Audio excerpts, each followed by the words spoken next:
But yes, here we are in the lovely Mass Effect 1 Legendary Edition with some juicy mods to add some extra flavor and what have you into the world. Some high-res textures, some quality of life stuff, of course, and all that good stuff.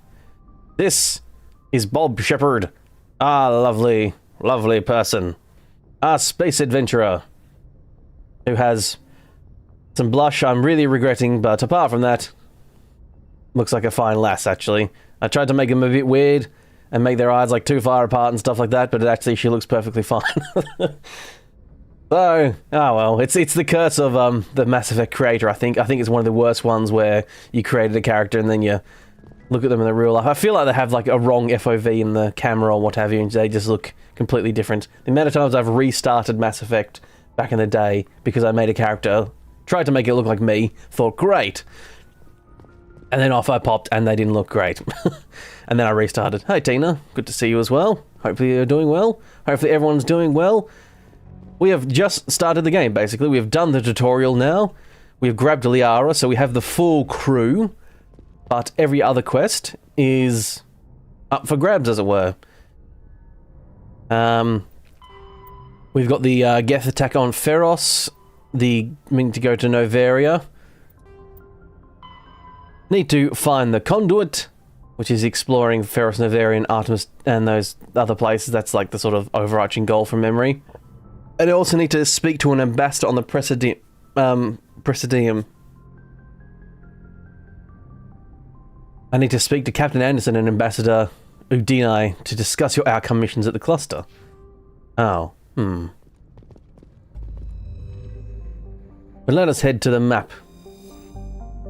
But yes, I tell you what, the amount of times I have...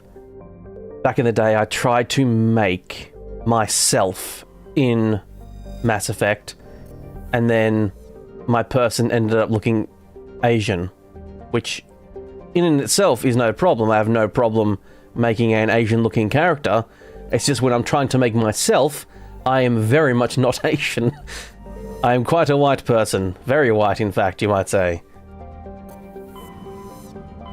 And every damn time I look and go, this person looks like nothing like me, after I got out of the character creator. In the character creator, I was like, yeah, it doesn't look too bad. Let's go talk to Ambassador and what have you. We haven't gone to any other systems anyway, so we need to fast travel away. So why not go back? And let's go check on a couple people, see if we can warm up ourselves and go do a bit of chatting. Oh, message coming in. Commander Shepard, my name is Nasana Dantius. I have a job for you. If you're interested in hearing my offer, meet me on the... Okay, someone's got a job offer on the Citadel, so handy dandy, we're heading back. I must admit, when I got the screenshot for this live stream, I did get that message jumping around, but I completely forgot I got it, so that worked out nicely. Hope the volume's alright. Hopefully everyone can hear the game talking very well. Sound effects are a bit more in the background. I've fiddled with the sound a little bit, because I found when I was like doing a test record just to make sure all the sounds all doing all right. But yes, hopefully it's all good. Rightio, let's exit the Normandy now. We have a full crew. Is the choice of who I want to take, and to be honest, Garrus and Liara is actually a really strong team because it's combat, tech, and biotics all in one. And I mean, I fulfill the tech thing anyway, but to be quite frank, the only persons that if I would take would be Rex or Ashley instead of, say, Garrus. But I like Garrus more. So to be quite frank, I prefer sticking to like one crew rather than just constantly changing in between missions. Logged. The commanding officer is ashore. Exo Presley has the deck. Exo Presley has the deck, and that is good old Dwight Schultz. Hello, Rear Admiral guy. Rear Admiral Mihailovic, 5th Fleet. We weren't told to expect you, sir. I would have prepared a Spare me formal the greeting. pleasantries. I command the 63rd Scout Flotilla. You and the Normandy were slated for my unit after shakedown. Then the Council got their paws, claws, tentacles, whatever. They got them on our ship and you. I still serve the Alliance, sir. As a Spectre, I can advance our interests to the Council. You still know what color your blood is, Shepard? I don't begrudge the politicians' decision. Ah, here comes the loyalty stuff. I do. Are you serving the Alliance or the Council? The Normandy is a fine ship, sir. She's served us well so far. It's a gimmick, Commander. Useless in a stand-up fight. This experiment diverted billions from our appropriations bills. For the same price, we could have had a heavy cruiser. But no, we had to make... Could have had a heavy cruiser, but instead we got this sleek, awesome ship that I get to use as my personal craft. So I think I won here. An Alliance warship. We'd be honored to show her to you, Admiral. I'll just bet. Wait here. I won't be long. Commander, I'm not happy. I'm sorry to hear that, sir. Who designed that CIC? Putting the commander aft of everyone else is inefficient. What if he needs to discuss with the operators toward the bow? Modified Turian style. I get to use my good old Paragon. Over their subordinates rather than in the middle of them. We wanted to see how effectively they can command with that setup. Reasonable goal, but they should have studied that in a lab rather than on a frontline warship. I had to shake my head at that drive core of yours. 120 billion credits of element 0 to make this thing able to move without giving itself away. You realize we could make drive cores for 12,000 fighters with that money? What good is it to hide for a few hours? We can loiter in an enemy system and monitor traffic or drop... That's a good spaceship, huh? It makes us invisible. It could be more effective than the Solarian STG. Maybe. But that's not the job of a proper warship. This isn't a proper warship, you ass. Find and kill the enemy fleet, not count how many times that garrison goes to the bathroom. And we need to talk about your crew, Commander. Krogan? Asari? Turians? What are you thinking, Commander? They're allies, you jerk. Here it comes. Here comes the racism. Between Saren and the Geth, we have enough enemies out here. Treating other species with suspicion and distrust won't win hearts and minds. That assumes the hearts and minds are worth winning. You have anything else to say, Commander? Any other... Oh, shit. I haven't got enough Paragon points, damn it. No, I haven't got anything else. Very well. I don't agree with any of this, but your reasons seem sound. I think I got most of them alright, so it's sort of like, okay, right. It will not be as negative as I'd planned. Good hunting, Commander Shepard. Make us proud. I will, you sad-faced man. Yeah, he's more space racist indeed, Christian. Indeed. No, to talk to up here, that's fine. Right, we have like 2 people to meet. I really wish there was a fast travel point outside here. There's not, is there? No. Rather annoyingly, you have to go to down the elevator. The subcommittee on transhuman studies has been kidnapped by biotic extremists. The biotics commandeered a freighter and were last... I'll skip that because, to be quite frank, it makes the lifts load faster because the lifts, you know, slow down for those thingos. Oh, sorry to bother you. This is Lieutenant Girard down in the docking bay. There is a woman here. She was rescued from Batarian slavers a few weeks ago. She is from Mindoir. I guess she was taken. She's been a slave for the past 13 years? Is she alright? Not really.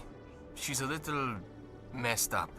She got free somehow, grabbed a gun from one of my guys. Now she's holed up here in the docking bay. She says she wants to die. okay. That's not great. I'll help her. I'm on my way, Lieutenant. Sit tight. Wait, the docking bay. It would be great. I don't want to... Isn't this the docking bay? Didn't I just come from there? Entertainment news, Francis Kitt has announced plans to direct Hamlet with Elcor cast members. Hamlet with an Elcor cast. That would be so great. Uses Elcor body language. Yeah, they use body language and pheromones and stuff. Quick saving. Hello there. Commander, glad to... I'm here to help. I wish it were under better circumstances. Where is she? So I think this lady is the result of me choosing my background because I think everyone was taken, like almost everyone was taken as slaves or killed in, you know, my background. And I think she's one of the people from that place. From memory. I might be misremembering that, but yeah, I think that was it. I hope I don't need it. Tell your men to stand by. don't... Yeah, I don't really remember this one. I guess I just haven't played this backstory that much. Or walk away. I am willing to wait her out. Good luck, Commander. Hello there. Stop! Stop! What are you? What do you mean, what am I? My name is Shepard. Lieutenant Gerard sent me to talk to you. Shepard, human, female. Animals don't get names. The Masters put their symbols on her. Hot metal. Oh no, this one's been She screams when they do it. very tortured and stuff. You're not an animal. Your parents, what did they call you? Do you remember them? She remembers a lot of things. Talitha. They call her that. Well, I knew that because your label says that. She doesn't remember the rest. Leave her alone. What's the last thing you remember from Mindoir? Fires. Yeah, I think Mindor was where my character grew up. I think that's what I chose. Animals screaming as the Masters cage them. As they put the metal to their backs. Put the Metal to their back and brain wires in their brains, yep. She's dead, she can't work. But they know. She didn't fight. Well, it's not your fault, my friend. Talitha, you were what, 6 years old? No one blames you for staying quiet and hoping they go away. The only person blamed... Wow, yeah, being taken in at like 6 years old, that's a very vulnerable age to have She wants that happen to you. change. She doesn't want to be there anymore. What happened to your parents? Oops, probably shouldn't have asked that, because, She's yeah. saying. They're yelling. Daddy, he's melting. Yep, okay. She doesn't want to see that. Don't make her look. Don't look. Stupid. I know it hurts, Talitha. I'm sorry. But you need to deal with this. What When she thinks water comes Is that Bob's sister? The Masters beat her when she wastes water. She could be. So she doesn't think anymore. She sees them. They're dead, Shepard. They try to save her. Can she stop remembering now? How did you get here? She can't escape. They have chains, wires, needles. You go too far, they take your brains away. Animals like her come. Animals with guns. She tries to fix them. Stockholm Syndrome, eh? Afraid. All you'd known for 13 years was the Master's abuse. She doesn't want to see other animals. If the animals can see her, then this is real. But it can't be. This doesn't happen to her. It's another girl. A dirty girl. Stupid girl. Yeah, this is disassociating. I was on Mindoir. My parents... Yeah, there we go. I was on Mindor and my parents died in the raid. That's right. You get hit for lying. Get the buzz or the burning. Can't be there. Why are you alive? Why are you? Why aren't you like her? For a while, I was broken. I lost my whole family, Talitha. My friends, my childhood. Yeah, I don't remember how I escaped or survived. Mommy and Daddy. But you don't dig. You don't carry. You stand up. I think it was basically like not for a reversal of roles. That could have been me. Basically, I think is the sort of the thing. I'm gonna take a step towards you now, okay?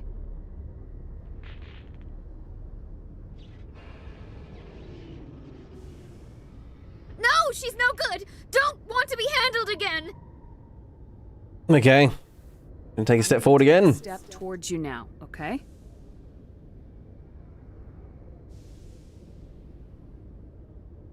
Look at me.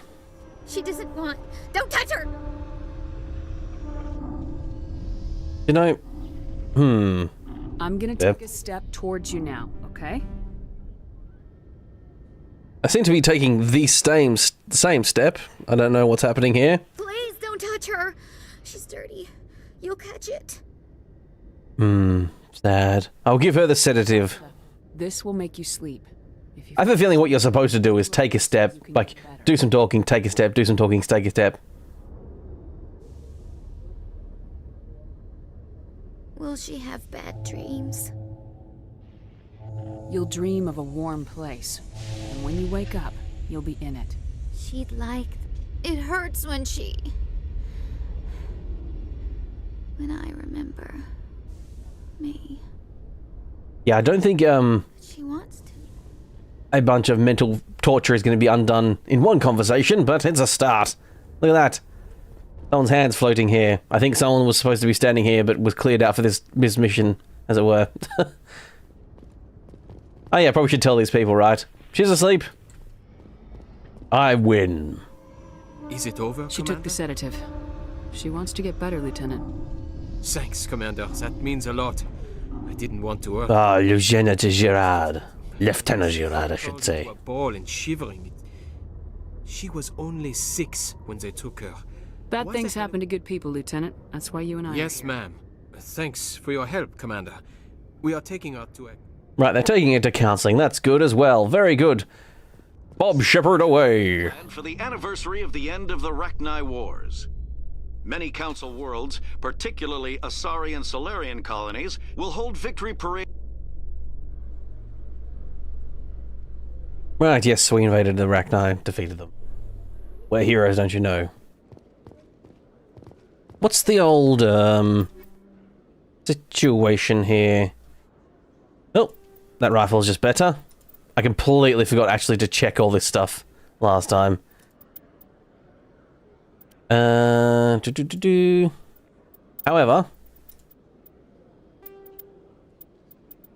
No, wait. I think Liara only can use a pistol. Garrus can use anything. I think he's a good old machine gun boy and what have you. Oh yeah, they have their off-world clothes on here, which is nice. That's good. Not off-world. What am I thinking of? Like settlement clothing.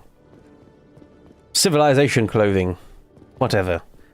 Hello, Commander. Hello there. Show me what you... I want to sell you a few things. Heard about that, but I didn't realize it was... Just show me... I think we already had that conversation with him, but maybe not. Right, so all this level 1 stuff, no doubt. I'm getting level 3 stuff, okay, so everything level 2 goes! No min-maxing and what have you, I just get rid of whatever level is the lowest, up to the maximum. So I keep all level 3 stuff for now.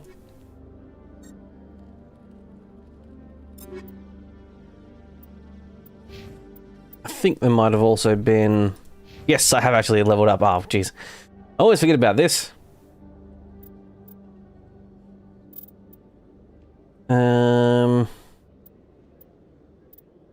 Increases the damage. Oh, 1 second. Sorry. I'll be right back. Alright, sorry about that. The doorbell went off. It was just a delivery, which is weird because it's... Oh no, it is Friday. Yeah, for some reason I thought it was Saturday. Never mind. Fridays deliveries do happen. Right. Infiltrator's pretty good, just reduces my heat build up. Yeah, there we go. Charm's nearly full, which is good. That's what I want. Liara and Garrus, they're all leveled up. Yep, very good.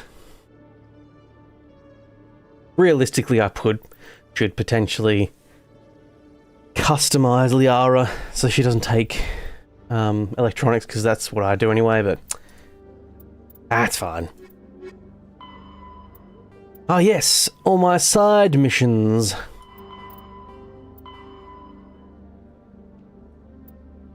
Yes, there's a lot of this stuff. There is a lot of dicking around on planets in this one. You sort of forget if you haven't played it in a while. But yes, from memory, there's quite a lot of flying around. But most important... Oh, didn't mean to do that. Everyone ignore that. I didn't mean to grab my weapon out like that.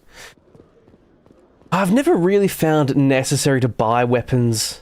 Maybe occasionally buying armor. Did I? I don't think I checked. There's no Spectre armor, is there? I mean, I've got the armor on my ship anyway, like the merchant. I think I'll just use that guy and not bother going to all these different people. Right, so I don't think there's anyone here, but there is someone at the embassy that we want to go talk to. Presidium locations, not the consort. Embassies. That's one person we need to go talk to. I think there's someone else as well. And maybe go check in the Presidium as well. I think there's someone I need to talk to there. Oh, there's someone down there apparently. Do that before I forget about it. Yeah, there's someone up there in the consort chambers. Not consort. The Presidium Embassies. Commander, Hello. could I have another word with you? Ah, it's Emily Wong. Hello again, Commander. I've got a proposition for you. Since you helped me get information on the crime syndicate. She's dressed differently again. I think it was Tina mentioned last time that she was dressed like more normal and not insane. I wondered if you could help. Yeah, she seems to be dressed differently again, which is cool. That seems like a step down from wide-scale corruption. Actually, in a way, it's more important. This isn't about people getting rich. This is about safety. I've heard rumors that the space traffic controllers are overworked to a dangerous degree. I can't get into the control room, but you could. Yep, I'll bug that place for you. Planted a bug inside. I just got to go to C-Sec and I can't bug it promise basically. anything, but I'll see what I can do. Excellent. Just thanks again for your help. In the long run. Yeah, that's a pretty easy one. Just go it's up. Try to sprint again with shift. That is getting my weapon out. Rightio. That's her. Ah, there's two. Oh yeah, Udina. That's the other one I needed to go talk to. Go see this dick. I think I'm reporting in with Liara, basically. Oh, no. Do that. Hello there. Onto the Artemis Tau cluster. The Council wasn't too happy about the destruction of those Prothean ruins. This isn't a game, Ambassador. Shepard's out there trying to stop Saren from destroying the galaxy. I know. Just try to be a little more careful. The Council's watching you. And Trying to be a little more careful. It wasn't my fault that the ruins blasted. Oh, no, it is kind of my fault. I did do the mining thing. But, to be fair, I had to get the arrow out. Yes, Commander? How are you holding up? But you're the one who can stop Saren. The Council sent Saren... Why weren't... I think I've already talked to him about this. I have indeed. Already got that information. Yep. That was a worthwhile quest coming down here, wasn't it? Just to have Udina go like, try to be more careful next time, you fool. Fool of a took. Throw yourself in next time and rid us of your stupidity. Right, up this way is another feller. I think a lass, actually. Never mind. Ignore what I'm saying. I think this is the one that has a sister or daughter that's a mercenary. Commander Shepard, I am Nasana Dantius. I see you got my message. It sounded like you needed some help. I do. My sister Dahlia sister. is a woman on a cargo vessel operating out beyond the fringes of the Traverse. Her ship was attacked by privateers. There were no reported survivors. Oh, her sister was just... Oh, okay, maybe I'm misremembering this one. Loss. This is where it gets complicated. Last week, I received a message with her voice on it. Dahlia is alive. The rest of the crew was killed, but she was taken prisoner. The slavers demanded a huge ransom from me in exchange for returning her. Why didn't the raiders kill Dahlia along with everyone else? My sister probably told them who she was. My family's very wealthy. Coming up with the... Better pay the ransom then. Best way to ensure Dahlia's safety. That's what I thought. I did what they wanted. Transferred the funds to the account they specified. Beautiful scum. Only they never released her. They haven't contacted me since. I've made a terrible mistake, Shepard. I'm a diplomatic emissary. By law, I'm required to report any attack. Ah, yeah, she's in a bit of trouble here. Immediately. But I was afraid for Dahlia. You need my help. You want me to find her and bring her back? You only need to bring her back. I've already found her for you. I tracked the ransom payment through... Right, yes. This is... I think the thing is that she's... Now I'm remembering it. I think her sister is faking being kidnapped and is actually part of the crew. And bring my sister back. You shall be well rewarded. Alright, I'll do it. I'll bring him back. I don't need to know why. And yes, hello CS Gaming. Good evening, as it were. Yeah, it's a bit late for you. Thank you for becoming a spicy member. Bloody hell. Wow, thank you very much. Do you realise you... Okay, so I'm not complaining, which it sounds like a bad start to that, and a weird response to you becoming a spicier member. But at the end of every video, I do the shout out, right, and the spicy tier members are the people that get the shout out. So I have to record that, and I record that at the time of the recording of the video. But right now I'm recording a bunch of stuff a bit ahead for December, because I want to get ahead of some things. I'm doing a Stardew Valley mod pack. I've just recorded the 4th episode. But it means I now have to go through all 4 episodes and redo the ending credits to do the spicy shout out. It's sorry, I don't know if other people are laughing along with me, but I find it funny that I have to do that. And it's not the first time. I've already done it once because I had someone else join as a spicy tier member. You're sorry, no, don't be sorry at all. It's just funny, actually. It's one of those things that's like, oh, someone just very generously donated and became one of a good high tier member, which really helps me in a lot of ways. Oh, and I'm like, oh, and my response is, oh, for God's sakes, I have to record that stuff again. Sorry, it just tickles my funny bone. Right, we want to go to... Was there anyone in the Citadel Tower? That is really funny. Okay, good. It's not just me laughing at it. Okay.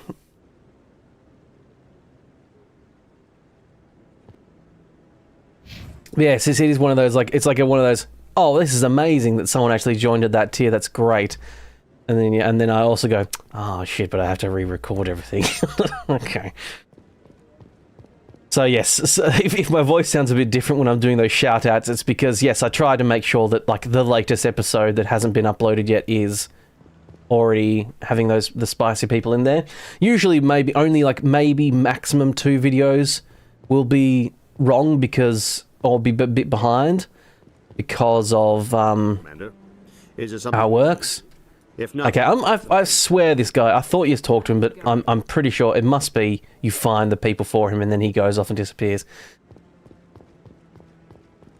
But on a serious note, you really enjoyed my playthroughs and wanted to show my appreciation. You wanted to show your appreciation. Well, thank you very much. That's very generous of you. Very generous indeed. And you can show it off live as well. You can say, hey, look at me, I'm a spicy member. I'm just going to go to, like, the ward location for a second to see on the map if there's any quests or what have you. It's the easiest way to do it is just to bounce around to each location, each district, and just, like, check the map.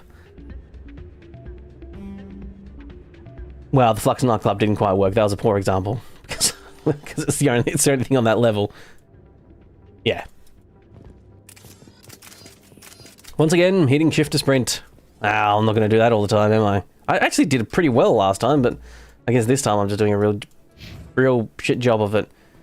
Okay, it doesn't seem to be anything. The only other thing could be... Oh, Conrad Werner might be back. I don't think he is yet. I think you normally have to get a few more things done. No, he's not there yet. This isn't a proof of purchase. It's a bank statement. I might even do a poll when we get Conrad Werner again and see if we break his heart or not. Oh, there is a crest. Oh, it's Conrad Werner. Okay. Quick saving.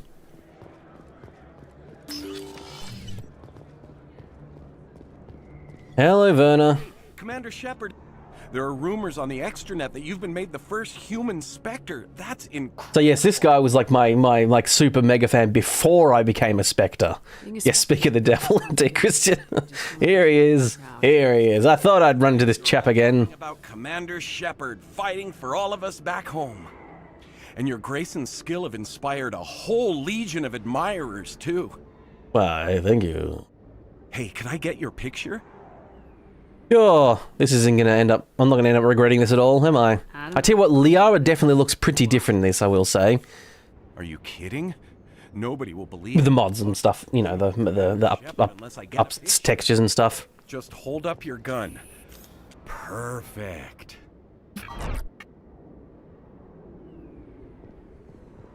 Thanks again, Commander. I'm gonna... Yes, the stiltedness of all the conversations in this, you know, how the system deals with conversations can sometimes make a lot of this stuff a lot more awkward as well. Though, to be fair, that would be awkward in general in real life, so, you know.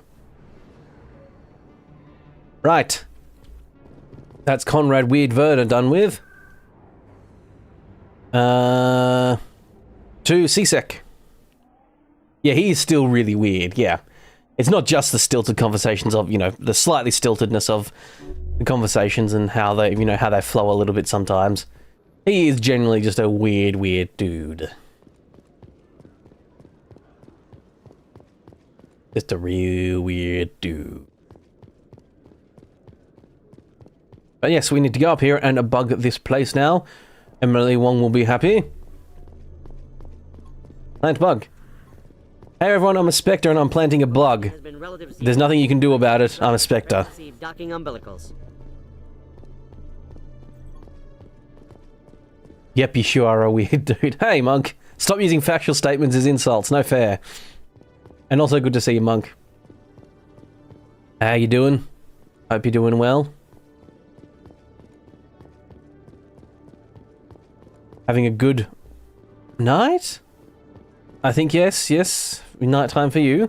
Although your working hours are weird, so it might be daytime. Well, it might be your technically... No, yeah, there you go. Heading to bed soon. Fair enough. There we are. There it is. Yeah, it's 1930-ish.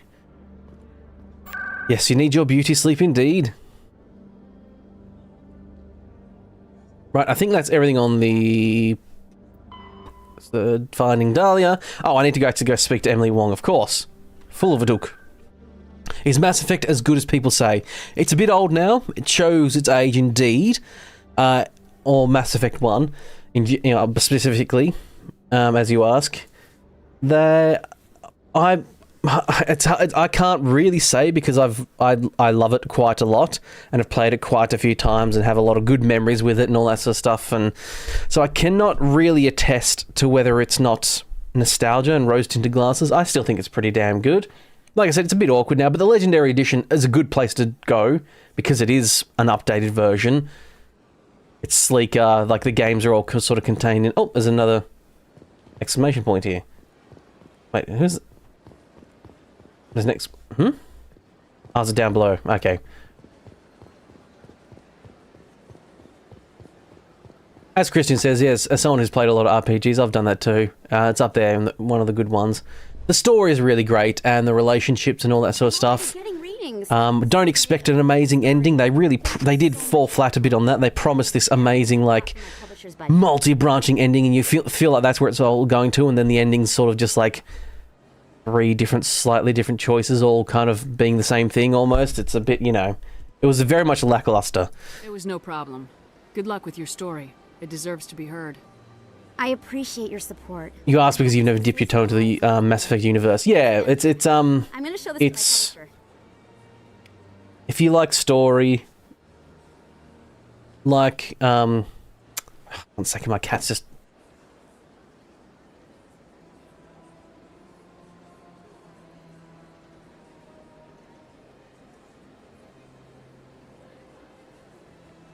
Mr. Loki clawing at the curtain because he wanted to poke his head out through and he couldn't quite get the curtain open. So I had to stop him from, ripping the curtains open, as it were. cheeky little blighter. A cat attack? No, not this time. Sort of. A cat attack curtain because he wants to sit on a... I've got a little scratching post that's right next to the window, literally so he can jump up on that and not claw his way up the wall to get to the windowsill.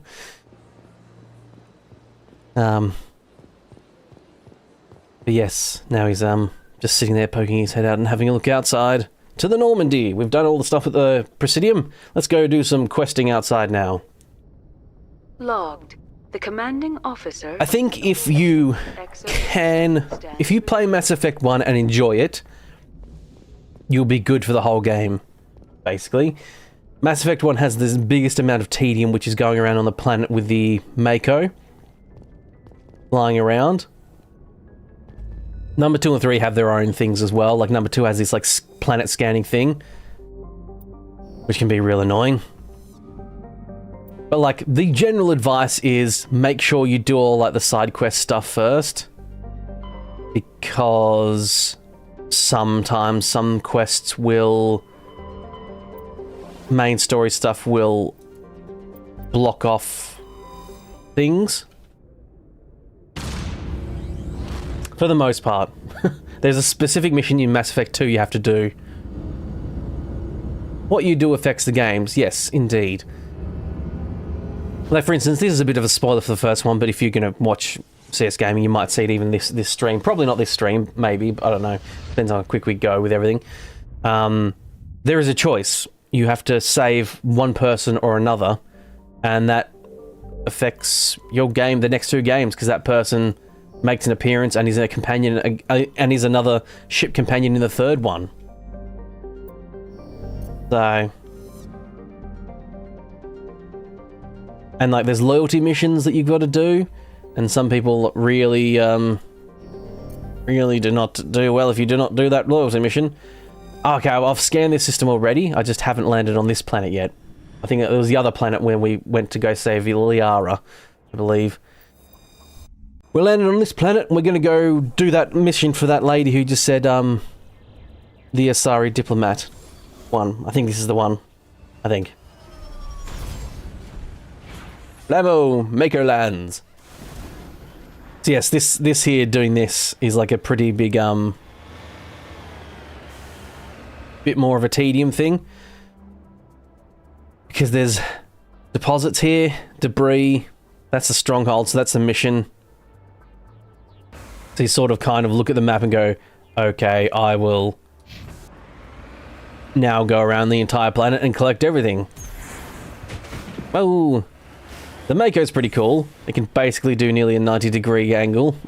it's like the Skyrim horse, but in space. I do like they've updated the sound effects as well, it sounds like, in this. With all this exploration of Prothean culture, this must be like a survey for you. Our travels now are somewhat different from my normal excavations. I would prefer lengthier studies and fewer explosions. The loss of all this Prothean technology is just one more thing Saren will have to pay for. It's the space horse, yes. So, like this now... Can I?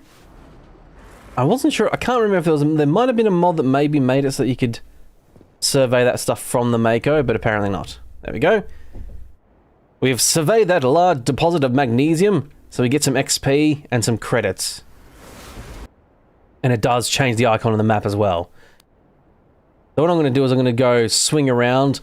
You learn to do this stuff pretty quickly. Like you start to like make like a little line of like, okay, I'll do this and this and this and this.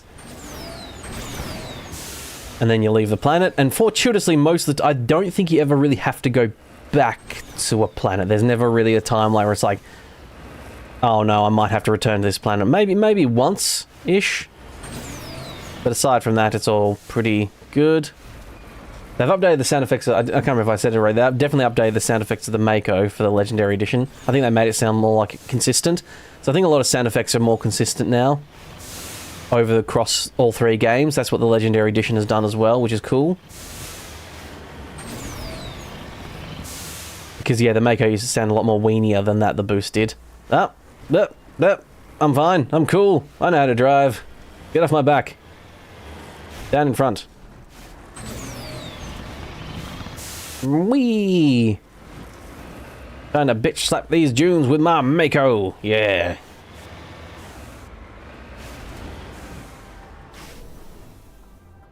Let's get out. We're going to salvage this. So yes, I do have a mod that's basically like an easy bypass, so it uses 0 Omnigel. Normally it costs a certain amount of Omnigel, but it's just made a default like 0, so if you just want to skip the mini-games. It's a good accessibility thing to do that, actually. Don't know why they haven't done that in the main... They haven't done that in the real one. That's part of the mod. Quality of life stuff. So that if I eventually get sick of doing that mod... if I get sick of doing those mini-games, I can just no do it. Honestly, it's not that one, it's the other one that's a bit more annoying.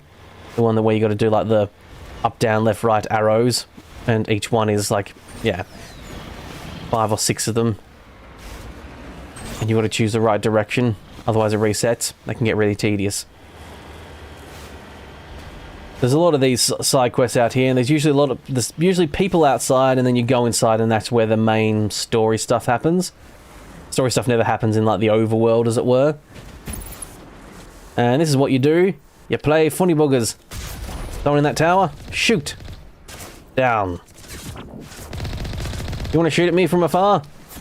I've got you beat with a Mako. Fire all batteries, bullets and cannons. Have fun storming the castle, you're off. Oh, that's good of you to pop in, monk, indeed. Hopefully you have a good night rest and all that good stuff indeed. Sweet dreams. Sweet dreams indeed. There's people there. It looks like a Jawa Sound Cruiser, it does. Playing a game, pop goes the weasel, basically. So like some places can like really nail you and like actually can be real hard later on. So you gotta be real strategic about your placements, but the Mako is a pretty, you know, very good utility vehicle. Provided you know to be cautious when you approach stuff, because sometimes you can just drive it and you get absolutely just owned. I was thinking about installing a mod that makes it so that even on the planet my helmet can be off. Especially to be quite frank, let's be real, for thumbnails, because I wanted to do that. There's no like option to do it in photo mode, unfortunately. I do have a mod for photo mode, which makes it more versatile. It's one of the mods from that list.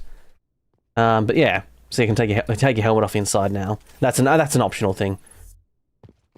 Right, it is time for our first combat. This is a bit of a CS gaming. If you're wondering, this is a bit of a the combat is a lot of a bit like, you know, Gears of War type. It's cover-based third-person shooting. That's the words I was looking for. Powering up. Hopefully this sound is not too loud. Let me know if the sound effects are a bit too loud. Wow, these guys have really rushed us. Bloody hell. Okay, I think I pushed forward a bit too quickly. Yeah, it's a cover-based shoot. I mean, you don't actually have to be in cover, I guess. You can just sort of stand out like this instead. Ooh. Ah, yes, in the first game, all the guns are heat-based, so there's no ammunition.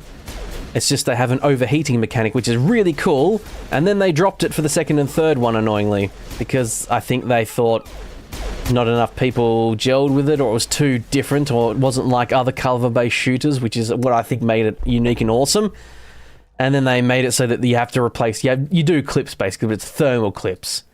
That's still space-agey, but it's like, oh yeah, they're thermal heat clips. Can I not... or is that an explosive thing? No, that's a... oh. I thought you're able to vault up this. Maybe you don't have to... maybe you can't be in combat. Is that it? Yeah, you can't be in combat. There we go. Go! Pirate sniper! There you are. Garrus, you got in my way there, friend. But yes, you have special abilities and what have you. If you're depending on what class you choose, there's different classes and you can choose different things. You must die.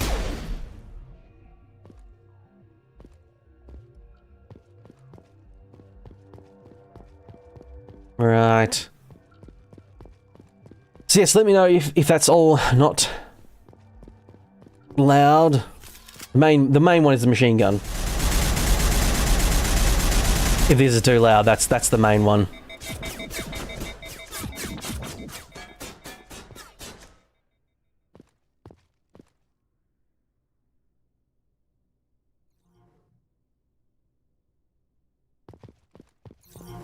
Right.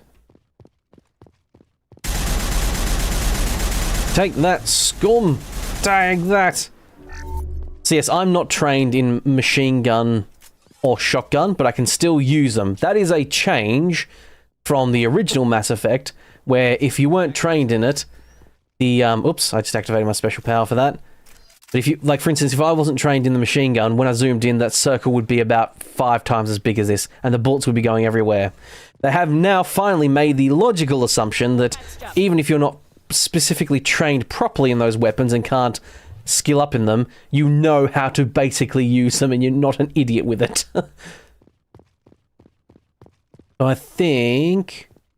okay, I think this is the right way. Nope, it's upstairs. Never mind. That's alright. There's some sweet loot in here. Easy decrypt. Nope. I say easy. There we go. Little game of Frogger, basically.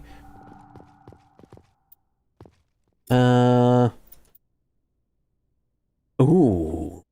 Wow. What? 747 damage for that shotgun. That's insane. The level 4 weapon. Oh. Complete upgrade for a pistol. Lovely. Full upgrade for a sniper rifle too. Looks like I'm getting level 4 stuff, which is awesome. Did I still have a level 1 Avenger on me? Wow.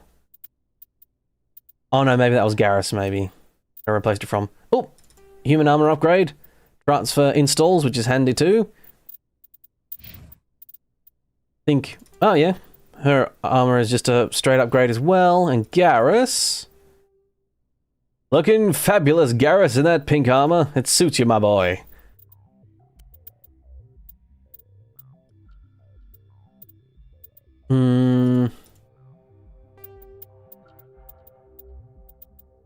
I think Garrus is more of a sniper rifle and pistol boy. But I'll give him a good shotgun. I think Liara's just pistol, I think. He does biotics mostly.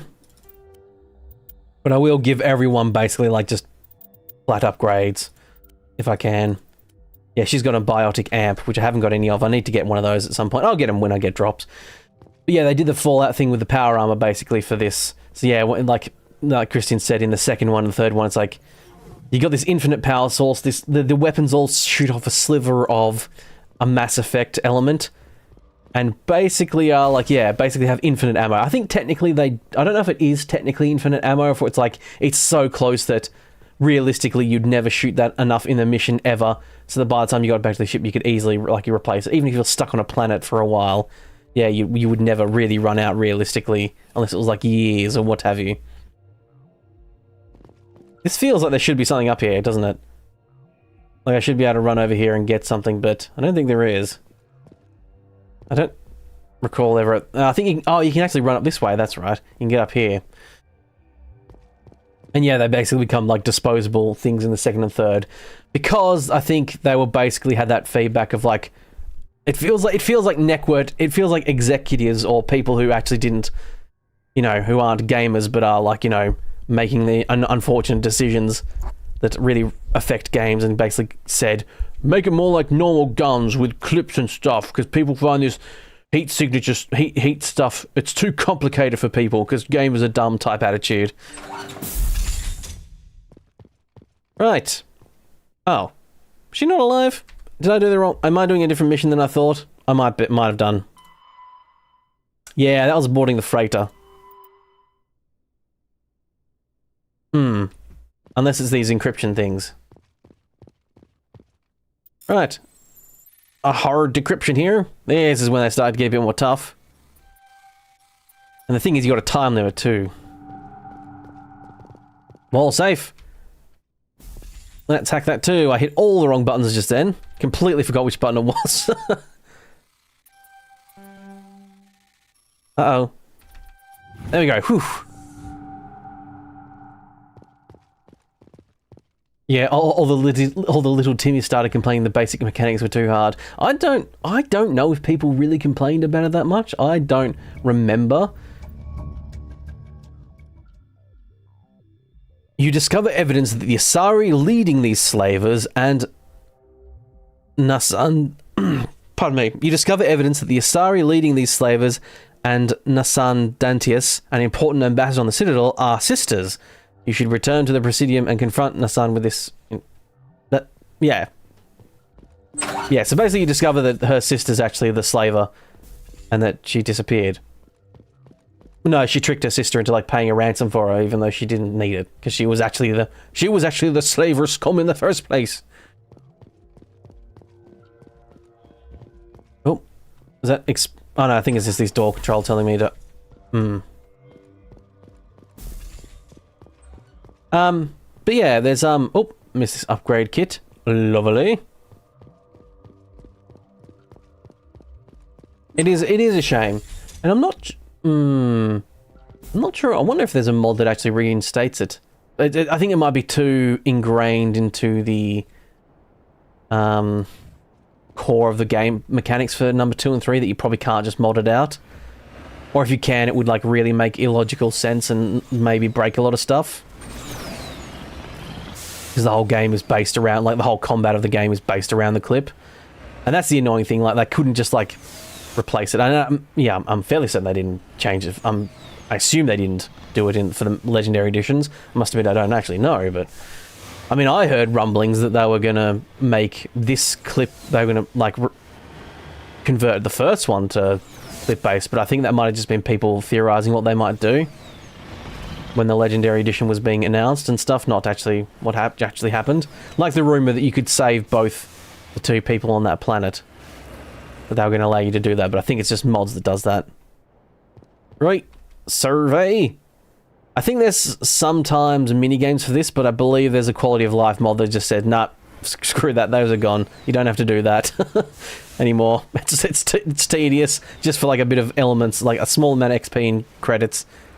You just pop out and grab it. It's the time sink and the effort is getting there, not the actual mini thing you have to do. Okay, I'm turned around here. I'm turned around, right. Perhaps it is my own trouble. Come on, there we go. Ah, there we go. But do you feel comfortable facing a respected Turian Spectre like Saren? Saren is either a traitor or a madman. Taking him down will restore the good name of Turians everywhere. Matriarch's writings discovered. That's one of the Asari writings. That's a side quest. So basically you have to go to every single planet and survey every single thing, and that's how you get the all those side quests done. I am probably gonna potentially try and 100% this game, or close enough to it. I'd like to actually do that. Like I said at one point, I think, well, yes, I am hoping to entertain people. I'm doing this live stream for me, because I really wanted to play Mass Effect. And really, you know, really go back and play it all properly. But, you know, do some mods and stuff as well, for fun, because that's kind of my thing. And yes, I'm very much doing this for much as me as for the people. I know some people don't enjoy Mass Effect, and I might be, you know, having less views and stuff like that because of it, because it's not everyone's cup of tea, and most people just want Fallout. Well, based on my bloody views in my last few Fallout videos, people don't seem to want a Fallout either, so I don't know what the hell's going on. Anyway, enough of my complaining. We have discovered uranium, and apparently it's safe to just grab. I guess we just put it in our pocket. I'm joking. I think that beacon there is basically like a, hey, send a crew down to this spot and pick it up. They're the ones that have to do the dangerous handling and stuff. So I've done the stronghold. That's the only thing about this, only thing I dislike about this is that there's an exclamation point there still. But we return to the Normandy now. I might have leveled up too, actually.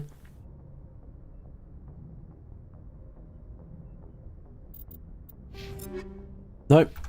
Escape.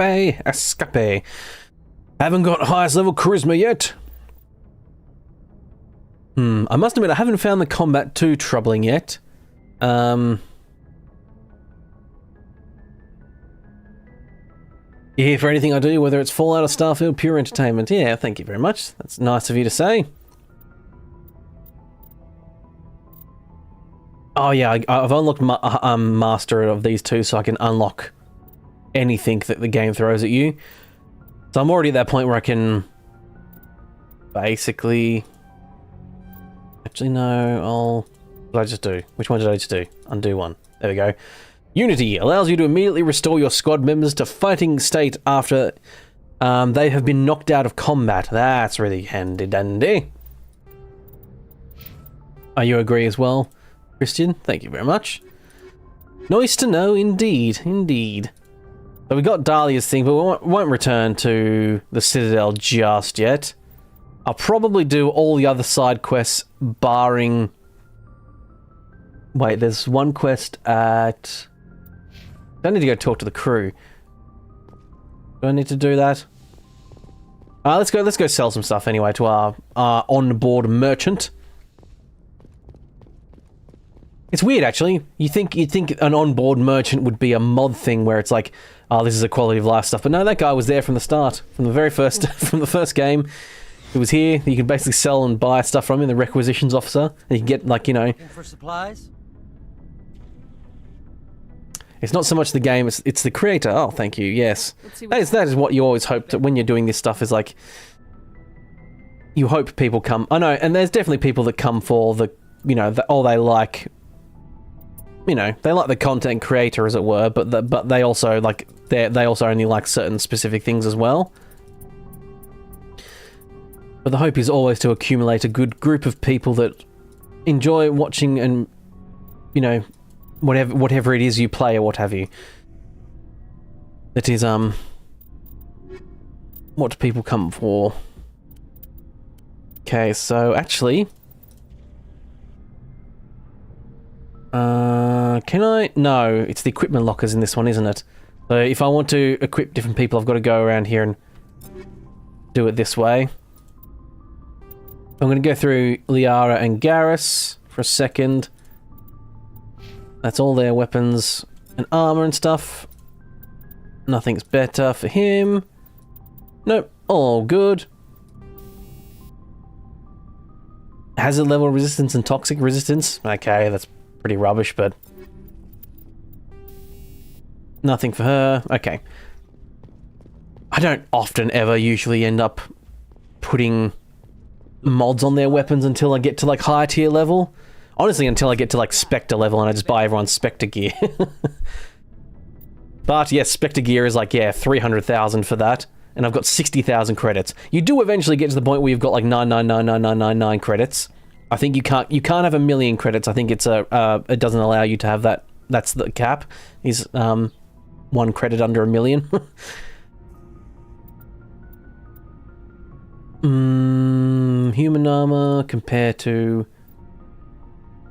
Bob Shepard. I don't think I can wear heavy armor. I think I could do medium armor once I've got the upgrade for it. Oh no, I think I might be able to do heavy armor, but I can't do it yet. Like I said, I mostly just rely... Unless I'm buying the Spectre gear specifically, I just rely on drops. He's taking...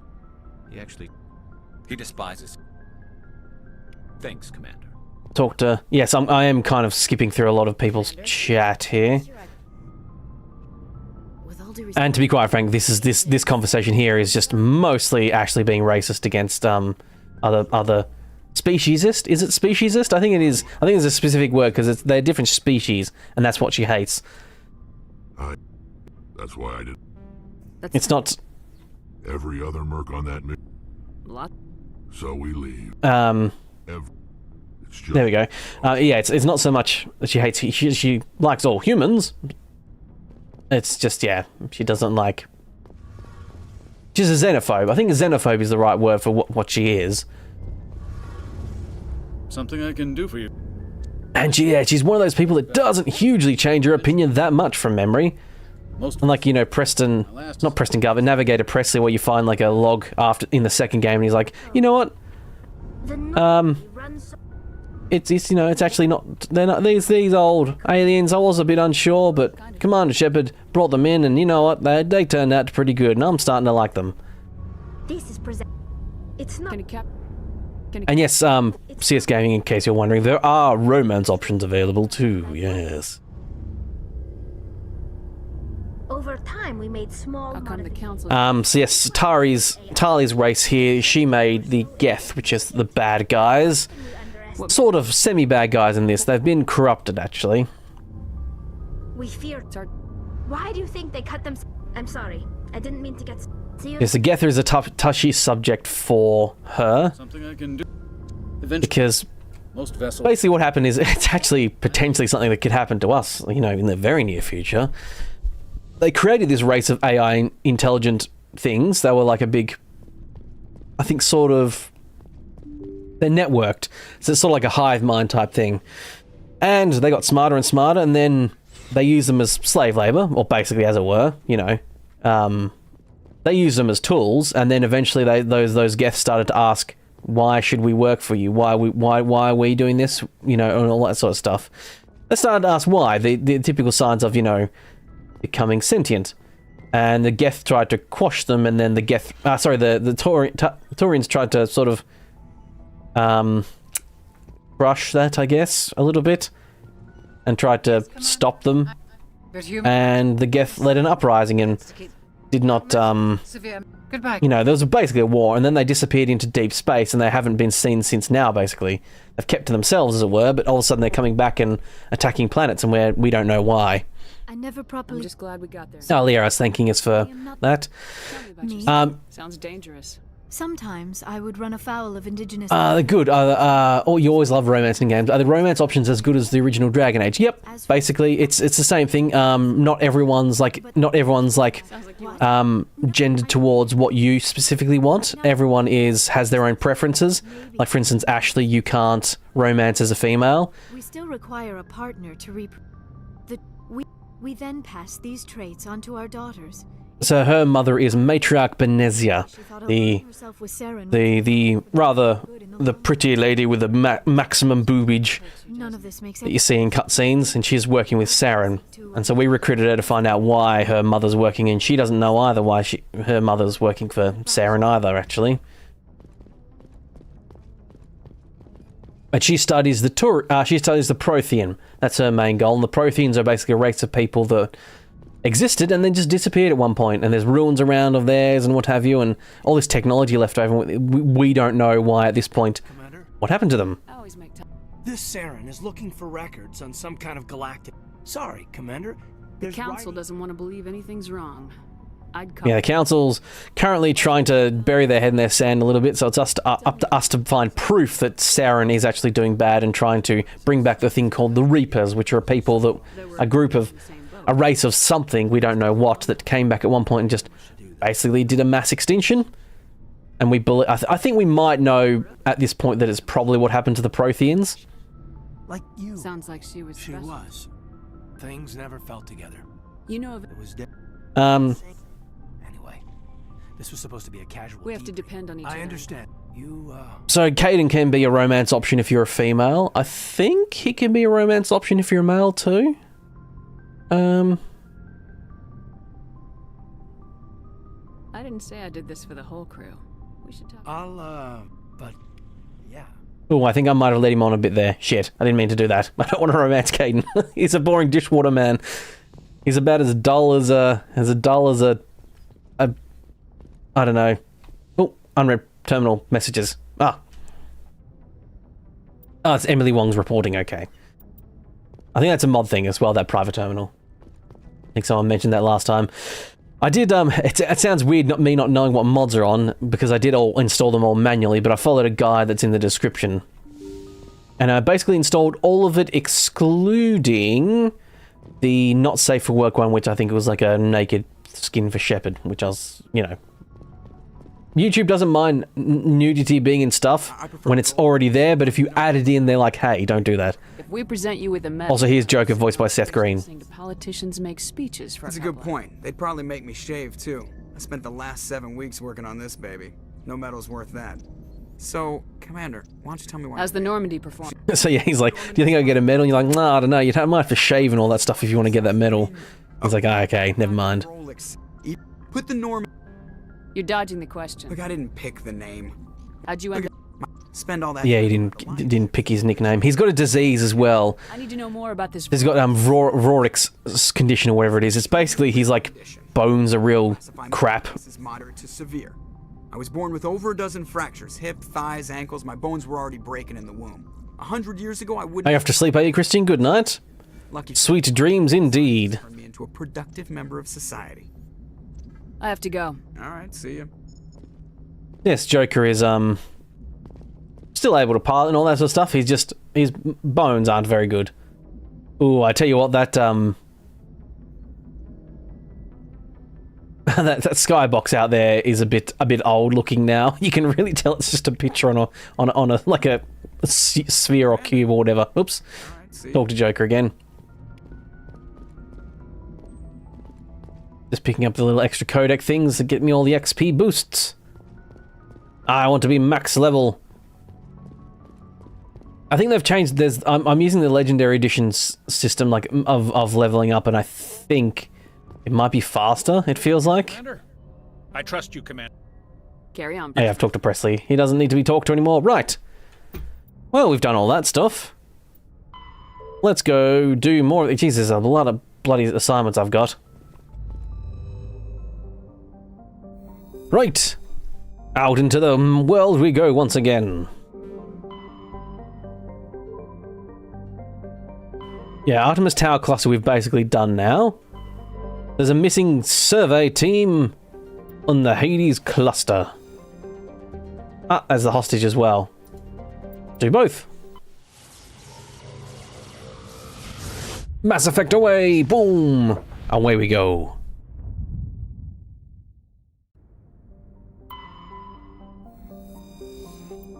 Right, let's pop around to every planet, and there's sometimes a hidden, yes, asteroid or what have you in these belts. We survey and we grab the metal. Right, that's the mission there. You can actually see there is a flashing from the things, the asteroids and what have you, but it's easy just to quickly scan around and to actually wait and see it. We survey that planet. This one too. Rare elements, lovely. Yes, in Mass Effect 2, there's this whole mini game for scanning planets to get resources, because it's real like you're fighting against a war, you're fighting this war, and you're like, oh god, we gotta have all the resources and what have you. Right, Liara and Garrus, my good peoples. Equalizing interior pressure. So Liara, I believe you can be male or female. Because the Asari are actually a race of female only. Very fantasy fulfilling, wish fulfilling as it were. Male dominated wish fulfillment, those Asari are. They're all beautiful blue women that stay young for ages because they live for like 1,000 years. Even like the old women, like even when they're like 900 years old, they still look gorgeous, usually.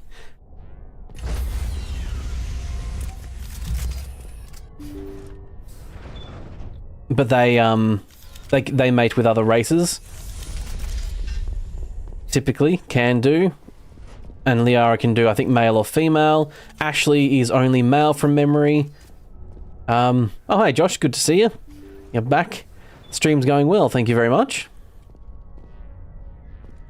I know you said at the start you're switching between 2 different streams, so... Got too many people you want to enjoy and support, indeed.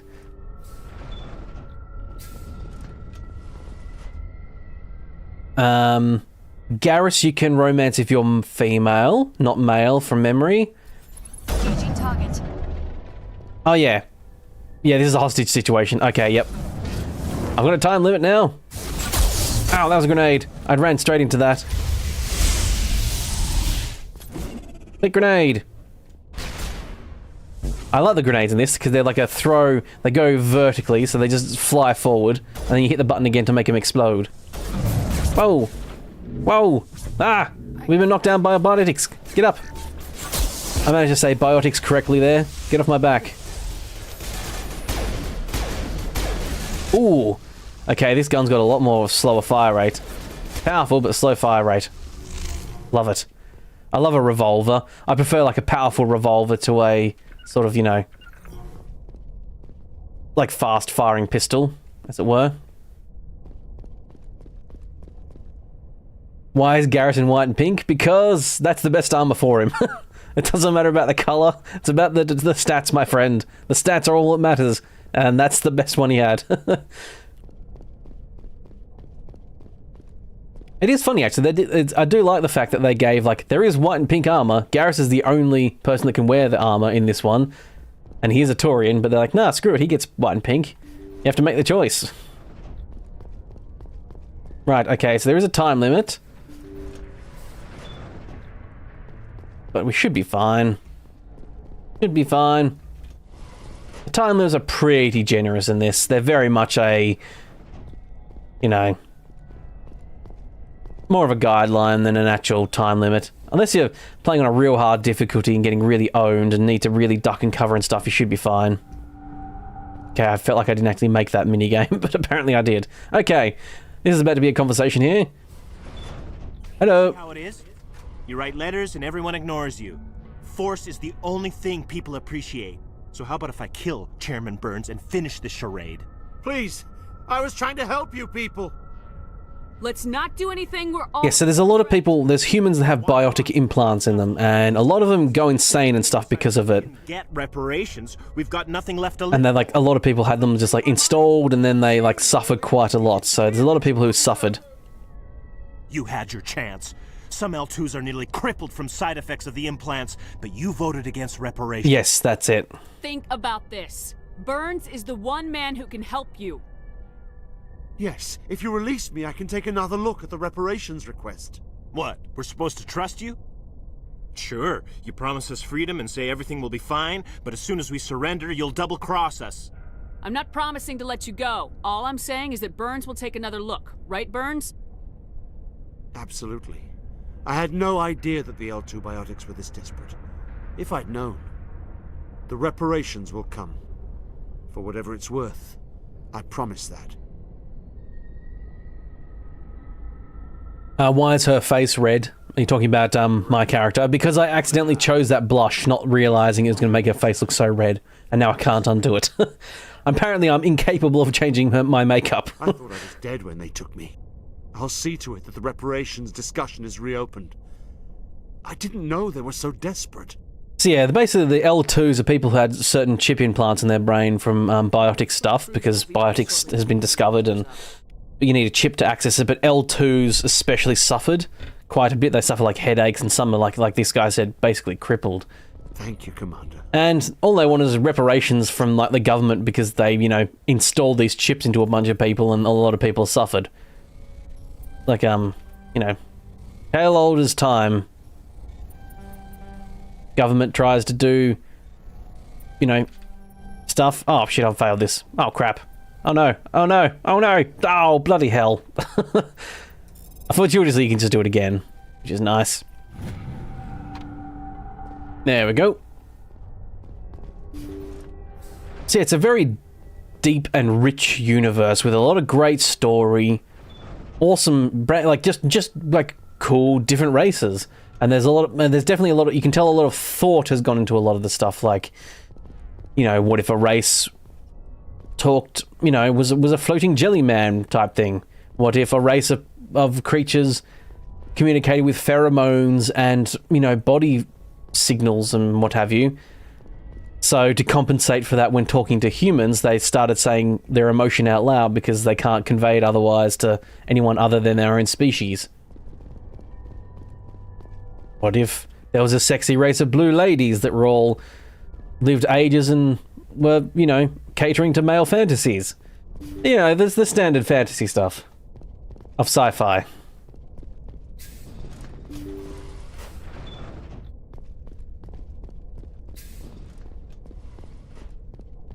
And yes, in this one, very much the, oh jeez, I was wondering what the hell happened just there.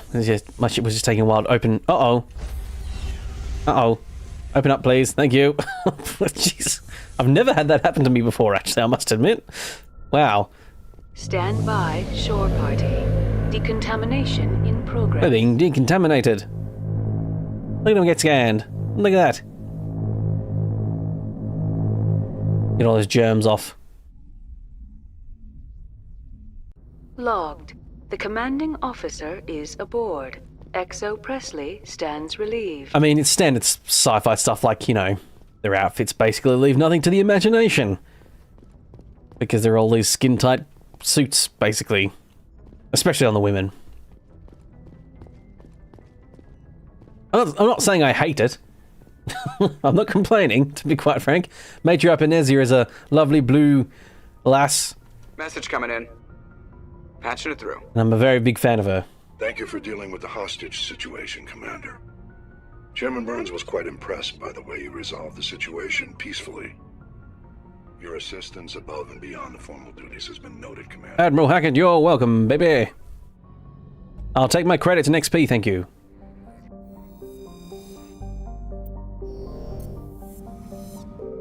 Yeah, it definitely has a little bit of jank, like some of that, how it feels a bit disconnected, some of this stuff does. But it's, you know, when you're making a system like this big, it's really hard to make it feel really interconnected. Like, you know, when you know, the different cutscenes and what have you. They did a good job. And the Legendary Edition, I think, has sped up a lot of stuff, like, you know, stuff loads faster. I do have some mods that I think increases the speeds of certain things, like the lifts and what have you, are even faster now. Because that's what they used for loading screens, as it were, basically. There's actual loading screens, and then there's also the loading screens of, like, taking an elevator. Or, like, you know, how he got to get decontaminated. That was a hidden loading screen. This is when games really started to use hidden loading screens.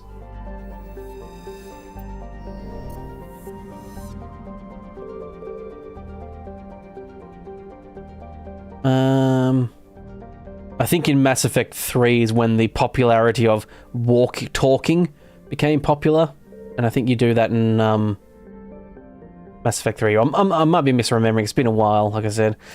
Right, well that was all those planets, so let's land on this one here. And let us do another quest. Liara and Garrus, they're going to be my people from the entire time, I think. Love Liara, love Garrus. Both good companions.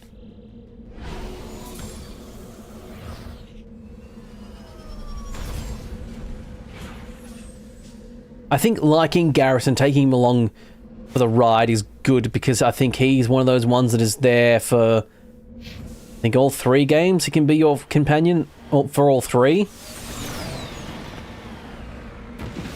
So if you do like him, it's really, really good.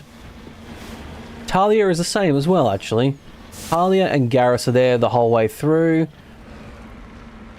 think Liara is not a companion in Mass Effect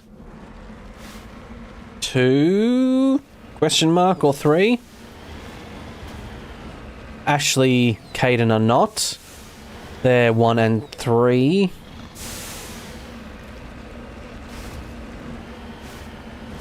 And Rex is only for the first one as well. Don't think you can get Rex again, actually. I don't even think in 3. I think he goes off and does other stuff. Like, story-wise, it all makes sense for them. The only one that it's a bit of oh, you clearly didn't quite really know what you wanted to do here and you just wanted to get rid of them, is Ashley and Kaidan. They're sort of a bit like, you're working for them now? Type thing. They just bugger off. I mean, they're sort of logical. Uh-oh. Is this going to be one of those... On some planets, there's big, like, wormy things that pop out of the ground. Is there one here? No? There's a bad guy here, apparently. Sometimes I envy your biotic abilities, Doctor, but then all your people have such skill. While the Asari have natural biotic abilities, not all have the desire to learn to use their abilities effectively. There we go. Of course, I intended no disrespect. Take that. The effort you have put into You wanted to get this probe? Well, it's mine now. Yes, humans have access to biotics because of implants. Asaris almost all have it just naturally. And I don't know if Turians even can have biotics, actually. I must admit, I don't remember. But yeah, it's a great pains for humans. Asari have the biotic implants as well, but that just sort of helps them access it and I think accentuate it. Whereas for humans, I think you have to have the chip. And that's where all that L2 stuff comes from and what have you. Right, we're scanning this planet. Going along on our merry way. Whee! Through the air I go. Sort of, not really. I think they've tempered down the Mako in this. It still feels pretty ridiculous, but I feel like they've curtailed its ridiculousness a little bit. Over this way we go. I just wish, I must admit, I think I might even look up for a mod maybe next time that increases the boost speed of the Mako. Most of the time I don't ever think there's really a time where you have to like having the Mako have infinite boost would be cheesing the game. I don't think there's ever really a time, maybe once. There's like one time you have to drive away, but most of the time it's just, I don't know, it's just a little boost thing. The decided was not infinite. So some of these things will actually give you quests elsewhere as well. Some of these crash probes or what have you. Right, so we've done that. We'll do these two, and then the last thing we'll do is the anomaly, which is the quest on this island. Map. World, even. Whee! Time to bitch slap these dudes and pound away. Like a true hero. Like a true hero getting some sweet, sweet air. Yeah!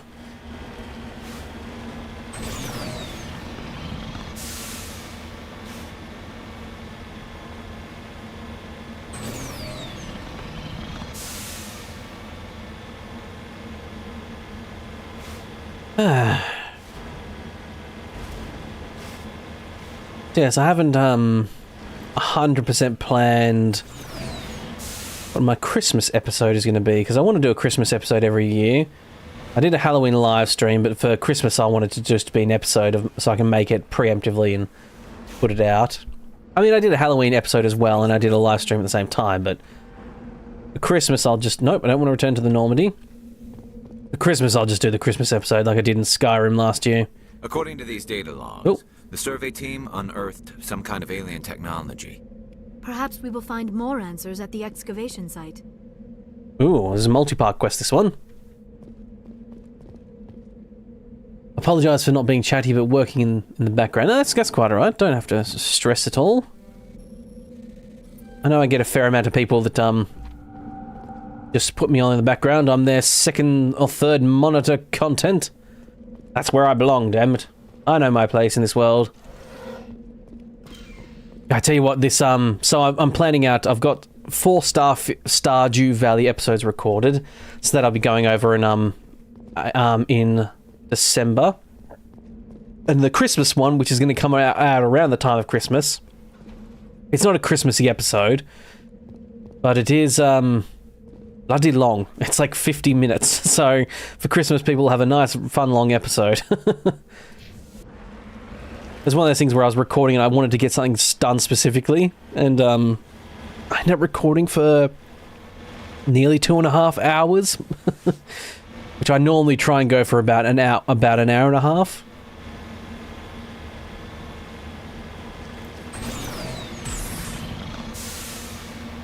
But yes, hopefully people enjoy the Stardew Valley. I know, it probably won't be popular, I know, and I'll probably be disappointed by the view count, but that's alright. Just not having a break from Fallout 4. I will say, for those who might be interested, next Fallout 4 episode in Magnum Opus is going to be the last, because Beasting Bob is going to retire for a little bit until I move on to another mod pack. Fallout London will continue. That's going to be my Fallout for December. I'll be continuing Fallout London.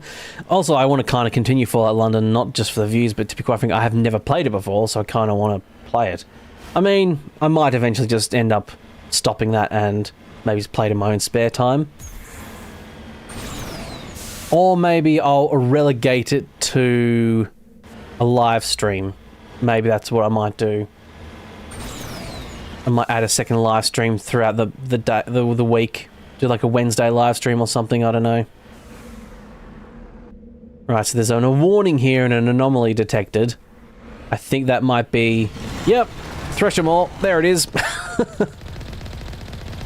Run away! Run away! These gross jerks. Nope. Drive. Drive! It's... Oh, bloody hell. Nope, drive forward. No! Ah!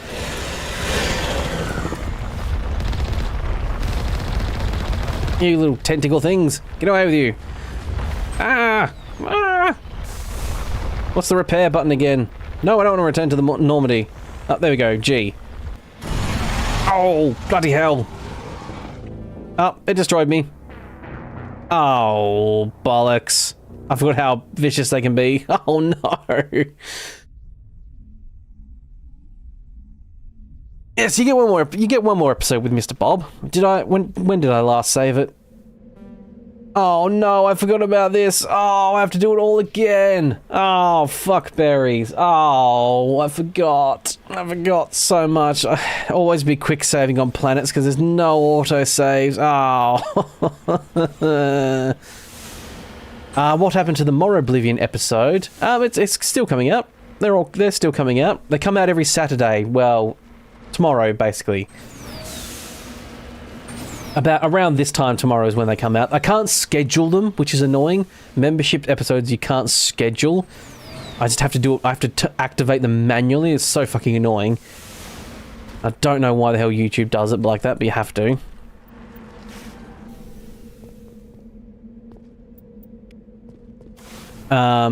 So I have to do it manually, but so they come out at some point tomorrow. But tomorrow is when they come out.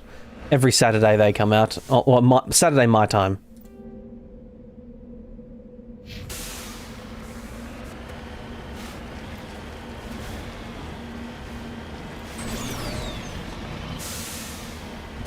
Oh, sorry. Bit of a yawn. Yeah, always be quick saving on a planet. Especially those Thresher Maws. I forgot how nasty they can be. I know they're not great, but I forgot that they can sort of insta-kill you. I must admit, it's the one downside to the Mako being controlled via... I might actually... Are there... Oh, is there even, I should say, the Mako's turn off to have the Mako's steering controls be relative to the Mako's hull. Yes, there we go, okay. I am going to switch it to WASD to drive. Because it's fun having it be steering based, but it means fighting Thresher Maws and stuff is really difficult because you've got to look at them and then you have to you basically drive at them while you're shooting at them, and it doesn't really make sense. I have a feeling that was actually a potential console thing. That catered to consoles with that, I don't know. But now it's yeah, directional based, so I can look left, shoot, and just hold forward.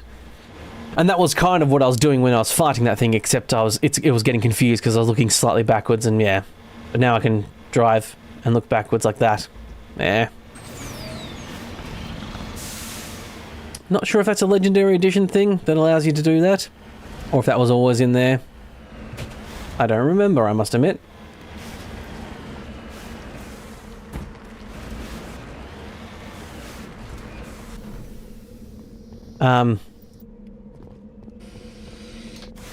But yes, so yeah, to reiterate, yes, Fallout 4, the Magnum Opus series will be ending.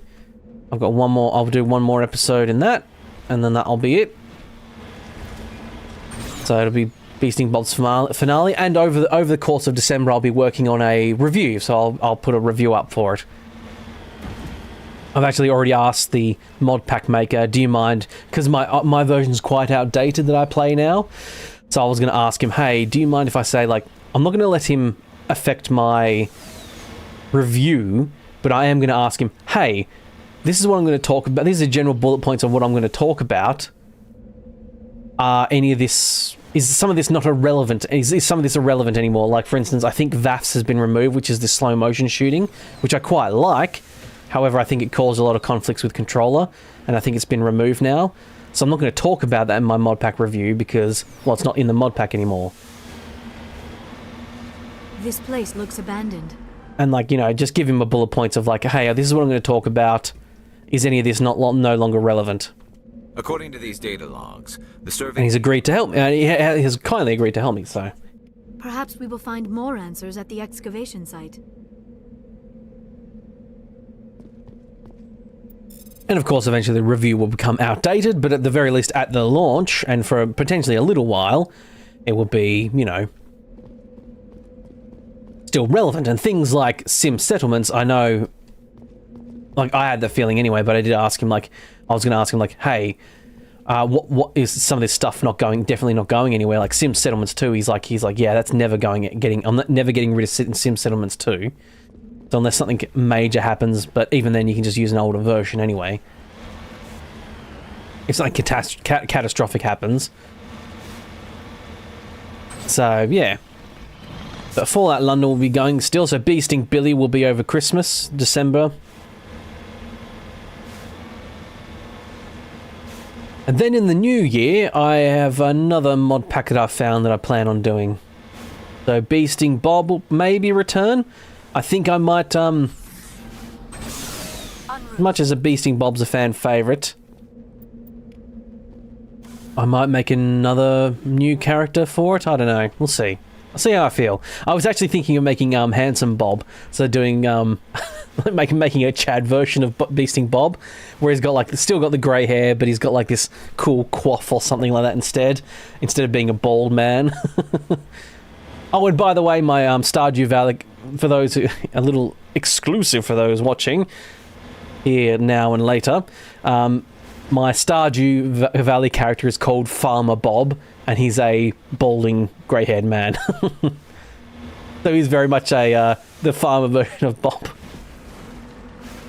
Though I did just discover, actually, I think that just quick-saved. Okay, so it didn't quick-save last, okay, I think it just auto-saved. Oh no, I think it was loading, okay, not quick-saving. Yeah, these guys are a lot easier to basically fight if you're doing this.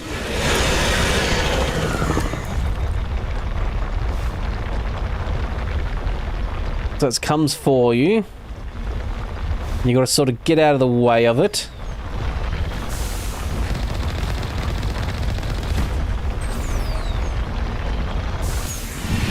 There we go, like that. Jump out of the way like a true hero. And this is where actually jumping up in the air gets gives you a good bit of dodging abilities, which is cool. Oh, yeah, that spit it does can be really damaging.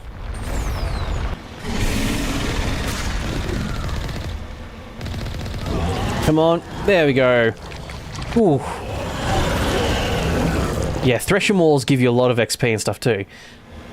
Yeah, Beasting Bob's farming cousin. I didn't say it in the episode because I don't want to. I try to make almost every episode almost its own contained thing, so that you don't really have to have watched previous episodes. Doesn't always work. But yeah, I haven't said it explicitly, but it is basically, yeah, it is basically Beasting Bob's farmer version.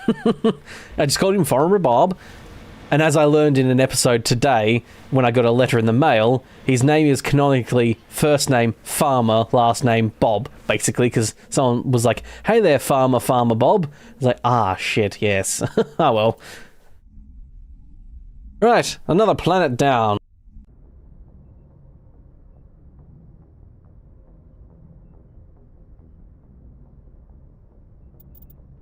So, what did we do there? Missing survey team. Oh, shit.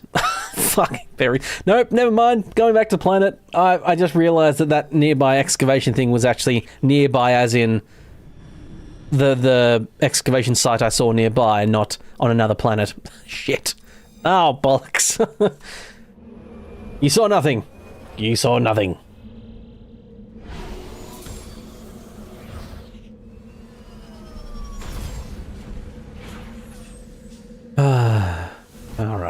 Alright.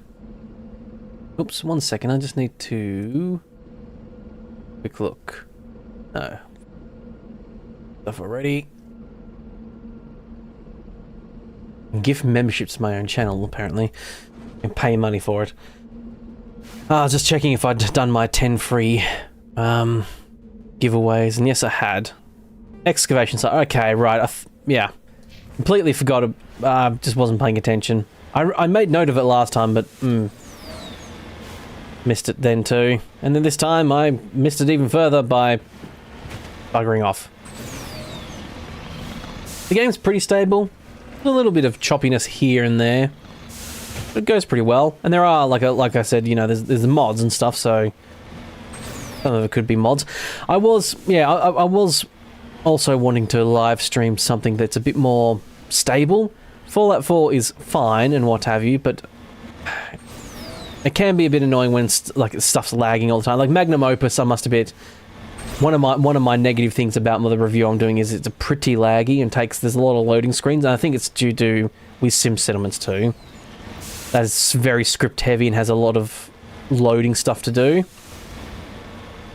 It's a neutral thing about the review, I should say, not negative so much. It's just a byproduct of having this great thing in it, there is sacrifices that have to be made, and loading times is one of those things. It'd be like if I did a Fallout. I might do it. I might even do one on Fallout London as well. I've got enough footage for it, I suppose. I haven't done the whole game though, but it'd be like a, you know. So yeah, after in January, basically, what will happen will be I will start on doing some new mod pack stuff. I haven't 100% locked it in, however, it might be Sandland, which is like converts like the Fallout into like this deserty place. But I'll need to do some more research first. Right. Research team have all been turned into husks. Look at them. Look at them all run around. Little headless chicken that they are. Here it comes. Explode you! Take that! Yes, these husks can be quite bad when they're in a massive amount of group. And yes, these husks have all been converted. These are people. Eat this. It's a Fallout 4, but it's Fallout New Vegas. I think it's from what I looked at, it's sort of like a. I got Mad Maxy vibes. And I'm hoping that's what it like really has. But I've seen this before. Machine cultists. The survey team must have unearthed some alien technology that turned them into mindless fanatics. Machine cultists. It's long gone now. Yes, they turned themselves sort of into Geth, I think is the kind of thing. The husks. Yeah, that's the vibe I got Mad Max CS Gaming, but I'm not 100% sure if it is actually properly Mad Max vibes or is it's just sandy. But I wanted something that looked aesthetically a lot different, and I think having it look very deserty, like it's like a deserty wasteland, would be really cool.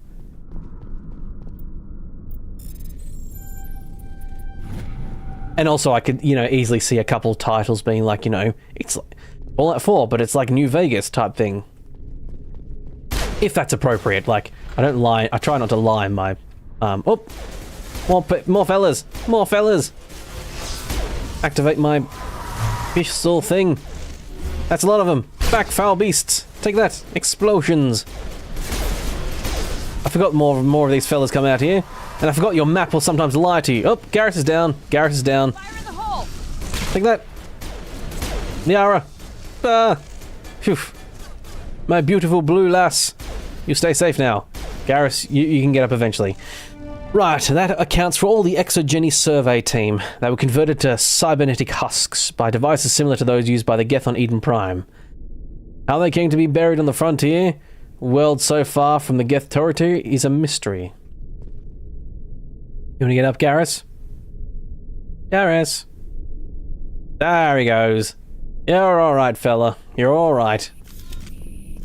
I mean, he's severely injured, but apart from that, he's fine.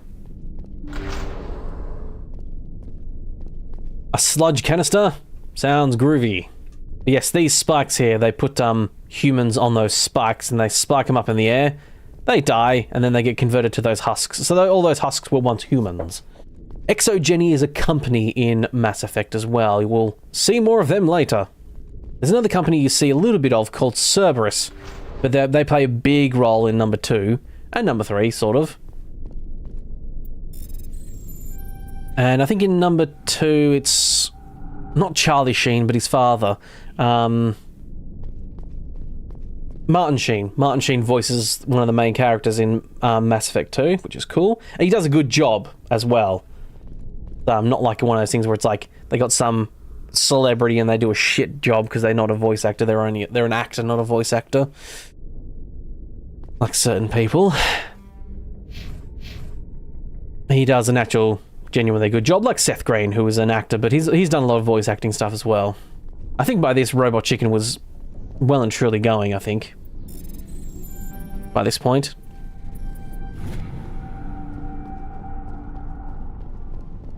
Right. No, I can't return to the Normandy from here. Need to go outside, then return to the Normandy. Yeah, I'll be looking into Sandland to see how it is. See if make sure the mod pack maker is not problematic, because that can sometimes be a thing that you discover later on. Where you're like, oh, I'll play this, and then, you know, people are like, oh yeah, by the way, person that makes the mod pack is a piece of shit. You're like, oh great. Didn't, because I don't want to support those types of people. There's enough mod packs and stuff out there, enough content on there that I don't have to support those people if I don't want to.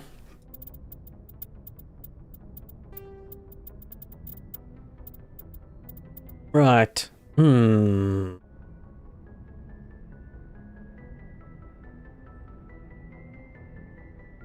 Really inaccurate pistol, but it's way more powerful.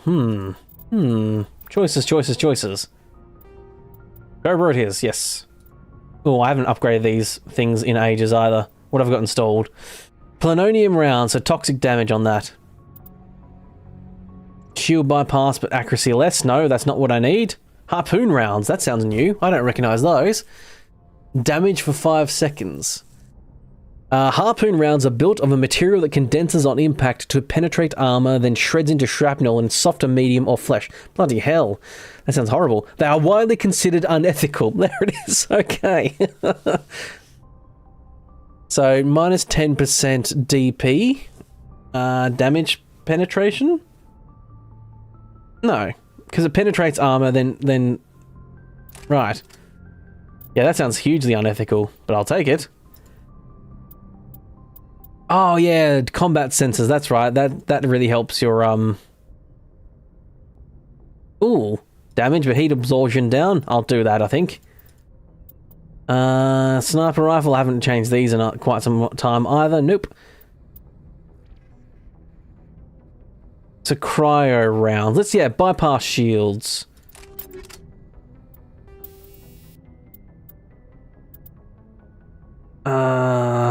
Combat sensor, I guess.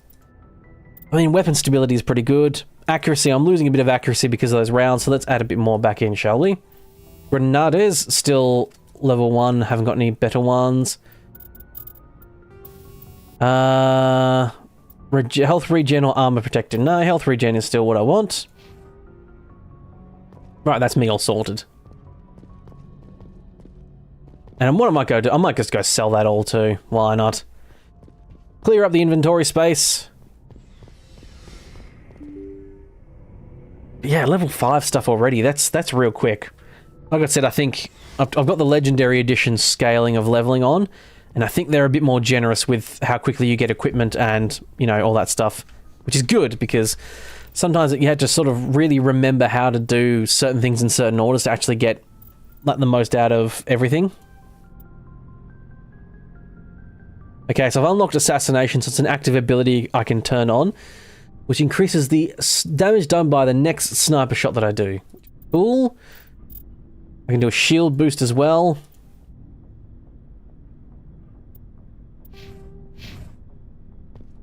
I know I can't change my hotkeys on the ship, because you need to be able to access your weapon wheel, and you can't do that here.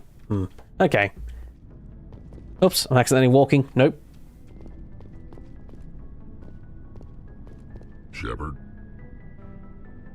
I think I've talked to everyone enough. You don't have to do as much talking from memory to your crewmates on this one. I mean, it is just because it is the first game, and I think there's a lot less voice lines. You know, every game, they always get bigger as they go. And I think in this one, until certain key points have been hit, so the next one would be the planet where you have to make the decision with the 2 people.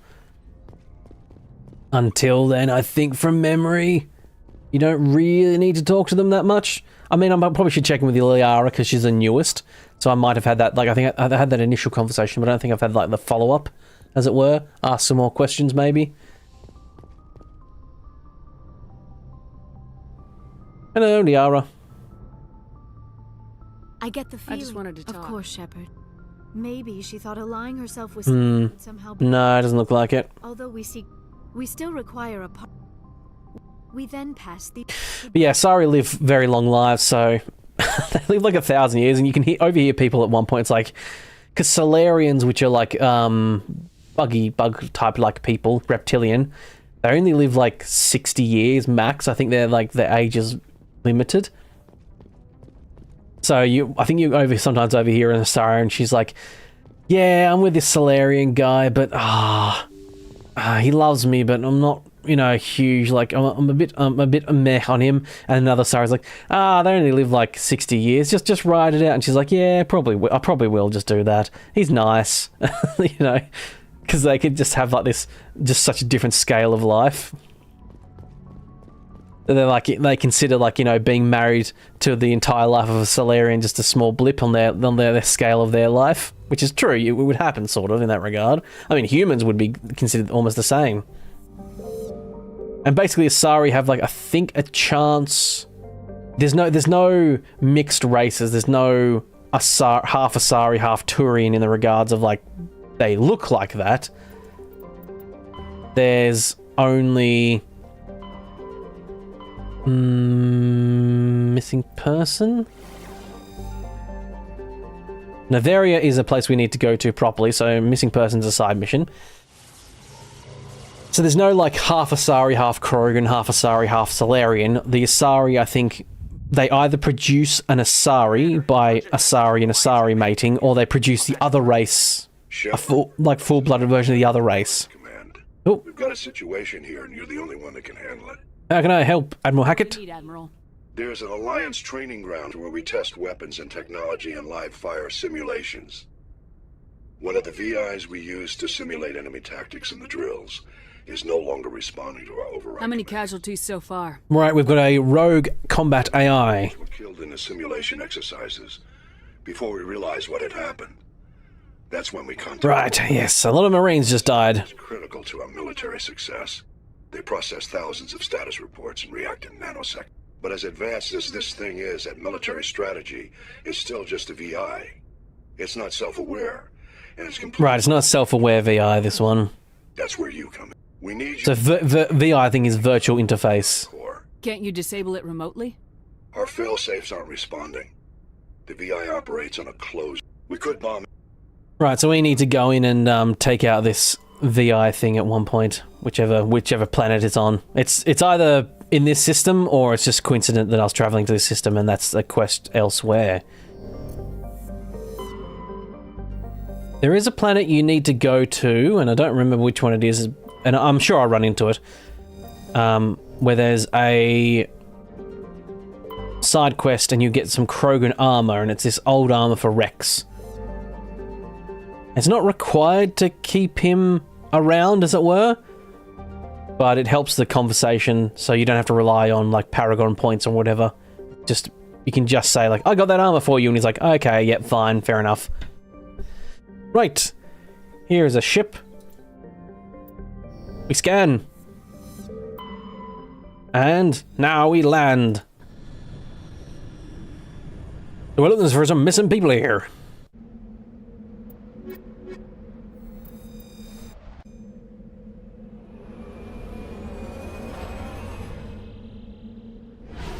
All right. Real snowy planet, this one. Okay, so there's a warning there. That probably means Thresher more. Let's ignore that for now. Remember to quick save. I think I might look for an auto save. I need to make it. I'm going to quickly write myself on my phone for a second. I'm going to write 2 notes.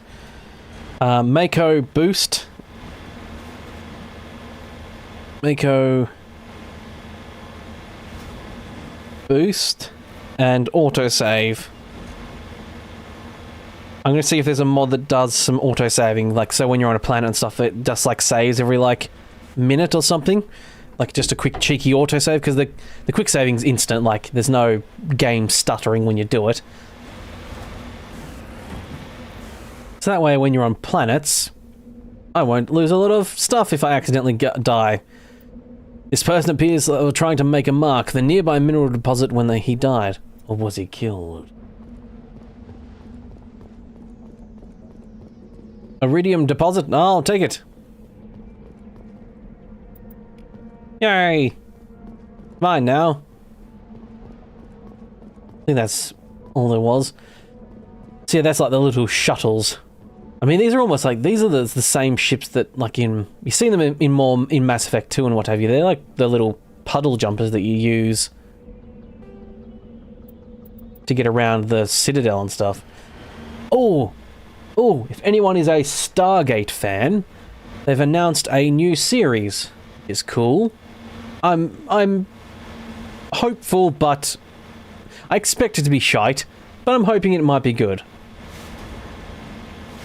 Anyone who's a Stargate fan out there, it is unfortunately done by Amazon. It's going to be done by Amazon, so I shall sail the seven seas, as it were, for that, because I refuse to give Amazon a single cent. Though I'm not advocating people should follow my lead or anything like that. And sailing the seven seas is a fun euphemism for something that I'm totally not going to do. Cough, cough. Right, there's a generator here we need to activate. There appears to be no one left at the camp. The generator is still functioning, but there are no signs of former occupants. The camp's computer notes several locations of interest.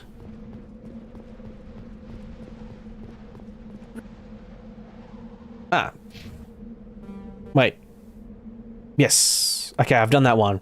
Okay, that was handy that I grabbed that one first, because actually no, this is just debris down here, so I can just go do this one. So what I'll oh no, I'll just go this way. Yeah. Trying to maximize my route here. Whee! Boost. So yes, for Stargate, if anyone's familiar, Brad Wright is heading it again. Who, I think he was like the producer director for most of it, I think. Cool. So, there is a bit more hope in this Stargate community. I think that this is going to be good. Oh. Did I just hurt myself and that's why that thing just activated? Or, yeah, it's because I hurt myself, yep. Oh yeah, I need to do my hotkey stuff. Right, so number 3 is what I've got. Oh yes, cool. It auto swaps for pistol versus sniper rifle. So number 3 is my pistol or sniper rifle specific weapon thing regardless, which is cool. That saves on a whatchamacallit? Button? Shield boost, that's the one.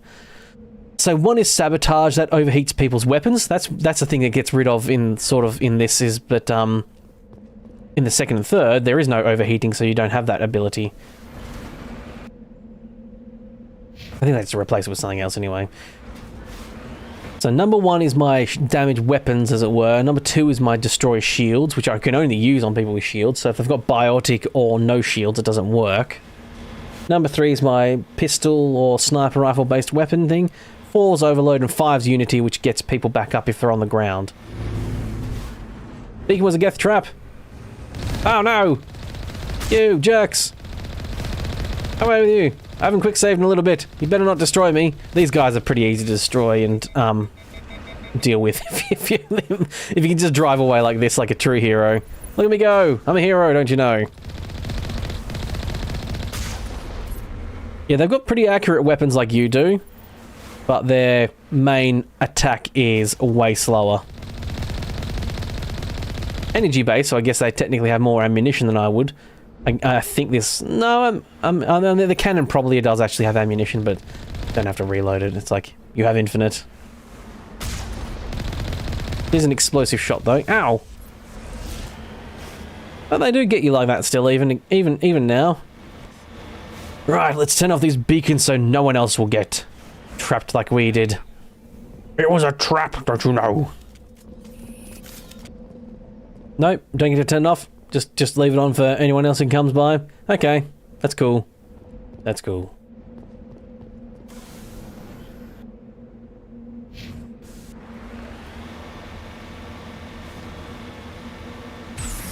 Over this way we shall go.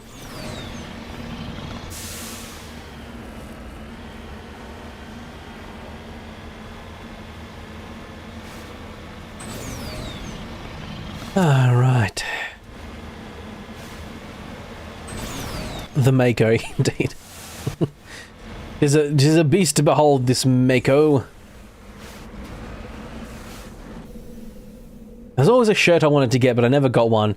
It was a picture of the Mako, but it was like, you know those hazard symbols where it's like, you know, slippery ground or something that shows a car going up a bit of an angle or whatever. There's one with like the Mako, but it was like going up a vertical thing.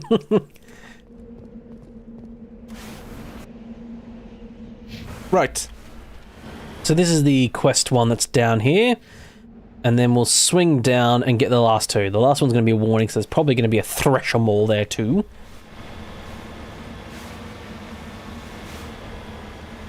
Oh, is that...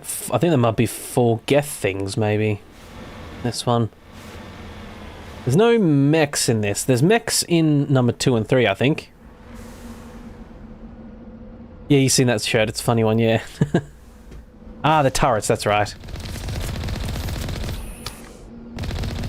Take that, you jerks. Can't shoot them, can you? No. It's a shame you can't do that. It'd be cool if you could shoot the rockets. Yeah, they fire pretty fast too. You know, really dodge in and out between their various rounds.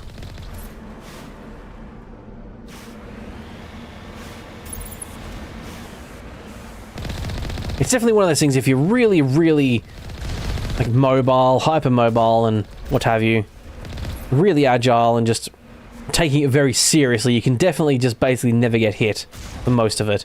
Except for those Geth things that shoot bullets, because that's really hard to dodge those. But everything else you can pretty much dodge and take care of like this. And there's that's a massive AoE on the explosive shot as well. But I'm not playing on a higher I'm not playing on like the highest difficulty or whatever, so it's not as much of a problem. Right. Ah, I gotta love those quick loading screens. SSD loading, NVMe I think even. Yeah, it's on my NVMe. Show yourselves! Give up! It's time to give up. Oh, this is a burst pistol. Oh, that's an automatic pistol. Bloody hell. I think this might be a mod thing. I think this is some weapons have been added in. It's like it's taken some weapons from like the next 2, I think, and added them as weapons for the first one. I think this is one of them. Oh. Oh, geez, it's hard to control, but does good work. Fire in the hole! Hit grenade. Mercenaries, away with you. Yeah, some of these people do not do the cover thing very... What just happened? Oh, my camera just went a bit weird. Some of these people do not take cover very seriously, and they just sort of run out like this. They definitely fixed the AI a little bit, for the combat AI a lot better in the second one. Bravo! Take that grenade. There, one more. Hey! Get down! Take that? Question mark? No, I think they're coming down though. Sprint over. There you are. Oh. This pistol's really cool. I think is it the Tempest? Oh. Rounds. No, Cobra. Cobra.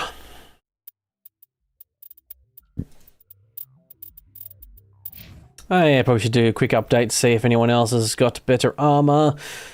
120 and 13, but a little less bio and tech. Not too bad.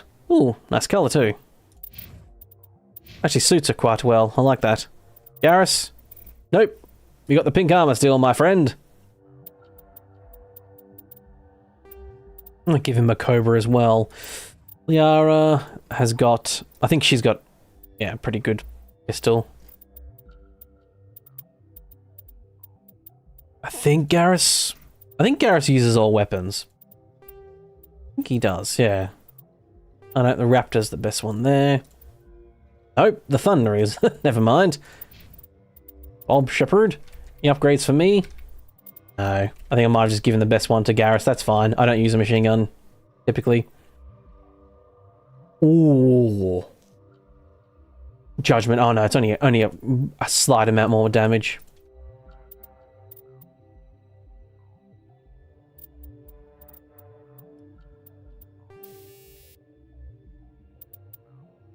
Ooh, medical interface, health regen, and toxic resistance. Lovely. Very good. I think that's everyone. Now it's just time to do the looting. There might be a person upstairs maybe you have a conversation with. They don't normally show them up on the map if there is. They don't technically count as a combatant, so they do not show up. Rightio! Up here we go!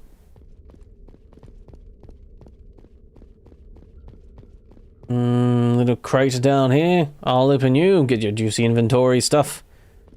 Yeah, they didn't bother telling you what you actually picked up. It just says in the bottom right, inventory. And then it's up for you to guess what it is, for you to find out what it is later. Captain William. Ah. MSV Majesty. His stiff fingers are wrapped tightly around a small data pad. Ah. Shame. Shame.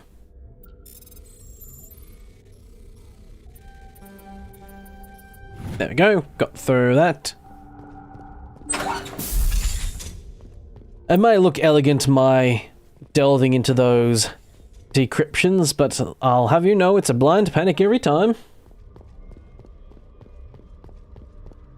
I may look like a smooth operator, but it's all a front.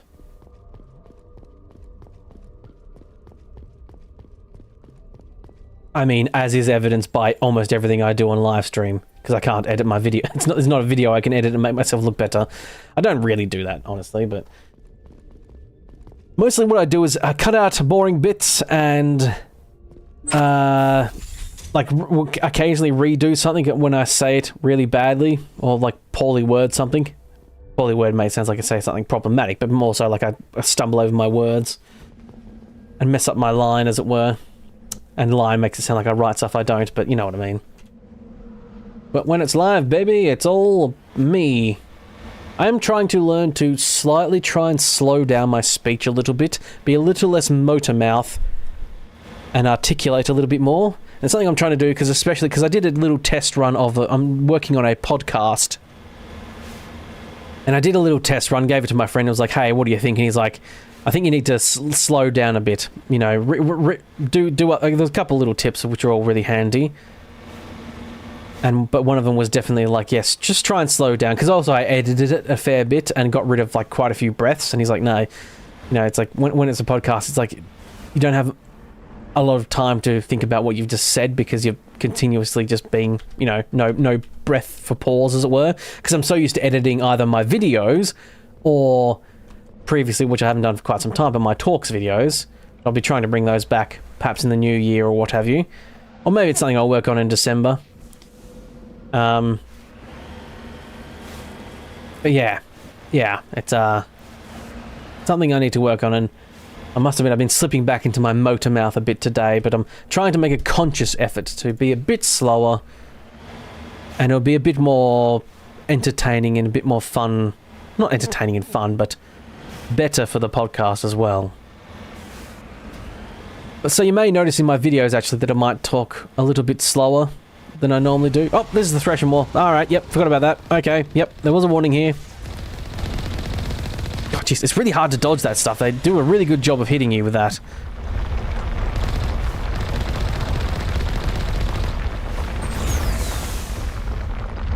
That was bad, that was bad, that was bad. Nope, nope, nope. Oh, oof.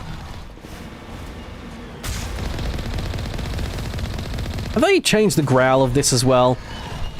I felt like the growl was different. It was like that classic growl that you've heard in a lot of video games. I think there was one in like Final Fantasy is like the earliest one I could find, one of the earlier Final Fantasies. There's a specific growl. The one I remember it from the most myself is Jedi Knight Jedi Academy on the planet where basically worm creatures like this attack you.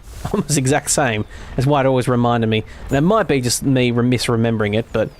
Oh wait, no, no, bloody hell. Oh, jeez. Did I get it? No. Oh, shit. Come on, Mako. There we go.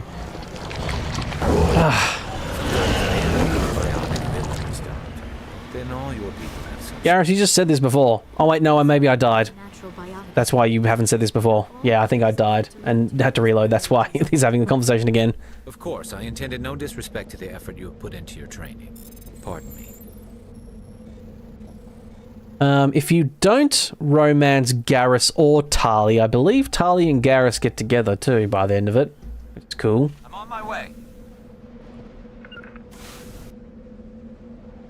Right. It's all done. We can return to Normandy, he said elegantly.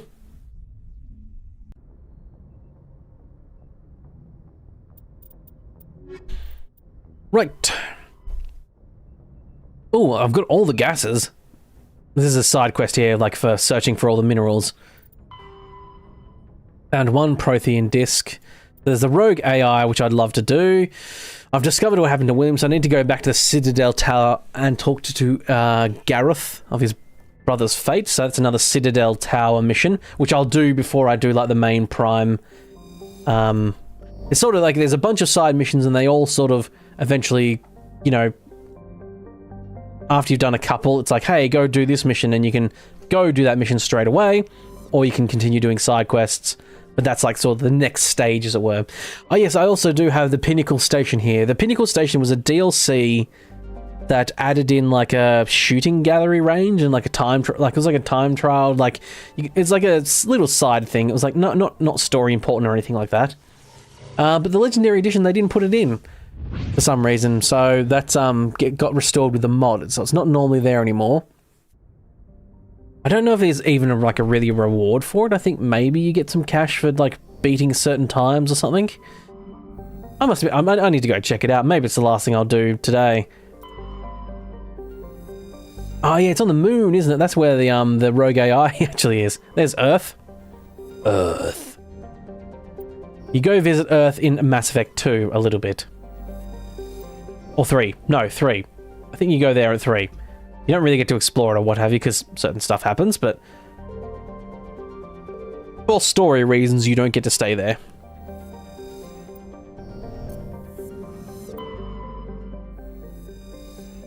I can't imagine there's anything to scan in this system. It's probably been scanned pretty hard already by, you know, everyone else in the universe of humanity. So it is quite funny that, yeah, there's definitely nothing to scan there. There's no asteroid or anything in any of these belts. Ah, Pluto, my friend. You're here, are you?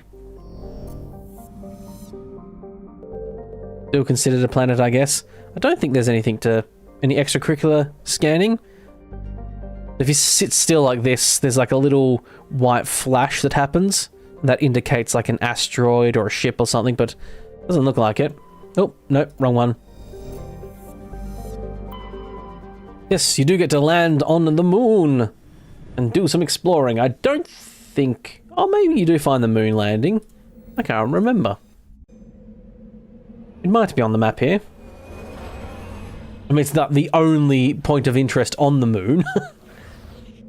I'm actually surprised there's no moon base. Normally that's a big sci-fi thing, is having a moon base. But apparently not. So yes, there's a rogue AI here, and we've a VI, and we've basically just got to destroy it. He did very much make a point to say that no, it's not artificial. There's no intelligence behind it. It's just a rogue thing. It's targeting parameters or something has gone awry. That's a crashed probe by the looks of it. Yeah.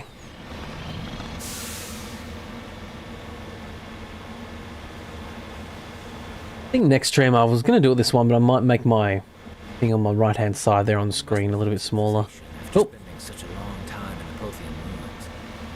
No, cities and stations were always my mother's area of comfort. I actually enjoy the solitude of dig sites. After seeing so many Asari come through the Citadel, I assumed your people preferred large cities. I apologize.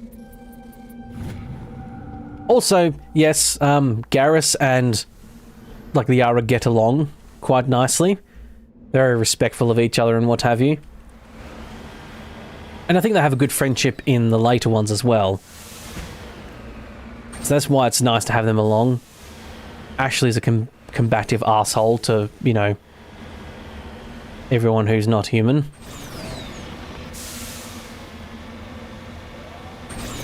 I think she's the lowest rank as well, so her and Caden sort of get along in the regards of like Caden, the fact that Caden's like outranks her, so she has to be at the very least respectful.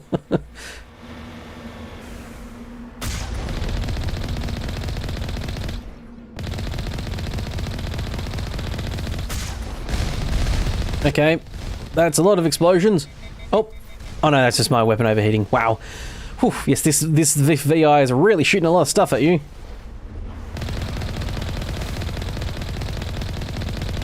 Come on. There we go.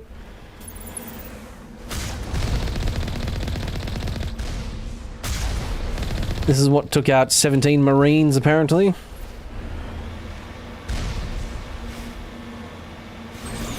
Look at me go! Wow! Nope, that didn't work. That didn't work at all. You saw none of that. As far as you're concerned, I did an elegant leap through the air. Yes, we've got to go down here now. Let's enter the building.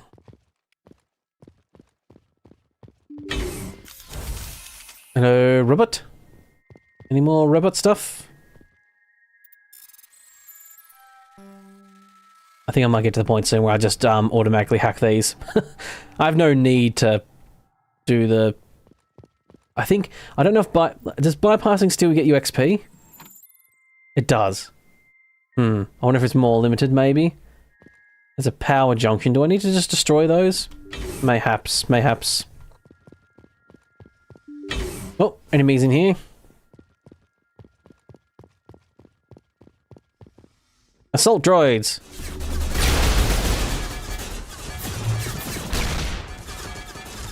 Oh, jeez. Spicy fellas. Wow, the kickback on this pistol is massive. I keep forgetting every single time. As soon as you start firing, it's like kicking back. Oh, jeez. Bloody hell. Ow. Oh, ow. Oh, there's one here. You guys just standing there, not shooting it? Okay, that's cool. I'm happy with that. Oh, jeez. I think I might have to keep to burst fire with this pistol. Oof. I will definitely say I am no stranger to firing accurately. I'm a relatively good shot. If I don't, you know, not trying to toot my own horn as it were, but I mean, you wouldn't know it from all my shooting in like Fallout and what have you, but I actually do say that Fallout, especially modded, is not like when it's a bit laggy and modded and stuff like that. It's not the most elegant and smooth of shooters. It's better, but it's not the best. Like, you know, the most accurate representation of people's shooting skills from you don't get that from Fallout 4. But as, like, even I will say this is like I'm having trouble like controlling this weapon, which I like. I actually quite like a weapon where it's like, you know, it's hard to control, but if you have trigger discipline or something like that, you can actually, you know, I'll heal Garrus just in case. You can actually, you know, do it. I don't think there's just the VR conduits. I don't think there's anything to interact with. I don't think it is secretly conscious or anything like that. There's like no way to secretly deactivate it. I think you just genuinely do have to destroy the stuff. Toxic gas is being vented. Okay. Trying to defend itself. Which would make you think it's being more self-aware, but I think it is just defense programming.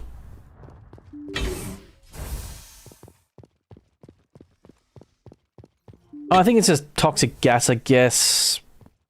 Just from destroying it, because it seems to go away.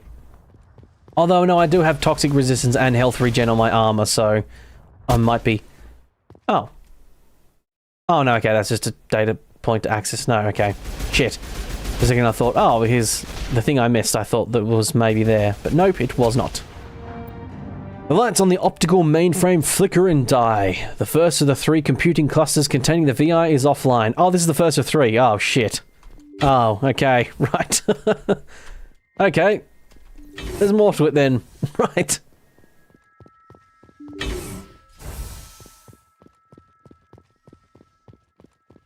This is very much one of those missions where it does feel a bit like padding. You could have just done the one, but I guess they wanted to get the most out of making a moon base, as it were. I'm on the moon. Don't you know? I'm a moon man at the moment. Moon lady. Bob Shepard.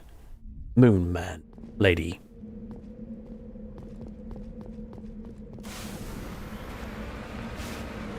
Right, so I've done that one. We'll go right, and then I'll point the Mako at the one I need to do next, so I don't accidentally go into the wrong one.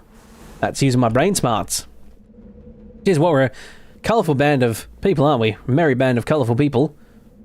Well, I'm pretty grey, browny coloured, but... Look at them. Yeah. I have a feeling these are going to get progressively harder, too. We'll find out.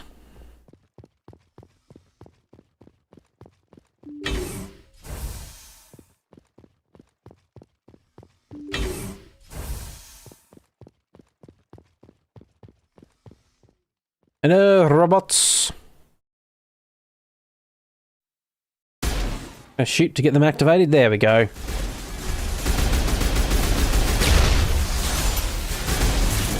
Nope, just going to shoot into a wall there. Okay.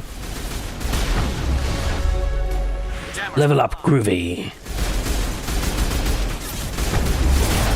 Actually, can I just do it while I'm...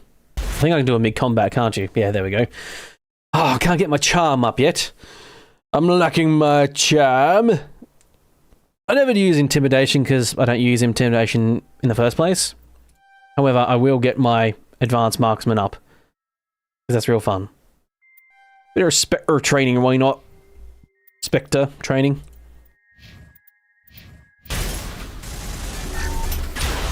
Alright, do some shield damage. Get that done. A weapon stability mod for this pistol would actually be really handy, come to think of it. It's the first time I've actually ever really felt like I genuinely do need like a weapon stability mod. Which is cool. I like that. Very much like it. Right. Well, that hurt.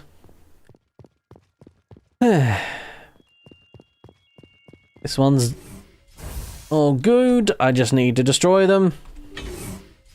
Maybe I'll just switch to like shotgun. Go.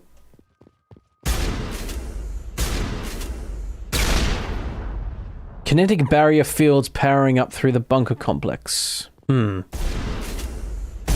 Oh yeah, they just made it more annoying, didn't they?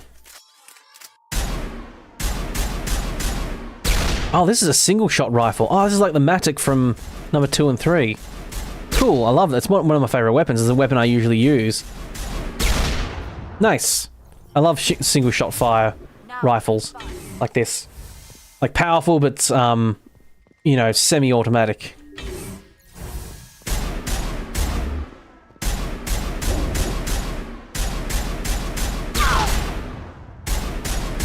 Right, getting gassed still, but I think it's fine. It's cool. We're all good.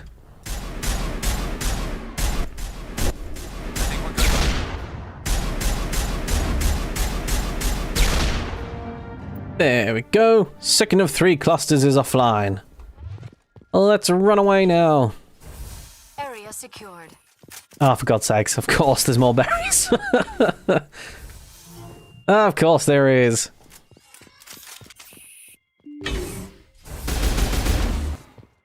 I think my pistol is actually, yeah, probably best to deal with those. Fast firing, does a lot of damage.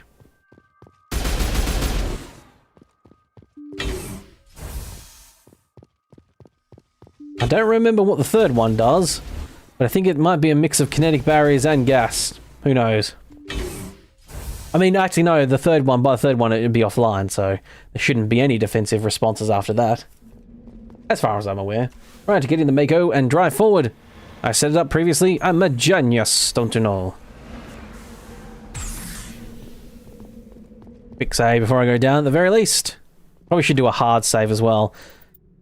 Need to, oh no, can't do it, never mind. Is it because I'm in combat? Can I do it now? Nope. All targets never mind. There we go, now I can do it. Gotta remember to do those every now and again. Ah, the kinetic barriers are just up permanently at all of them now. Oh, it's entirely possible that I just coincidentally chose the route that meant I didn't have to deal with these kinetic barriers all the damn time. Like, if I went to this one first, I think kinetic barriers might have gone up in the other two completely. It might have been really annoying. Blast shields, overheat weapons. Get my shield boosted a little bit.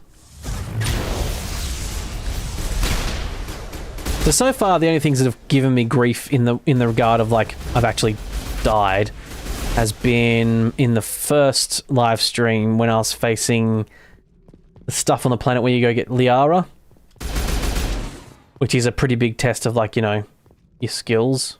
Not skills, but, like, tactics. I think I survived the Krogan attack first try on that planet. It was just the Geth thing that I died, like, twice, I think, because it just, all it does is, like, just shoot you and you're dead. Additional drones have been powered up, right. Last-ditch defense to defend itself. This weapon seems to be a bit broken, actually, I've just realized, because the heat is not going...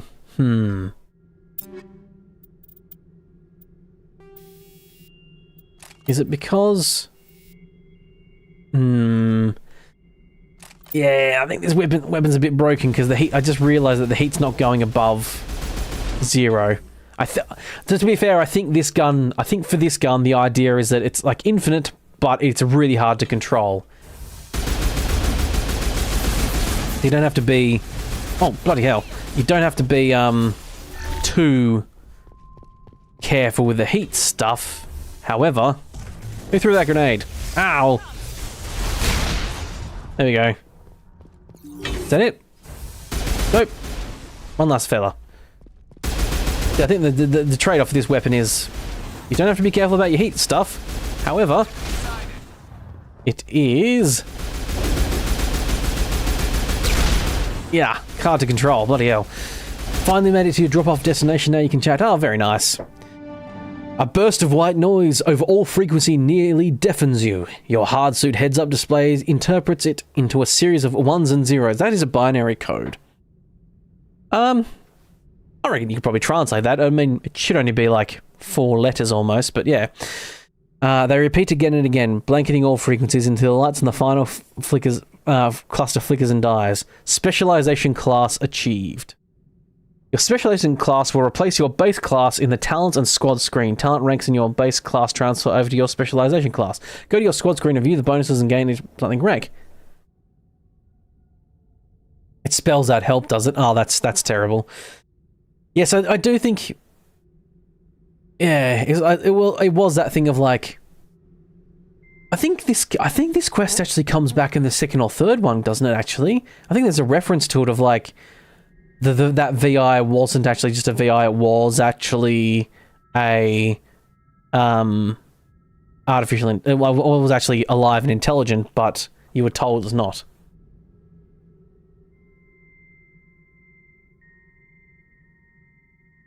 So we have a specialization class choice. Commando basically increases all your damage with your weapons and improves immunity, marksman, and assassination. Or operative.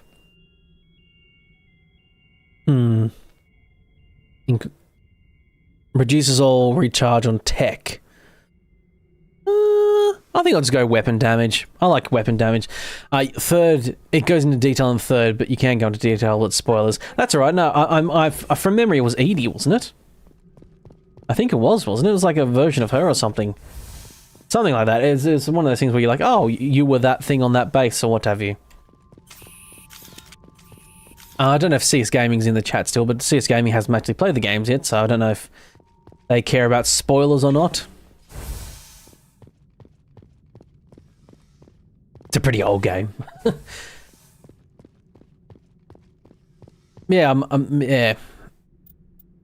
I'm just going to bypass stuff now. 65 XP. Okay, that was 65 XP. I think there's another one here, so I might be able to do a control test. Average. Let's do a manual. Perhaps manual might be... Manual might give me... No, 65 XP, so... I'll just override it now from now on. With biogel. Just saves on time, doesn't it?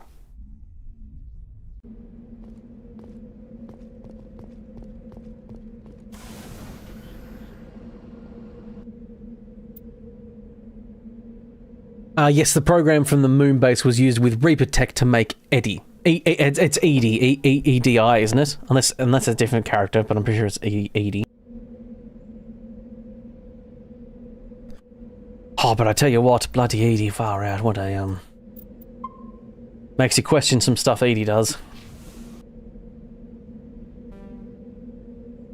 Okay, so that was the second last thing to do. I did that.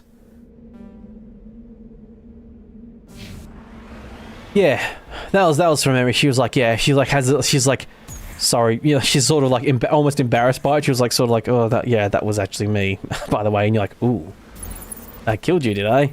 Kind of like, it was like an early version of her or something like that. She's a robot lady that appears in Mass Effect 2, and she's an absolute bombshell of a woman too. No, 3, sorry.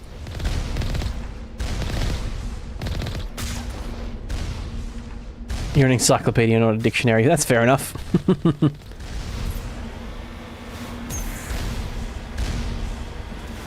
It's funny, actually. Because of Mass Effect and Edie, I actually called Eddie in Fallout New Vegas Edie as well. And I just never questioned it until I heard someone say, like, and then later on you're playing the game, and when you get to like the end, it's like, or someone actually talks about Eddie, like, and it's Eddie, and I'm like, oh yeah, it's not Edie, it's Eddie. Yeah, she's a badass as well. Indeed she is. A super sexy badass robot lady that you sadly cannot romance, which is the biggest, the only downside to her is that you can't romance her. It's so disappointing.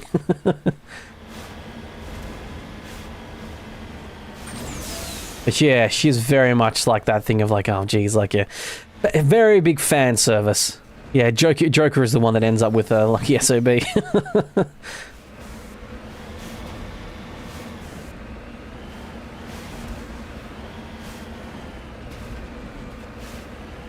Okay, nope, yep, okay. Rocking these mountains, not a single scratch on this baby. Bitch slapping these mountains like no tomorrow. I keep saying that, bitch slapping these mountains. There's a reference to Robot Chicken, actually. And Patrick Stewart, actual real Patrick Stewart, has a line in a Robot Chicken skit where he's like, you know, driving around in a vehicle. He's like, hey guys, this is so cool. Check this out. They've got hundreds of these things. It's like, and then the guys like the Fremen's like, well, what about the land and the people and stuff like that? And Patrick Stewart was like, oh, I don't give a shit. If you want me, I'll be bitch slapping Junes in a June buggy, and drives off. Right, I think that was it. That was all of them. I think they were all sort of linked to the same thing, wasn't it? Yeah, training ground stuff. All right. We have completed the moon. It's where wizards came from, apparently. That is a reference to Destiny, the first one. I never even played Destiny, the first one. I just know that wizard came from the moon as a line. It's a very big memed line. Alright.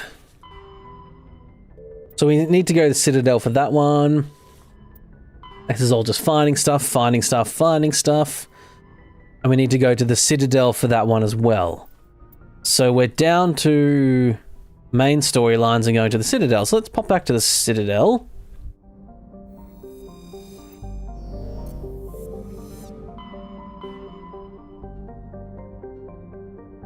Over this way. Let's go report in for those missions. See if there's any new ones that have cropped up. I don't think there is. I sort of think it does it in stages from memory. So it's like, you leave, you come back, there's a bunch of new missions.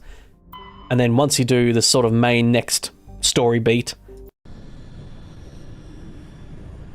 of the main quest line, then you go the next level again.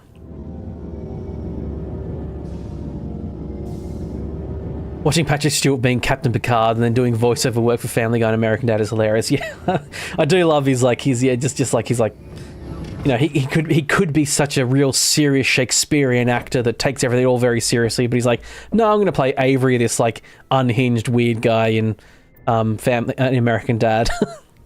And yeah, just doing random voice lines and stuff in Family Guy. Okay, Shepherd Fan 3000, this is Conrad Werner. Now he's got my private email and sending me messages. That's not creepy or, you know, troubling. I will think no further of it. He's the inner voice of Susie as well. I must admit I'm not familiar with what that is. You'll have to let me know. Logged. The commanding officer is ashore. Exo Presley has the deck. Right. Oh. No, there's not a fast travel terminal up here. I keep forgetting there isn't one. It's not this person's Omni arm. This is the person, there was an Omni tool just floating in midair before. Oh, Joe's baby from Family Guy. Ah, yes.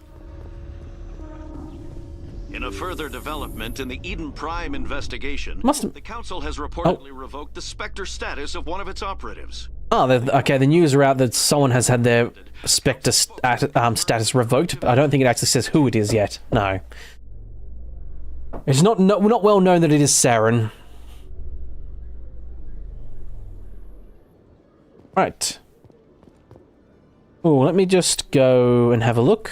Quickly go through. I don't think there's going to be any better weapons. Oh, sniper rifle better. Very good. Any better armor? Not for me. Oh, no, she can't wear a lot of stuff. There is better armor for her, but she can't wear most of it. Can he wear medium Taurian armor yet? Is there even medium Taurian armor? I haven't got any. That's fine, that's cool.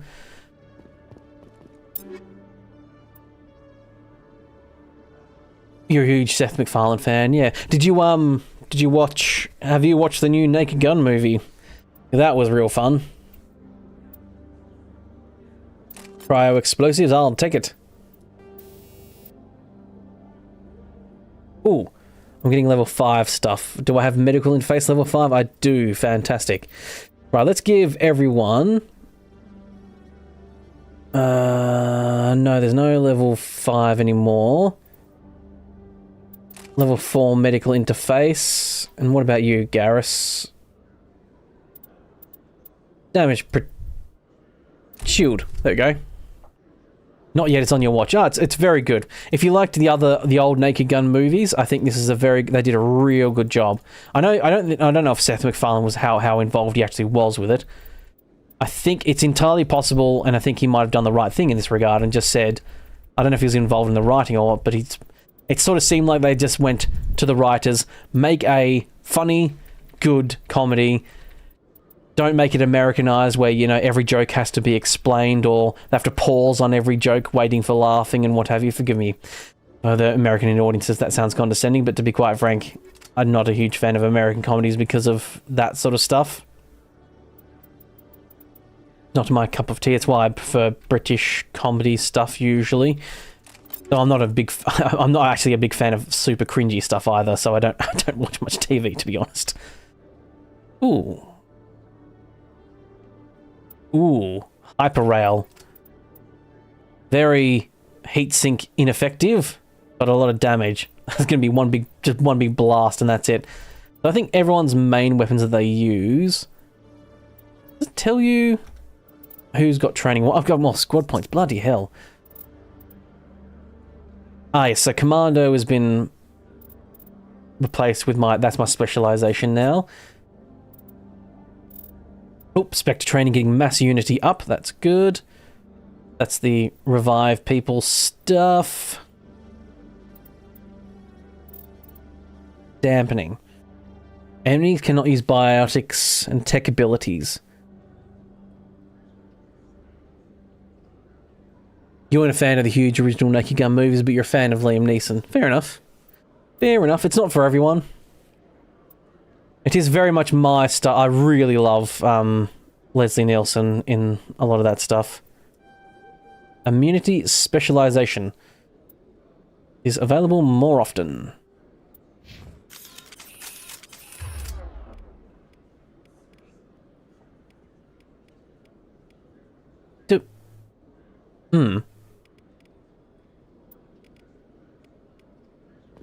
Oh, it's Unity. Okay, yeah. Sorry, I was just getting confused about my own stuff.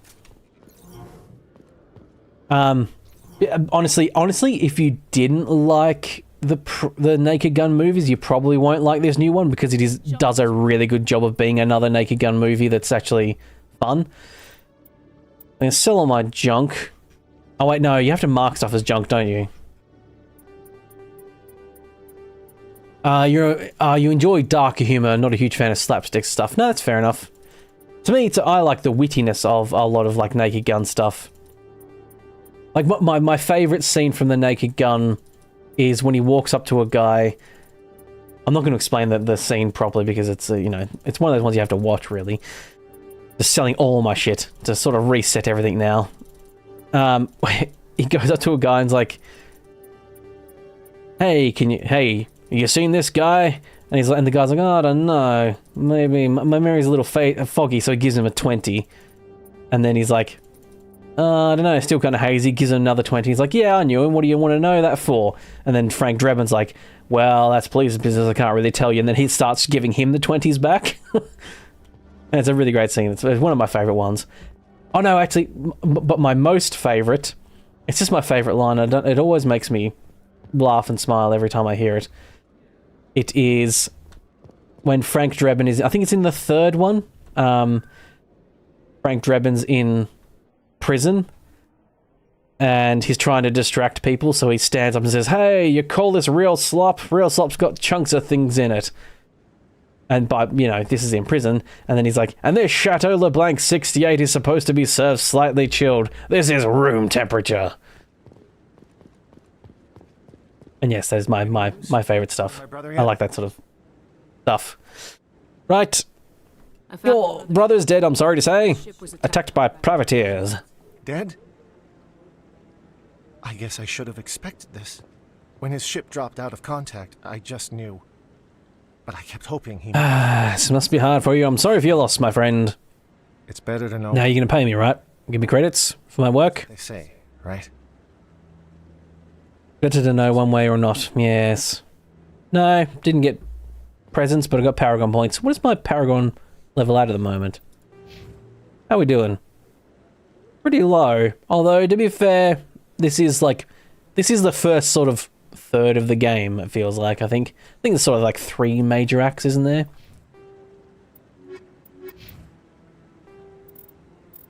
Oh, you can mark all viewed as entered. Oh, yeah. All entries as viewed. I like that. Everyone else is just leveling up fine. Yeah, I haven't got the fitness thing yet. I think that allows me to wield heavy armor, isn't it? Really should do that at some point. Oh, that's right. I was wondering what the hell I was talking about immunity and why I didn't have it. It's because I haven't unlocked fitness, so I don't have immunity yet. Oh, well. So I unlock fitness, and then I can use medium armor. Okay. So I can only use light armor at the moment. Right, so there's that friend there we had to talk to. Oop, got my gun out. Everyone ignore that. Everyone ignore that. I'm a Spectre, I'm allowed to do that. And I did it on purpose.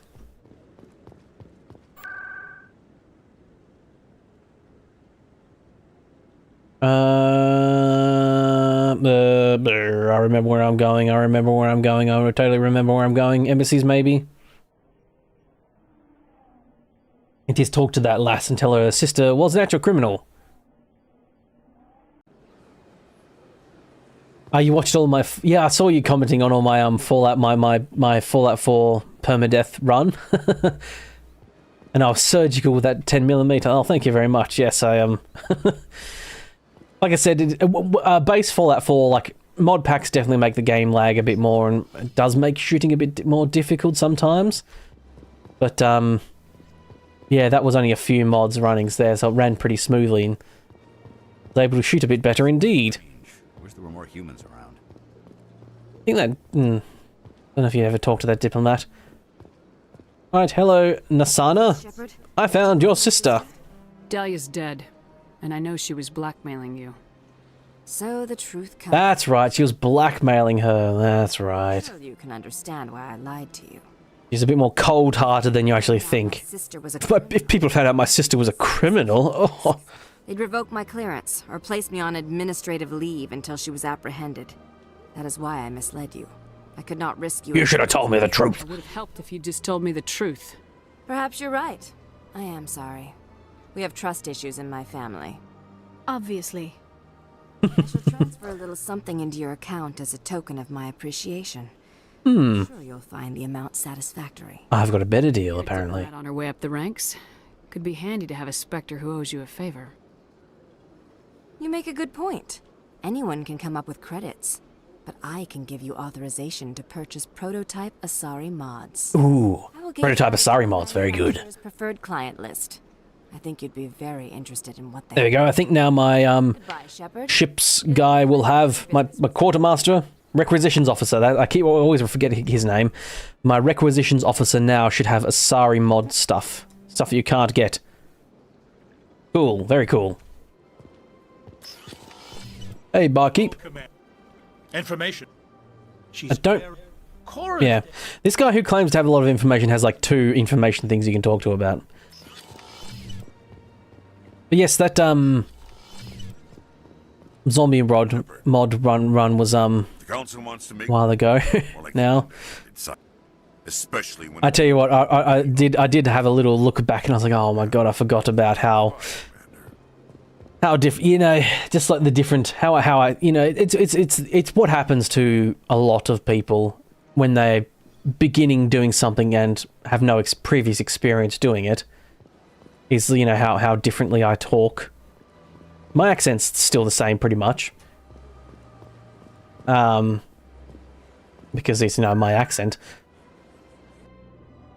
But just like how I speak, how I vocalize, how I enunciate. More so how I Exo Presley vocalize, I guess. Yeah. A lot different. The energy. That's it. A different energy. Hot Asari matrons in your area. You won't believe the selection of desperate Asari babes that we've got lined up for you. Yeah, it needs to be a real sleazy voice, doesn't it? For all the tastes and dispositions, whether you're a Turian officer with no time for something serious, or a knob businessman looking for some tentacle candy, or just a pent-up Krogan wanting to release some stress with this crant. We've got the Azure you need. Click here to chat with one... What is it? Click here to chat to one within 500 light years now. Link blocked by spam filter. Why did it just block the entire message? Why not? Why just the link? Maybe I want to talk to hot Asari babes. You don't know me, game. I mean, like I said, this is a mod anyway, so it's just a fun little thing.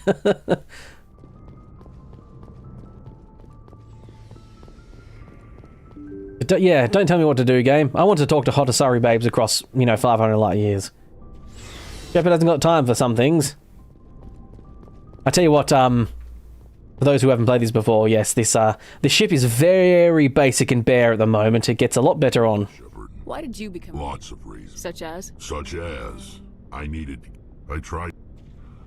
They followed. He wanted to continue. I told him. And for... Sounds like a trap. I did. I think it's his father's armor you find. I swore to recover... Oh, here it is. He swore to recover his family's battle armor. This is very important. What's so important about this armor? It's a relic. Useless, really. But originally it was taken by the Turian military. Now it's in the hands of Taun Actus. Turian scum that collects relics. I'll go look for it, buddy. So long, Rex. Shepard.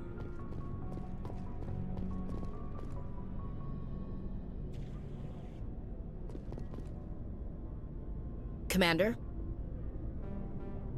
Sure. Let's pretend this never happened. Are you interested in the lieutenant? No, ma'am. What's up? With Dad on duty so much, Yeah, so you can learn about Ashley's family. This is not going to matter because you're going to die. I guess. Or things were tense. I didn't think it. I took. She.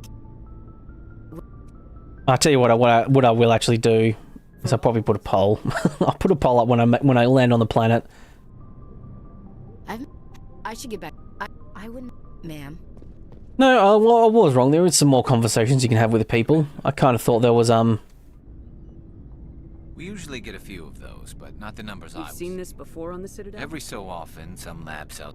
black market stuff. Yes. Krogan testicles. I think that was it's some black market stuff on Krogan testicles or something at one point. I told them they sent the military out. All they had to do was If disable you don't care about the fate of those hostages, then you're no better than he is. Yes, Gareth has made some questionable decisions in his Yeah, maybe you're right. background, as it were. Wish I could have stopped him. Do you have any idea what happened to Dr. Salian? I sent out feelers from time to But yes, he was after a doctor, a real sick bastard, I think, did some experiments on people. I'll check out the coordinates. But we can actually get the coordinates from him to go check out a place. Take me with you when you go. That is a good loyalty sort of mission for him. Not that you have to actually do that for him, I don't think. The second one is where the loyalty missions really matter. I mean, it does matter in this one as well for the Krogan. Shepard. Good to see you. Yes, but Tali's happy here. It must be. But I don't want this to get in the way of our mission, Shep. I think she might have a mission as well. It's a safeguard. I don't know if Ashley really has a mission. I don't think Ashley and Caden have, like, missions. Like what? See you later. From memory. Yeah, you definitely turned on... More turned on if you were back then. It was still enjoyable, and you definitely fit the tone of the playthrough. And working your way through the Oblivion run, the Painted World. Yes, that was a fun one too. Shepard, Are you Peter? we're two. So long, Rex. Shepard. Yeah, turned up. Sorry, yeah, grandfather. Let's see what you got. Right, let's see what you got. Sorry, I forgot to mute my mic just then when I did my rearranging. It probably got sent it all freaky. Tali's mission is kind of hidden. Yes, well, I should be able to get everything. I have 2 black license market things here. I think that's wrong, but that's okay.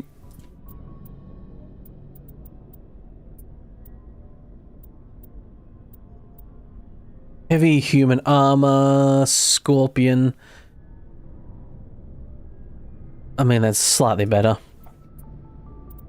Light human armor, what have I got? I've got level 4 as well, so... It's probably going to be... Oh, these are literally identical. It's probably just the colour difference, that one. Yeah, nothing interesting.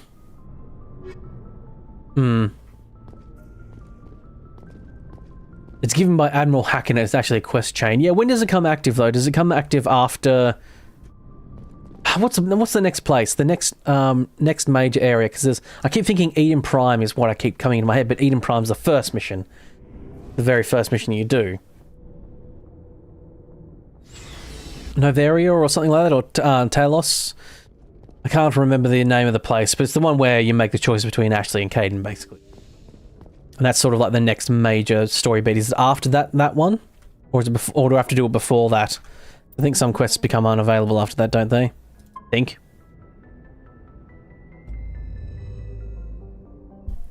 You can do it all the way up until the last mission, fair enough. That's fine. I won't have to stress too much about it then. Is the Quarian fleet? Is that what you do? Right. I've got a couple more side quests to do. Like I said, I'll make sure you definitely always do the side quests first.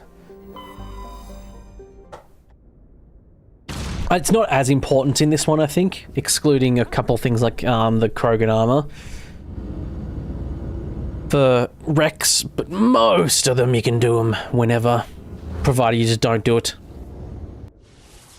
It's the Geth invasion of the Armstrong cluster. Okay.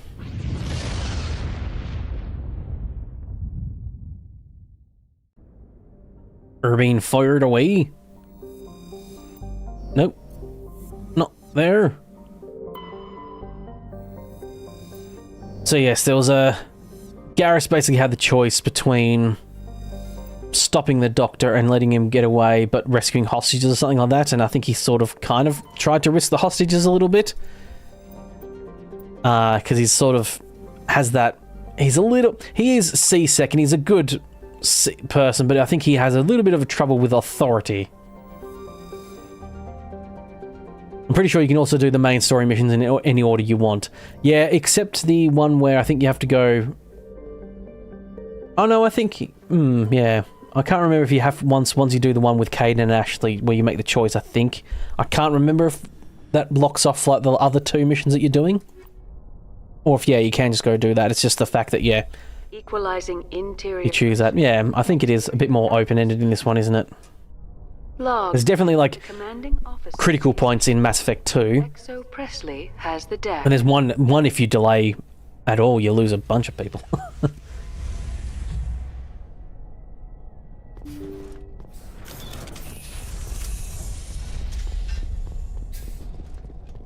Right, Dio. Yes, they nice and open world games for the most part. And yeah, once you learn the game a bit more and you sort of know that there's some critical things you have to do at certain points, leaves a little guesswork out of it. Right, here's a bunch of test subjects. This good old doctor has been mummifying people almost. They're basically husks, reskinned husks. This game didn't have a lot of, had to really skimp on its assets sometimes. So these are basically just husks, but they're exploding green.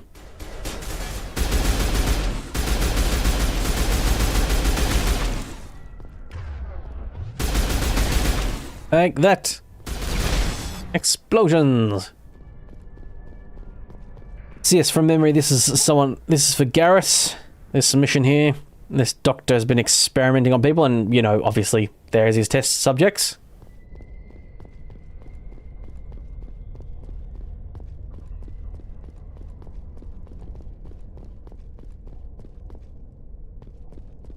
No, you don't need to do them all. No, you don't need...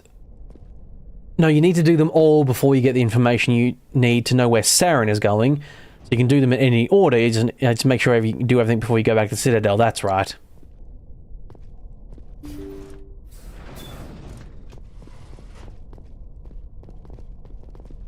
Righty, oh, where is he? Here he is. Come out, scumbag. Thank you. Thank you for saving me from those things. Commander, that's him. That's Dr. Saleon. What? My name is Hart. Dr. Hart. Please, get me out of here. Are you sure? You're certain, Garrus? Positive. There's no escape this time, Doctor. I'd harvest your organs first, but we don't have the time. You're crazy. He's crazy! Please, don't let him do this to me. Finish him. Time to die. Back down, Garrus. Back down, Garrus. Military. He needs a proper trial. We can't let him get away. Not again. If he dies, we'll never know what he's been up to, or how he did it. We'll take him in, interrogate. The renegade options are funny as hell. Yeah, they're quite funny. Okay. It's like, it's so vicious sometimes. You're like such an evil bastard. Very lucky, Solarian. You owe the... Like this guy killing letting Garrus kill a guy that's an absolutely horrible, like, experiment on human people and so he dies anyway. What was the point of that? Oh yeah, he just tried to fight. Garrus just shot him and killed him. I didn't even get a chance to... Okay. You can't predict how people will act, Garrus, but you can control how you'll respond. It's not about how the other people act, it's about how you act. Other people act how they want. I don't think it's about your actions and your integrity. Salien's medical equipment is stained with the blood of many species, pale blue, violet, orange, and more than a few dark red. But his work has ended here. Time to head back to the Normandy. Normandy, even, not the Normandy. It's better when you steal his kill to teach him not to hesitate.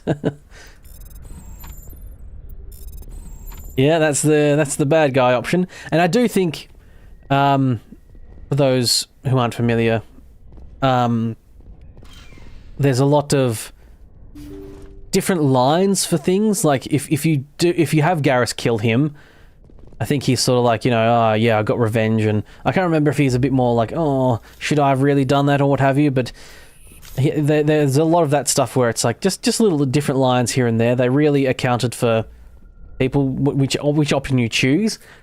It's one of those games, like some games do not do this very well, where the evil option is so clearly the evil option that they have it there, but no, they don't expect most people to do it, so they don't put much effort into it.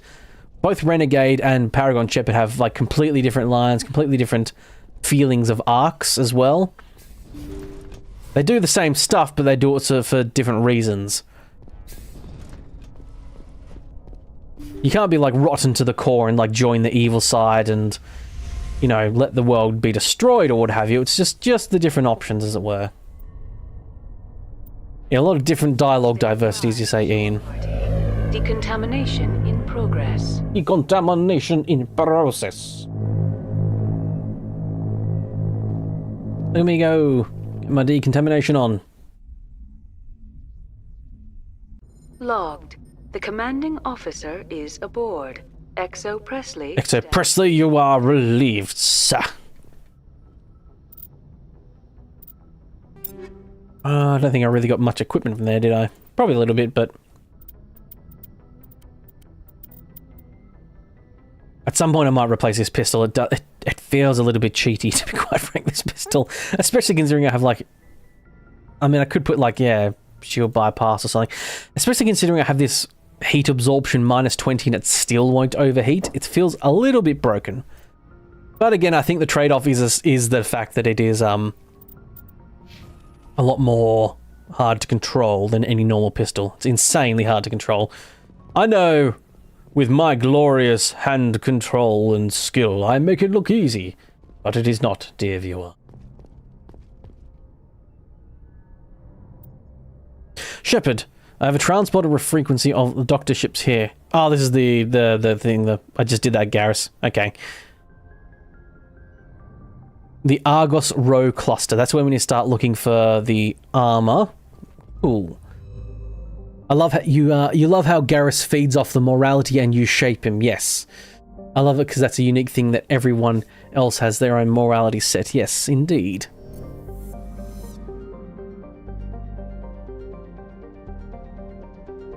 Yeah, Garrus, you sort of definitely shape with your actions. He still does the same sort of stuff later on in the other games, but. Yeah, his motivations are a little bit... I've just completely forgotten the name of the place. Shit.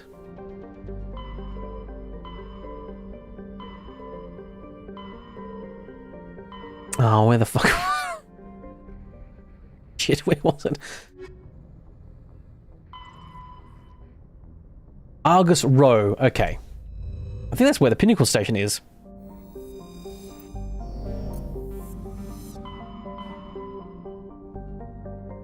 It is, okay. So Pinnacle Station is there.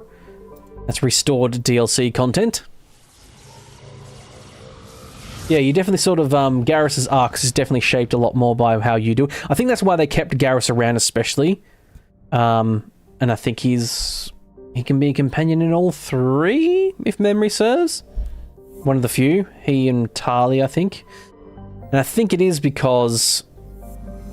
They definitely spent a lot of time making him like a main side character. Like Rex is a side character, but he can die or not, depending on your choices. So I guess they didn't want to make. They wanted to. I think that's what happens with Caden, Ashley, and Rex. All three of them can die respectively. So making them. Oh, got a message coming through. General distress call from the Sacred Angel Medical Transport. Critical system failure. Losing power. Emergency landing. Argus Row cluster. Argos. Communications. Yeah, he and Talia are the only ones that stick with you all the way through all three. Emergency transponder. Won't last. Okay. They might be on this planet. This is the Argus Row cluster, so they might be on this planet too. But yes, the reason I think Garrus and Tali have a lot more. What was particularly Garrus, I think, has a very big arc personally, and can be a lot more different. Is because that they stick around for the long run, as it were. So they invested more story, invested more time into them, and what have you. Because that just makes sense. You wouldn't really want Rex to be like the favorite at most in-depth character out of all of them, and Garrus be a bit more shallow because they weren't planning on keeping Rex around, or mostly because it's a waste of time because Garrus can't die basically. Although he might be able to die in number 2, but you know, for the first game, you could lose Rex really early on, and so it's a bit of a waste of resources almost. Game-wise, making in the regards of making games. When it comes to story and all that sort of stuff, yeah, it does suck that some of them are a little bit less thorough, I guess. That's the balance and stuff you have to do when making games.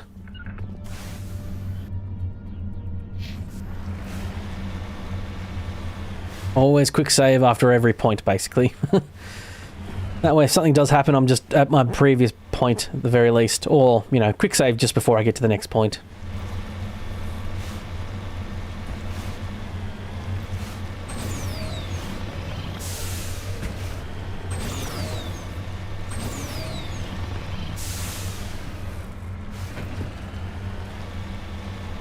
Alrighty-o!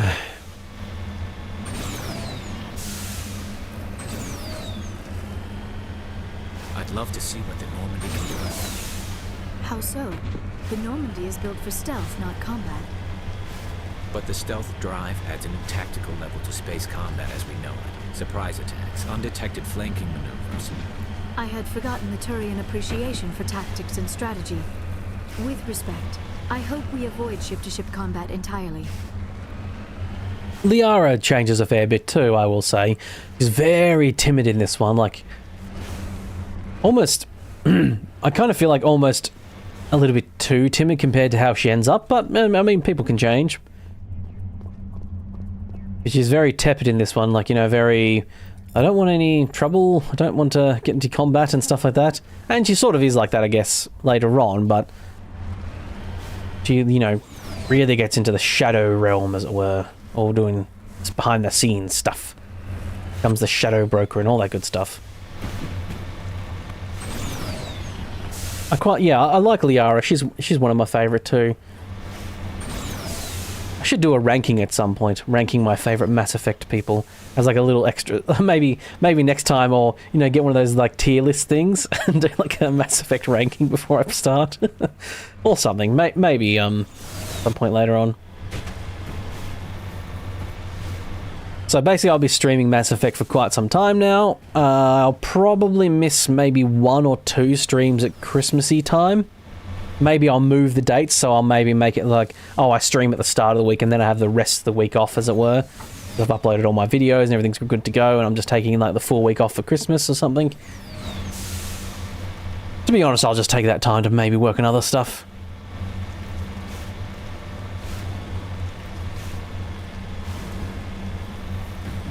You get how you would feel if you changed too much if you read the book in between what takes place between Shepard's death and 2. Oh, okay, yeah, so they're fleshed out a bit more on that, do they? I don't think I did read that. Mineral deposit! Blammo! Here I am, Mako! M35 in your face. Better hide your face, Inspector Gadget. Right. I don't feel like it's, I don't feel it's like a hugely terrible, like, I don't think it's almost like a, this is ridiculous type of change.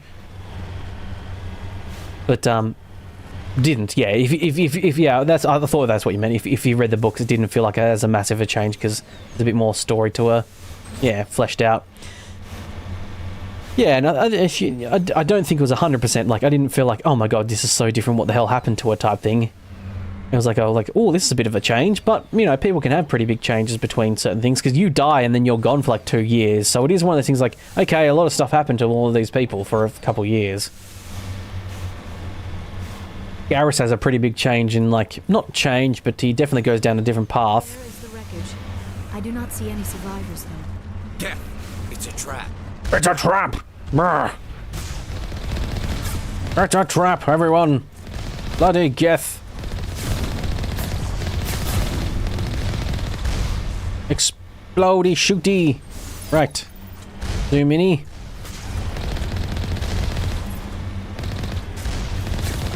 Come face me. I do like what you can do this. I keep forgetting you can do this. Blammo! Knock him over. Take that. Robot man. And a lot of stuff you can just completely destroy when you run them over, but those things, yeah, it's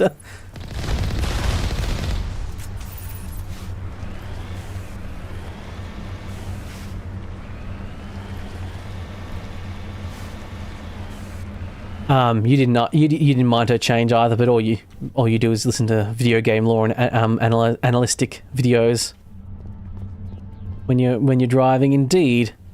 Yeah, there's not actually anything here, is there? No, it's just a trap, wasn't it? There's a mineral deposit over here. Yes, perhaps you might enjoy, when I eventually get around to finishing it, you might enjoy listening to my podcast when I've done that too.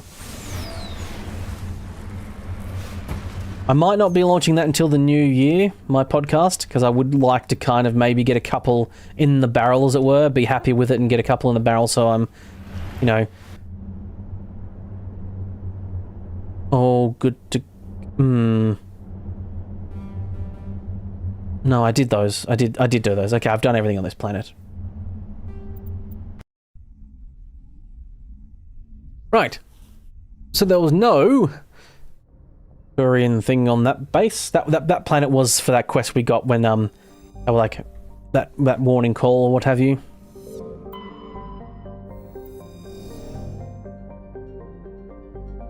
Oh, you didn't read the book, sorry. My apologies. That's what you meant.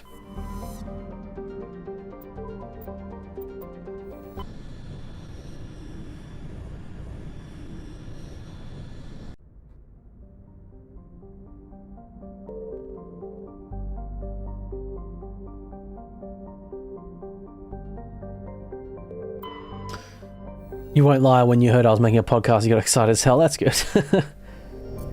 It might not be... It might not actually... Like, the thing is, it might completely flop and people might not be interested, and I might have just missed the mark in the regard of, like, being like, you know, people might listen to it and be like, oh, this is boring, or this is not interesting, or what have you, so... We'll see. We'll see. Wait, can I land on that planet? No. Only when they have, like, stuff in the picture you can actually land on the planet, but apparently not. I mean, the planet with Rex's armor on there, I think, is a planet you can land on anyway.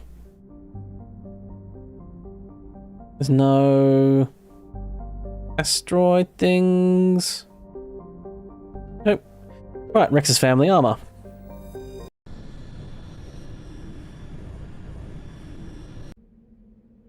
Oh, you've got bad ADHD, even with medication your brain can be, yes. Yes, I know the sort of feeling. I need to get myself tested. And you might be thinking, why haven't I already got tested?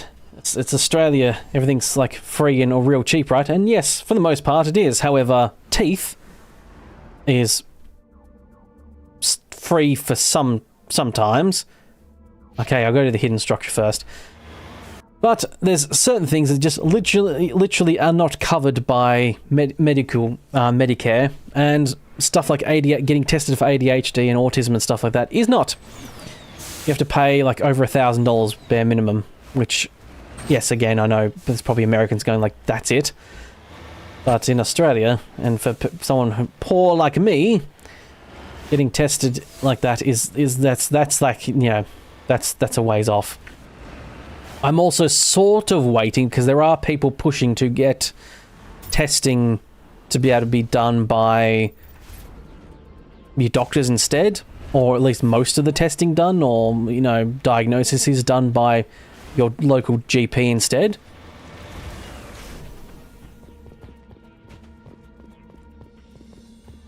Hopefully that changes. I think Victoria is potentially pushing that through, so hopefully that'll come through to the rest of the, you know, the states.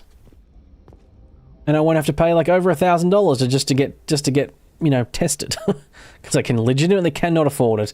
It affects my life hugely. Very negatively. Now I can't do a thing about it at the moment.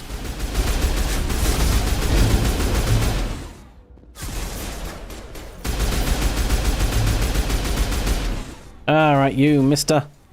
Pirate, if that's even your real name. Oh, that's the bad guy. That's the one that stole the armor. Haha, he's down. Rex might have liked to have been here, and I completely forgot about that fact, but screw it. He's getting his armor. I think he might even mention, like, might even say, like, I would have liked to have taken him down myself, but thanks for getting the armor for me, Shepard. Type stuff. Oh, I've got to replenish my grenades. Keep forgetting to do that on the ship. There's a little spot you can replenish all your grenades. And I keep forgetting to do that. I really wish it just did it automatically, to be quite frank. Whenever you went on the Normandy, it just refreshed your grenades and Medigel.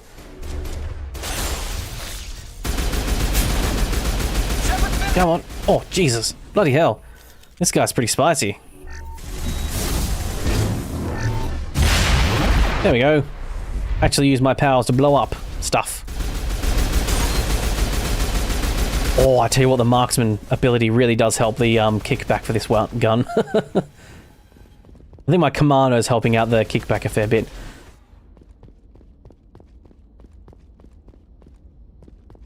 Oh, that was a bit of a spicier fight.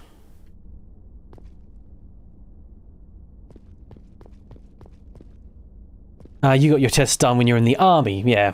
And $1,000 is insane for testing. I got my wife tested $160 out of pocket, no insurance. Yeah, it's just one of those things. It's like, and it's the future that could potentially be in Australia if like certain people who try to push this stuff could get it what they want, which is to try and be like America with privatization of healthcare. You can get private healthcare in Australia, and they actually even say to like people like, hey, if you can afford it, please do it, because it helps free up the system for people who are on, you know, who can't afford health insurance. And you get like private hospitals and, you know, but the private hospitals can't always do everything because they don't always have the right kit. But, you know, if you're there for certain things, you get, you know, your more privatized healthcare, nicer rooms, all that sort of stuff. But, you know, I had my gallbladder completely fail, actually. It went necrotic on the inside of me, and it was eventually through like multiple days of excruciating pain in the hospital. And that wasn't their fault. That was like, you know, testing done, and we need to see what's happening to your body. We can't just, you know, go in willy-nilly. It was like, you know, testing and seeing what was happening to my body, because normally you just pass a gallbladder. Sometimes you can get tricky ones, and gallstones, and they can go out, go pass through. And sometimes they can just be a bit tricky and take a while. What was happening was that my gallbladder was collapsing inside of me, but the tests didn't quite reveal that because they were a bit muddy, because it was already collapsing by the time I went in, because I left it too late. But yeah, I think it was like $20-30 for some antibiotics after the hospital visit. But I had surgery, I was in hospital for about a week, and yeah, it cost me nothing. I'm not trying to brag or anything, and trying to make people who suffer and go through a lot and then have these huge fantastic bills feel bad, but that's just what we're sort of more used to in Australia when it comes to Medicare. But nope, it's like $1,000 for ADHD testing, because it does all through these like different things, and yeah, it's an absolute just yeah. But something that affects your life so horrendously, it is. And, you know, it affects your life so much. And as, like, you know, upon reflection, looking back at myself and my past and how I was at school and all that sort of stuff, and my brain and my mind, and how much I struggled to concentrate and still do, and all that sort of stuff. Like, oh yeah, it's genuinely just slightly, it's genuinely just bare minimum slightly ruined my everyday life for my entire life. And like ADHD testing when I was real young was not really like you didn't really do it. Damn, that's awesome. I assume you're talking about the how much it cost for the medical stuff. Like when my dad had his first heart attack, he had like stents put in. And yeah, he had to buy a bunch of pills, and it cost him like $50 a month or $60 a month for the pills, you know, while he was recovering from his heart attack. But yeah, no bill. And when he unfortunately died the next year because of another heart attack, he was in the ICU and stuff like that, and we didn't get a single bill, you know. I mean, there was the funeral stuff, and the funeral does still cost a couple $1,000 bare minimum in Australia. But aside from that, yeah, not a bill. So it wasn't like this tragically losing your father and then getting slapped with this massive, huge bill, you know, because the ambulance had to get called out and stuff like that. And it was horrible enough without having to, you know, have this huge fucking, like, here's several hundred grand's worth of bills because your dad died. Awesome.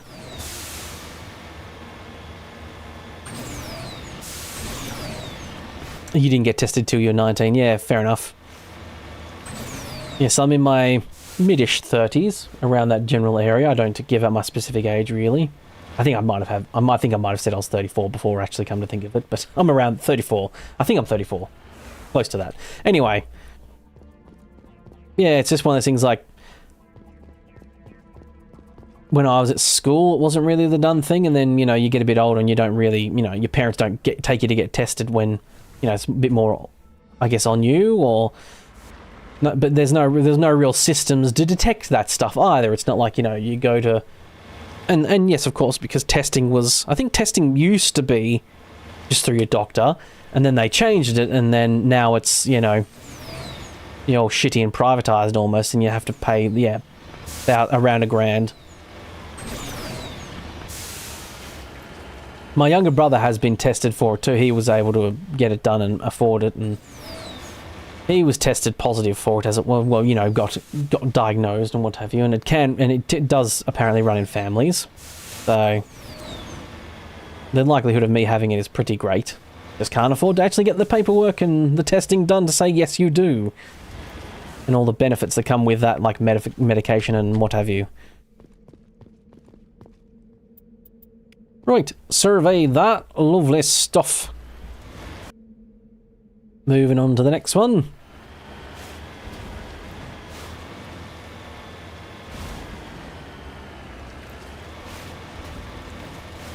Banging through these bloody mountains.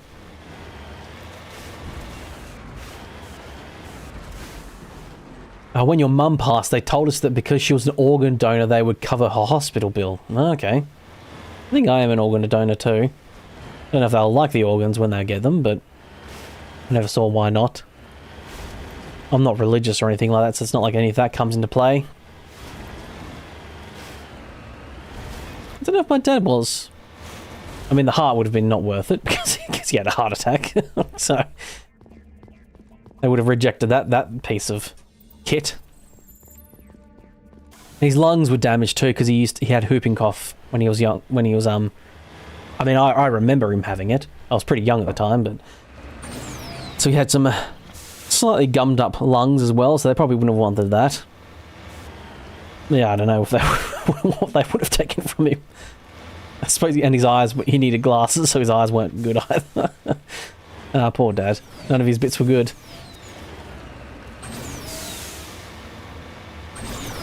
Right, up this way. Nope. Up. Come on, you can do it, Mako. You can do it, buddy. There we go. Just takes a bit of creative driving. Well, you can't go up vertical mountains. You can sort of pretty much go sideways up a vertical mountain. It totally makes sense, trust me. Alright. God, jeez, this is... To turn back, Commander. You're going beyond the range of the operational area.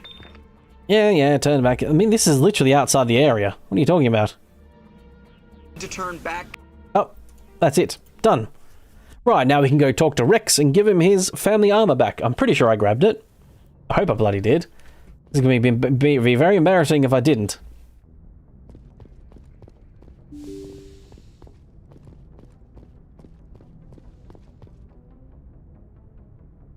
There's a bunch of adult ADHD clinics popping up in the US. They're super easy and cheap to get tested. Your wife did an online test, online interview, and in-person interview, and that was it. Yeah, fair enough. Yeah, I think here you have to do... I think my younger brother did it. I think, yeah, it's an online test and what have you, and then you might have to go to a certain spot. Like, you might have to travel to a spot if they deem it necessary. But, I think it's legitimately that online interview or what have you is, the thing that costs, $1,000. Right, found your armor, buddy. Rex, I think I found your armor. Let me see. Damn. This is it. Hard to believe my ancestors wore this piece of crap. But at least... Do Australian pharmacies take American prescriptions? Probably not. we're too... So we know. So long, Rex. There we go. Rex is done. Gave him his family armor back. I haven't talked to Garrus about what happened either. Something bothering you? It's Saren. I'm starting to wonder whether we'll ever find him. He's always one step ahead of us, and he's got those We're getting close, Garrus. Yes, he's having a bit of trouble thinking we'll actually win this one. Can I ask you something, Commander? What is it? Are you worried that the Council might be protecting Saren? I mean, they were really dragging their heels before. What if we find him, bring him back to the Citadel, and they refuse I don't think they're protecting Saren. I think what they're doing is they're protecting themselves. I get the feeling this isn't a question. Speak your mind, Garrus. Maybe we shouldn't give them the chance, Commander. In my opinion, Saren's too dangerous to be kept alive. Too much could happen. Yes, Garrus's penchant for thinking that maybe just killing someone is worse. Is killing someone quickly and doing it, is better than letting someone give it a chance to live and maybe escape or what have you. Only if it's absolutely necessary. We believe in justice here, though, Garrus. It just gives him an opportunity to... Yeah, it just gives him the opportunity to escape and convince the council to let him survive or what have you. Free him. Alright, think about it, Garrus. We know more about Saren's plans than anyone, but what do we really know? If we just kill him, we lose the chance to find out. Yeah, I see your point. He's good information. We need to get him for information. That's the main thing. Raving lunatic? Maybe, maybe not. But it's not a chance I'm willing to take. Yes, ma'am. Right.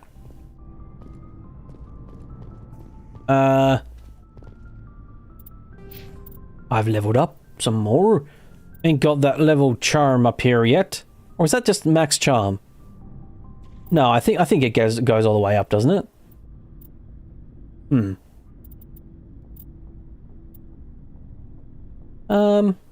Spectre training, why not? Max out my Spectre training. I think that does damage and stuff like that anyway, doesn't it? Health and maximum accuracy, yep, very good.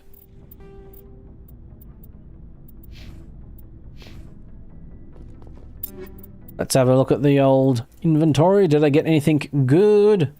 Nope. Any sniper rifles? Not that I ever bloody use my sniper rifle, apparently. Just, oh, upgrade my cryo explosive or toxic damage. High explosive. I love high explosive. That's just good old basic explosive damage. Yeah, I want to start getting that thing that upgrades my armor too, don't I? I can wear medium.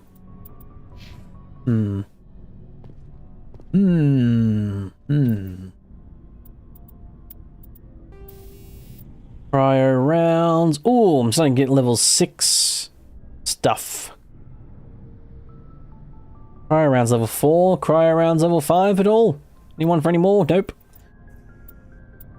I can go toxic. The nomium. Ooh, incendiary rounds. They're fun. But bypassing shield's kind of what I want to keep on that because it is a sniper. I feel like that's sort of its job.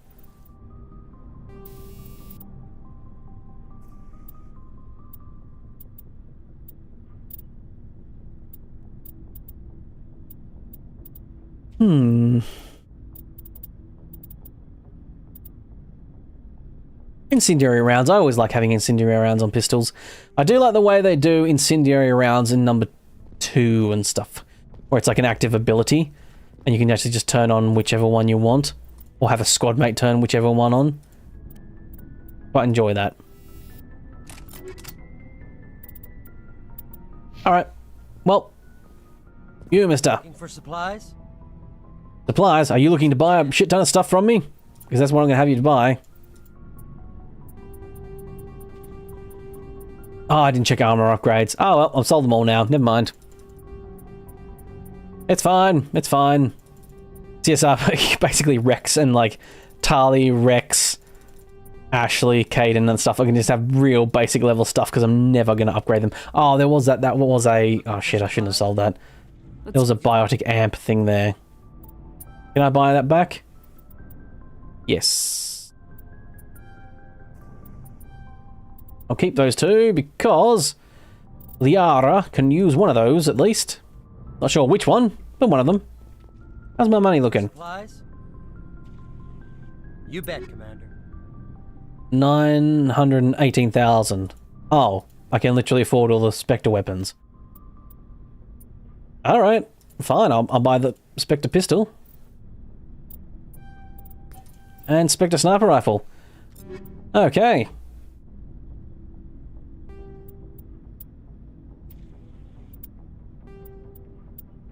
Very cool.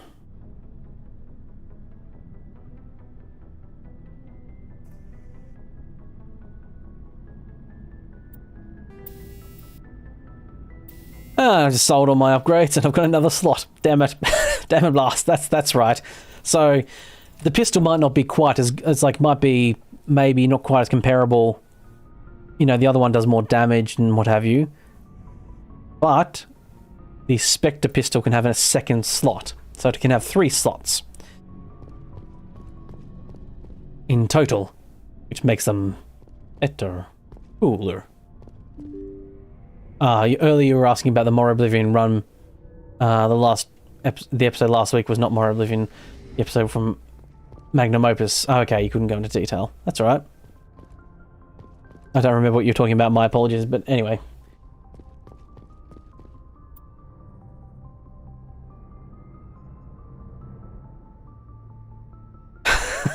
Shepard, it's Rex. Heard you were collecting Solarian ID tags. How does this thing even work? I can't. And that's how the message ends. Here we go.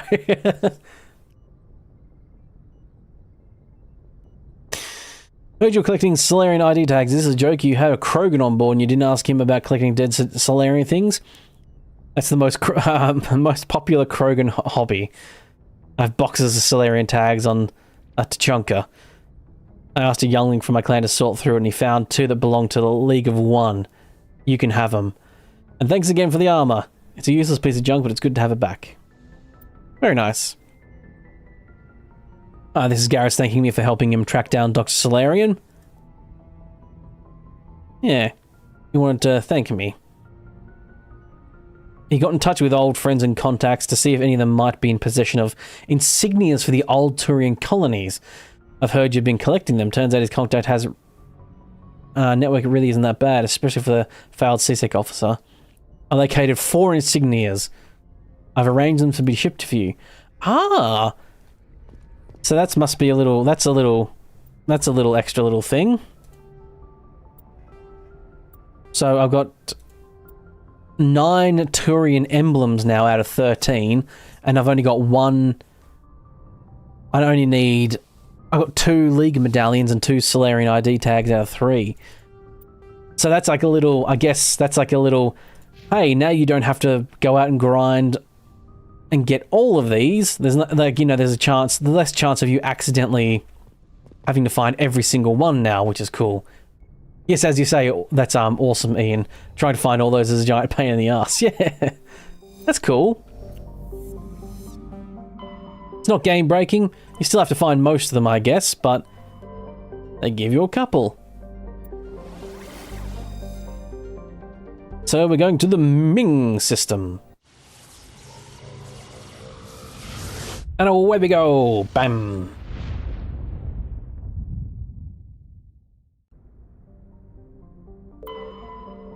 Right, let's get the formalities over and done with.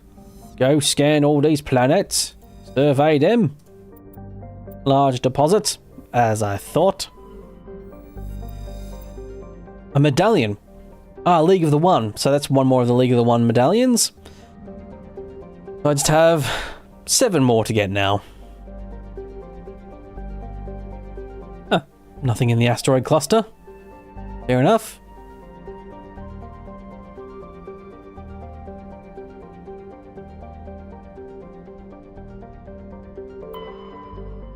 Do you think you get those if you leave the planet without picking them up? What do you mean, sorry, Ian? I don't quite understand. Equalizing interior pressure with exterior atmosphere. Logged. The commanding officer is ashore. Exo Presley has the deck. Right. There's an anomaly on this ship. I must admit, I didn't read the text. Probably shouldn't have, you know, done that. Seem to be disabled. Only basic life support appears to be functioning. Okay. Garrison Liara have let me know. It is meant to be looking abandoned. I think this is one of those ones that's just like a question mark. It is the big downside to Mass Effect 1. There's a lot of repeated use of assets. Oh, jeez. This could be a trap. Right. Could be a traps upon traps here. Climb over. Yes, I don't ever really need... I don't think you ever have to use this mechanic of climbing over stuff. I don't think it's ever mandatory. Can't even jump over that way. Okay. That was a waste of time.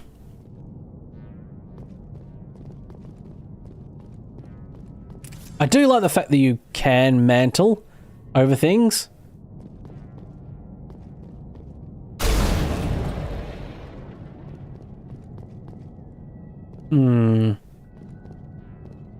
Yes, I want to try out this Spectre pistol as well. Great mainframe. The terminal seems to be an override control for the Worthington's onboard systems. A quick scan reveals a deliberate shutdown of nearly every function save life support, and all remaining power has been rerouted to the medical bay. Intriguingly, the terminal's last recorded action is a command to cut power to the forward doors, timestamped at just minutes before your arrival. Administrative level access is restricted, but the last command appears to be isolated override. Possibly rushed and not fully integrated into the system's lockdown, this loophole should enable you to reverse the command, restoring power to the ship and at the doors, the bow of the doors, or what have you.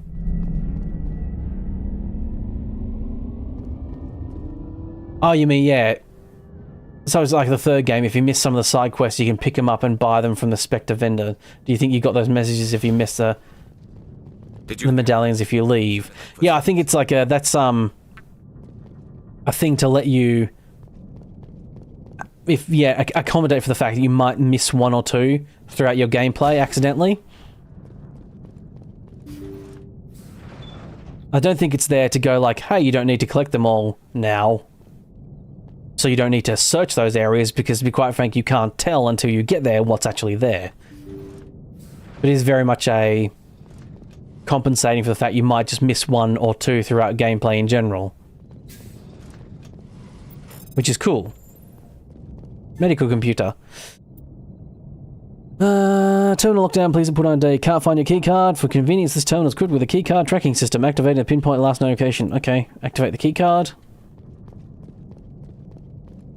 I guess there's a comatose man here.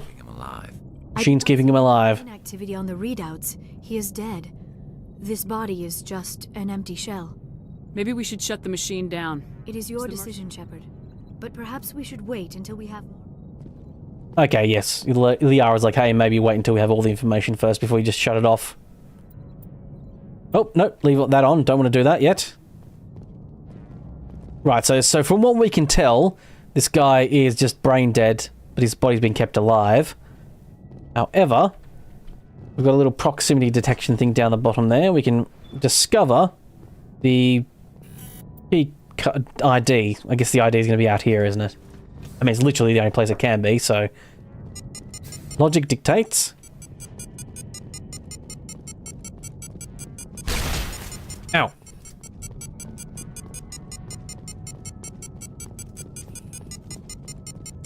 Ah, this storage locker that was not active before but has a light on it. I thought that looked like it was important. The swings open, you discover a jumbled collection of personal belongings. You find the ID card for Dr. Smith. You find a small framed photograph of a man and a woman. You recognize the man as the comatose patient. The medical bay, notable, hastily among the items, is the L2 implant maintenance kit. Was one of the crew biotic?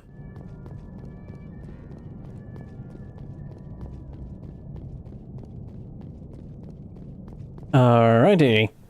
Let's mosey on back there. Let's use this medical log thing. Oh, can I access these doors now? I have the crew ID. Or maybe I need another crew ID. Captain's ID, okay. Right. Medical log it is. I think this guy's uploaded his brain to a computer or something like that. Jacob's not going to make it.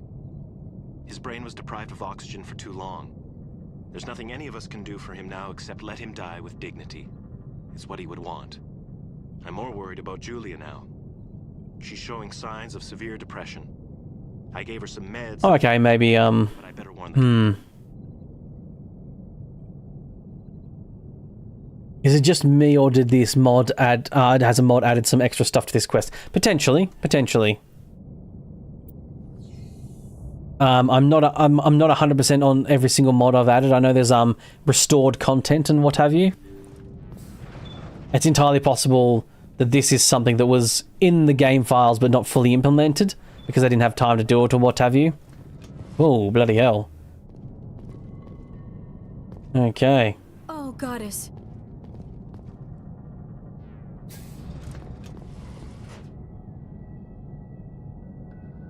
Hopefully you're not the bridesmaid over Christmas. Gosh. Enjoy, Red. I'll catch you next stream, indeed. Yes, and Loki as well, indeed, my good boy. Yes, one day you'll get one of those memberships. I wish I could gift specific members memberships. It's so annoying that you can't, because I would have just gifted you one ages ago. They say Jacob's gone. They say his brain isn't functioning anymore, and they want to shut off his machines. But Jacob's the only thing. You have a good day, Josh. To me. I don't know how to help him, and it's tearing me up inside. I just feel so helpless, so damn angry. Dr. Smith gave me some meds to calm down, but I didn't take them. So... Not until I figure out a way to help Jacob. I won't give up on him. I won't. So her husband's, or partner at the very least, is brain dead. Didn't have oxygen enough to his brain for long enough. That makes sense. So I guess, yeah. He is no longer there. The lights are on, but nobody's home. Another massive pile of blood here. That's cool. Jacob is showing no signs of brain activity. There's nothing more we can do for him. He wouldn't want to be kept alive by machines, so we're going to disconnect the life support. Dr. Smith is worried about Julia's reaction, though. She can't seem to let Jacob go. The stress is making her implants flare up, causing intense migraines.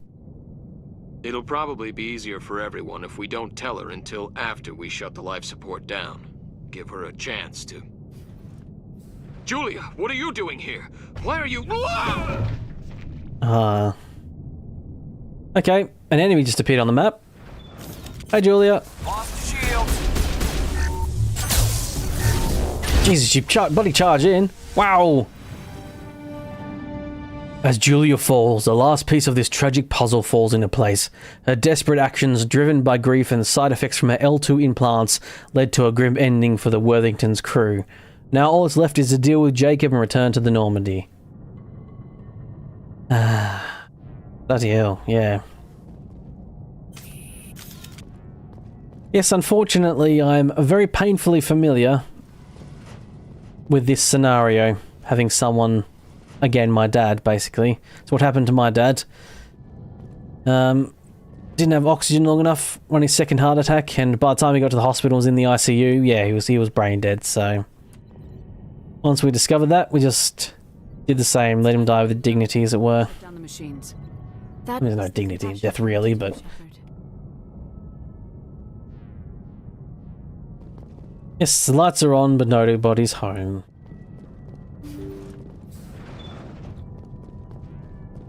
But... now that depressing stuff is done, on to the next grand adventure. For we shall not dwell... we shall move. Through all these bloody loading doors first, and then we can get to our ship. There we go. Now we can fly away.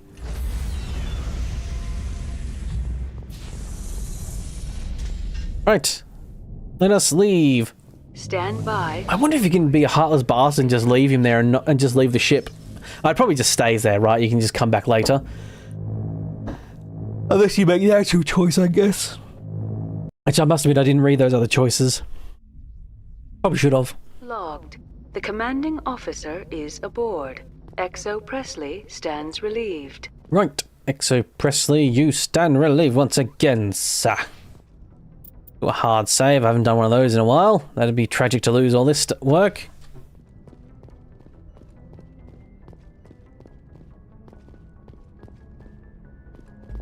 That's the same what happened to your parents as well, yeah. My parents, may they fly high into the next, indeed. Well, my mum's still alive. My dad was only 60 when he died, so it's, yeah, my mum's same age. She's still around. Right. Another anomaly. What be this one in the Hercules system? Heracles, even? To those who feel themselves being fancy and more Greek about it? Or Roman. Wait, which way is it around? I think it's Greek, isn't it? Yeah. Normandy, this is Alliance Command. We're detecting your presence in the Attican Beta Cluster. One of our surveillance drones was gathering intel on Geth activities in the region when it was spotted and shot down. You need to go groundside and recover the drone's data module before the Geth find it. Okay. Jeez, yeah, those conversations sometimes just abruptly end like, here's some information. Goodbye. He doesn't even say goodbye, he just, you know, ends his sentence. Yeah, Hercules is Greek. Hercules is Greek, and then Heracles is Roman.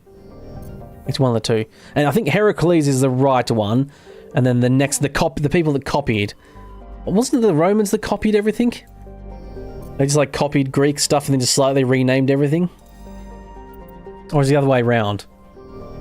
My history is poor at best, I'll have you know.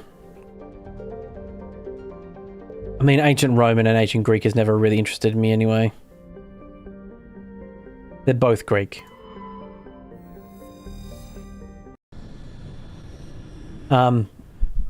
Yeah, but from memory, Hercules is like the Romification, I think, isn't it?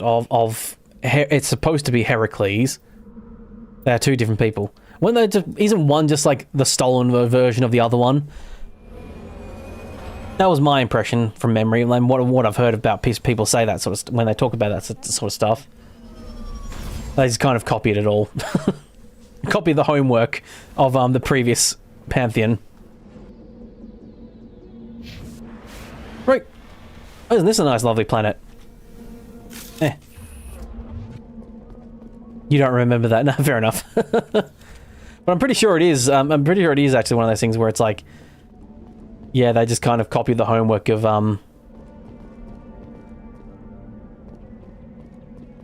the other people. This might make it good. I haven't done this before.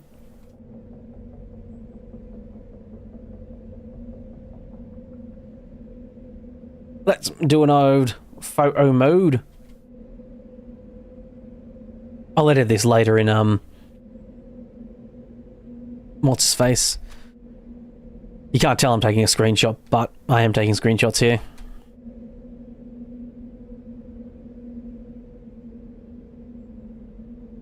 This is for next week's episode. I normally half the time do this after the video, but sometimes when I find a nice place, I'll want to do it at the same time.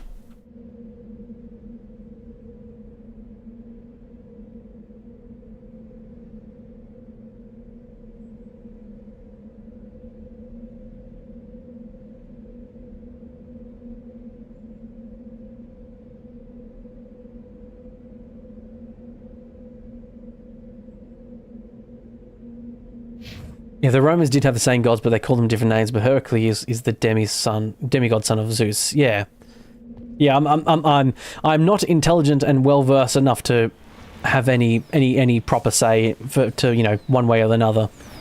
I do know for a fact that there is Hercules, but it's I think the original version is Heracles.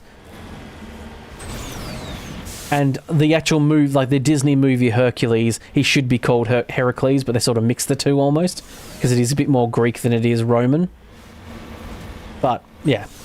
Anyway, I don't remember. Again, I don't know enough to actually argue anyway, in any way, shape or form that is intelligent or correct.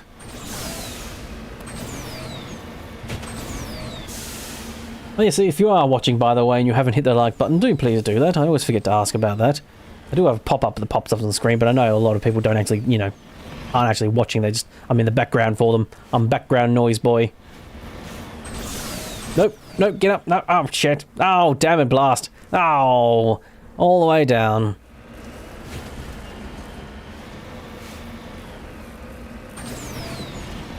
No, this is probably just the wrong way to go. There's probably a way around the left here somewhere. Come on. No, you looked it up. And I'm right. Fuck me, you learn everything new every day. Okay, what was I right about? I don't quite remember. I'm trying to remember. My point was that I think it was that the Romans basically copied the Greek pantheon and then just renamed a bunch of it, and that stuff. Like Hercules should have been was Heracles and stuff. That was my understanding. You guys like a floating mysterious orb? Because I found one.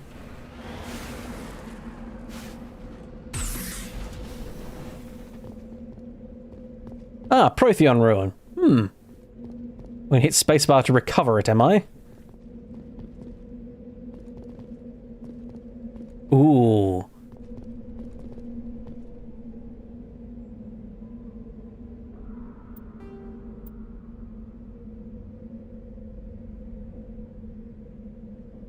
How's that for photo mode sexiness? Yes. Like Garrus is sort of just standing weirdly at the side there. Though I like having... I think it's funny to have stuff like that in it. Maybe if I decrease the focal length. Sorry, I know I'm sort of doing post-stream work here.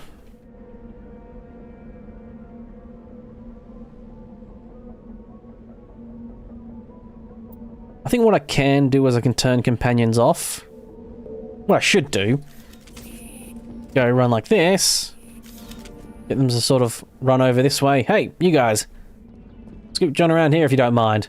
Good thing about this this game is at the very least the lighting doesn't change because it stays the sort of same time of day. Okay, Liara, can you come do the same? Damn it, that was Garrus. Liara over there then. Oh, where'd you come from? That was not the way you were looking before. Okay, can you guys turn around this way? There we go. This is the type of work you have to do when you're trying to take screenshots with AI stuff in it. They never play ball half the time.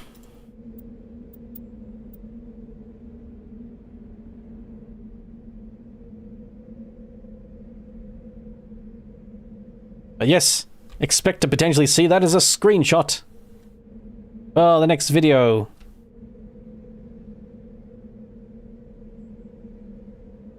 One of these.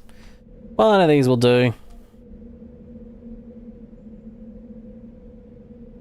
Yeah, like one of the reasons I would like to take the helmet off. The helmet is so they can actually show my face in this place, but there we go. Activated. Mysterious globe, examine. Examining the strange... Examining the strange Prothean artifact reveals a small, irregular slot on the underside. Remembering the strange trinket you recovered from the Asari consort at the Citadel, you pull it out and place it into the slot. The ball explodes in a brilliant flash of white light, momentarily blinding and disorientating you. Slowly your senses return as you wake up from a deep sleep. You are alone in a forest, though you are not far from the caves you share with your others of your tribe. There is a pain and small lump in the back of your skull, as if a chip of flint has been forced under the surface of your skin. Leaning on your bone-tipped spear for support, you rise to your feet. A sound draws your attention upwards, where a strange creature hovers high above you. It's unlike the birds that you hunt by the lake's edge. It has no head whatsoever. It has no head or no wings, yet somehow it flies. It is a beast of shining silver, hanging motionless in the sky like a cloud. You sense it watching you, studying you. Oh, bloody hell, this is even more text. Okay. Right, summarizing. You raise a fist, bloody blah. With a satisfied grunt, you make your way back to your cave. At the time your hand goes to your strange lump on the back of your skull and you remember the silver thing. The air grows cold, winter falls. You try... a single great eye opens up on the underbelly, a glowing red orb, engulfs you and everything goes black again. You wake up later on this planet, lying on your back, the Prothean artifact looming above you and you're undamaged and your companions standing over you.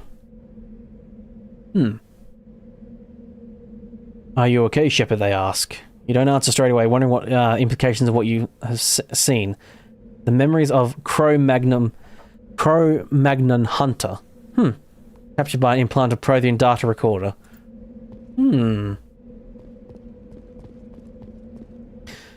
definitely pride yourself on your knowledge of history. Thank you. It's a humbling education. Fair enough. Like I said, it's just it's only just something I remember, like, you know, hearing about people talk about who are also history lovers. Some of the people from Yogscast, I think it was, on the Games Night channel or something like that.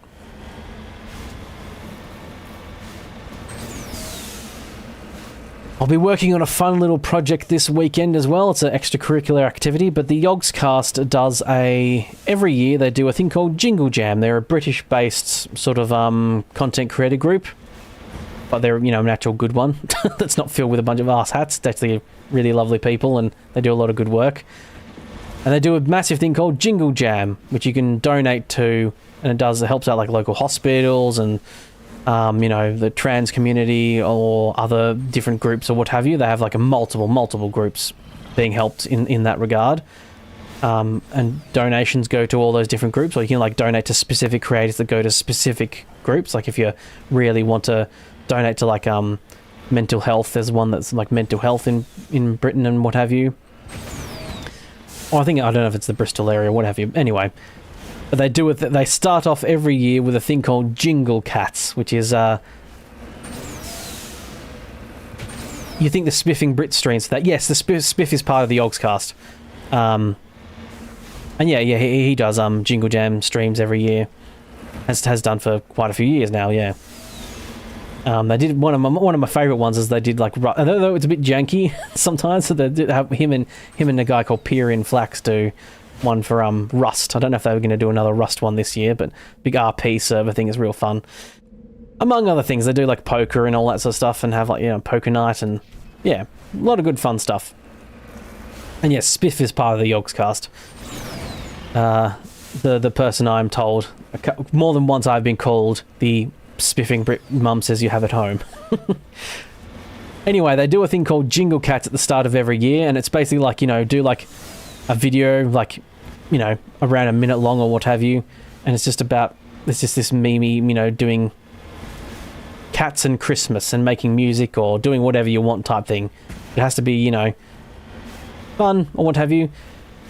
And I will be finishing up my entry for that this weekend. I did one in 2023, I think, but it didn't get played because I put a photosensitive warning at the end of it, at the start of it, because I realised that, oh wait, there's a lot of flashing lights in this, and they didn't play it because of that, and didn't watch it.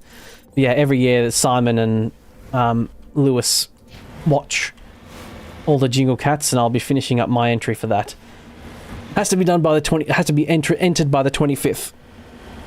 And I'm doing I'm just going like full on like heavy as shit metal. Like I tried to basically doing like I haven't released any music, but it's going to be going up on my music channel, which I haven't properly launched yet anyway. But it'll be my first song there, because funnily enough, Sanguine Red Games, my channel, even though it's not listed, the very first video I uploaded on this channel is actually Jingle Cats 2023. My first like official gaming video is 2024 January the 1st. So actually, I'll be doing potentially. In January, I'll be doing like a 2-year live stream celebration, as it were. So that'll be fun. So look out for that as well, by the way. Hopefully it'll bring in a few people. I might do something different. Oh, there's dead monkeys here. A monkey-like creature seems to have made off with the data module. Ah, yes. Oh, for fuck's sake, I remember this. There's monkey colonies around. You gotta fight. Oh, God's sakes. Monkeys are made off with a data module and you gotta hunt down monkeys now.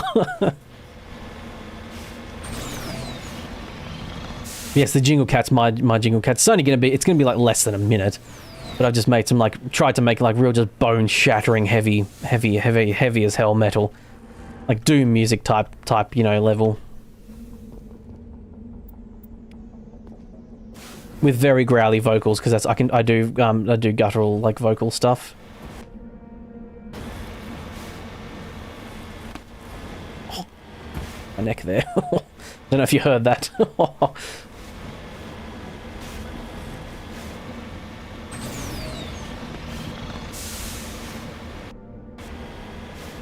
But yes, I shall be working on that this weekend. It'll be nice. I'll hopefully get it done. I'm doing like a real janky, basic animation for it. It's like I barely know Blender type animation. You're pretty sure it's the middle monkey village, the one that has the mine entrance. Yes, I think you go into the mines, don't you? I do seem to remember that. I think you can blow these guys up and then search their corpses too. Yeah. So I'll search that. Yeah,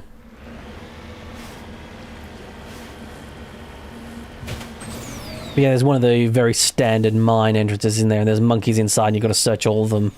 And it's like at the back you find the correct monkey.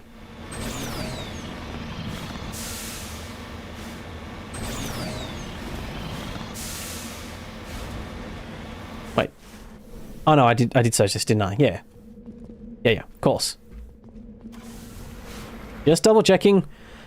Rather double check now than regret it later.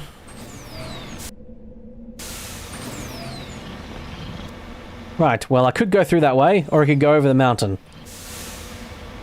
You know what? I'm gonna go through this way for once. For once, I'm gonna actually do the sensible thing and not try and go over the mountain. Like a moron. Less fun, I know, but you know. I'm gonna do it.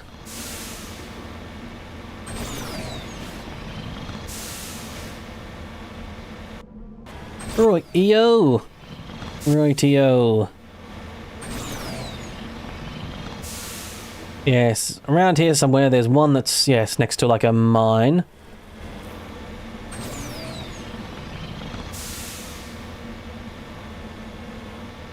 Yeah, I'm definitely one of those people, like, I have vague memories. It's because it has been a little bit of a time. I remember stuff very vividly, but a lot of side stuff I have like vague memories of. So I did remember monkeys, and I did remember going into a mine, but I wasn't sure if it was the same one, if it was more. How you doing, Loki? Been a good little boy? Oh. You right there, mister? Didn't jump up very well, did you? Going on.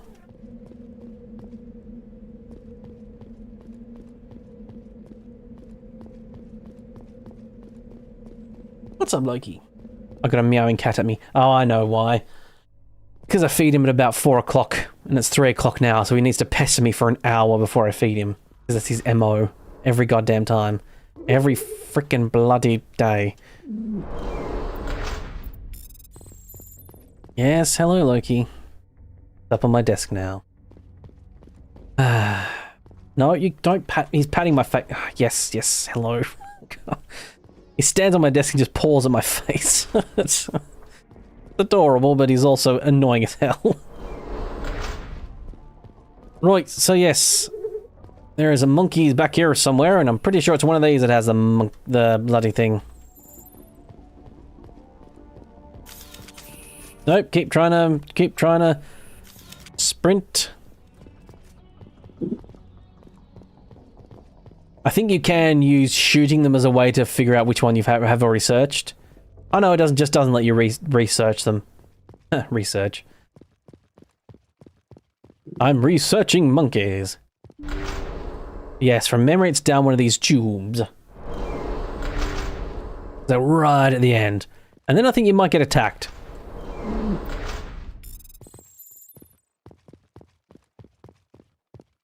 Like it's a trap or something. Oh, there you are. She didn't make it all the way through the second door.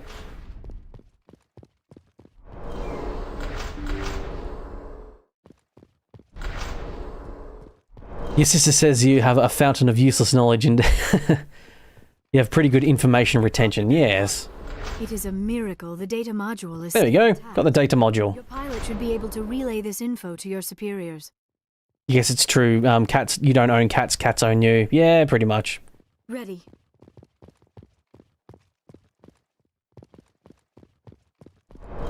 Yep. Under attack.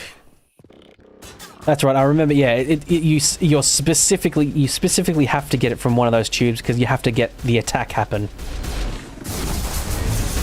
Oh, jeez. Oh, that's a destroyer. Bloody hell. That's a big fella. God, they have that like real roar as well. It's really, really creepy.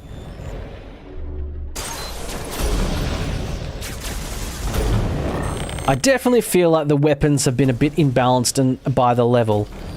Feel like you should not have this quite a good... You shouldn't have the Spectre weapons yet.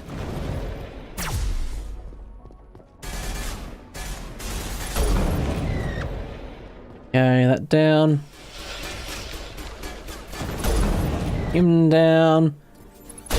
Nope, that was a canister thing. There's the sniper. Oh, all down. There we go. Perimeter clear.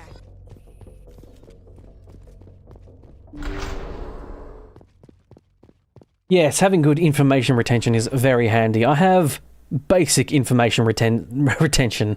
I'm one of those people that could watch a TV series, barely remember any of it if I tried to recall it. Then whenever I'm watching it, I basically sort of recall it as almost, you know, as it's happening, as it were. Which kind of just sounds like, yes, you're just watching it, but it's not as entertaining as and as good as it sounds. It makes it sound like I have like this ability to like forget everything, then I can just rewatch it and watch it like it's new. But it's not quite like that way. I wish it worked that way. Yeah, you can get the weapons as soon as you become a Spectre, but it's the cost, yes, indeed, and that's what I feel like. I feel like maybe I feel like I've got a lot more money than you normally do at this point.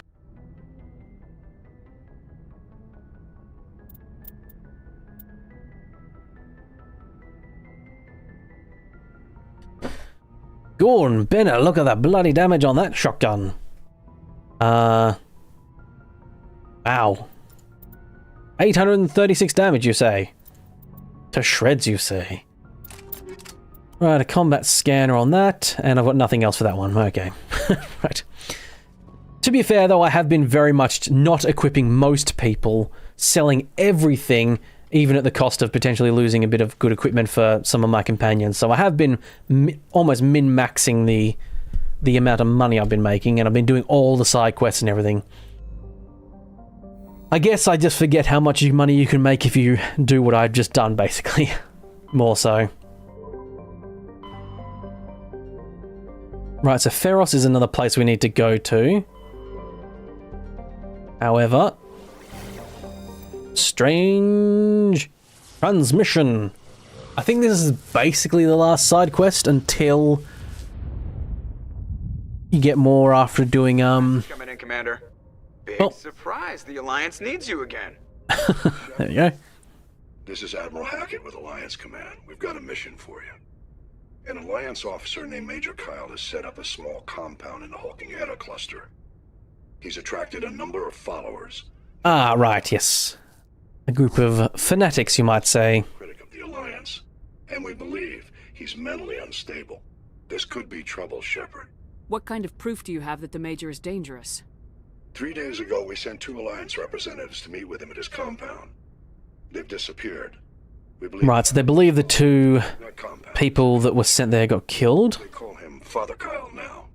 He said You said his followers... Also, the number of mod slots is based off the weapons rank. Yeah.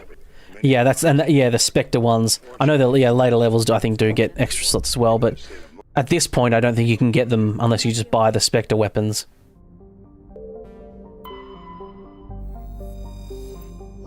Right, so I must admit, I probably should have listened to what he had to say, but I was getting distracted by my cat just then as well.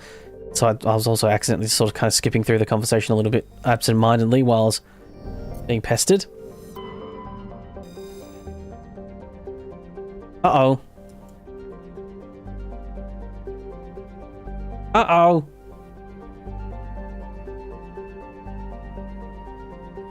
Something's happening.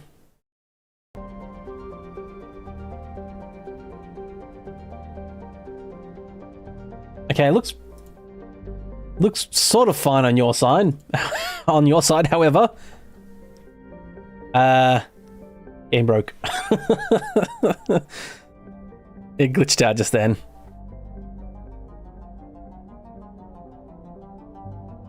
Yeah, the game. Yeah, the weapons ranks are, the weapon level are indeed tied to your level.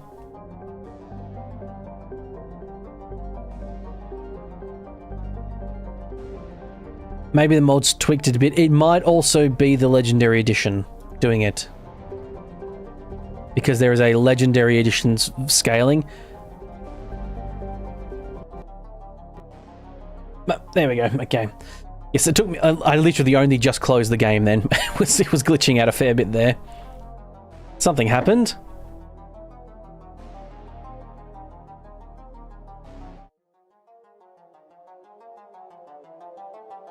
It is still somehow Todd's fault.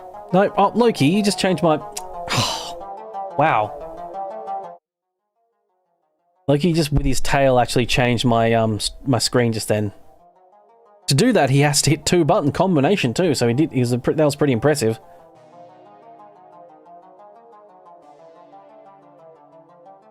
Maybe you've only played the Legendary Edition. Did you play it with the Legendary Edition level scaling on though, or did you play it with the original? Because there's an option to change that play, you know, you choose which one.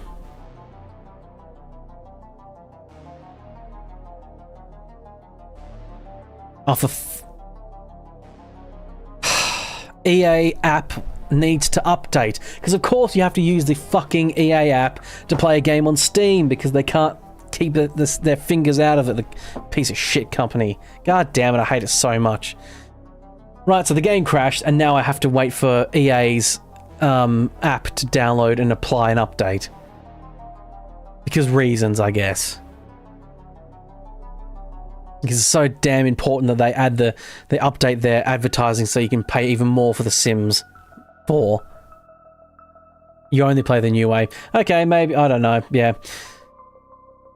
It's entirely possible that I'm just misremembering stuff.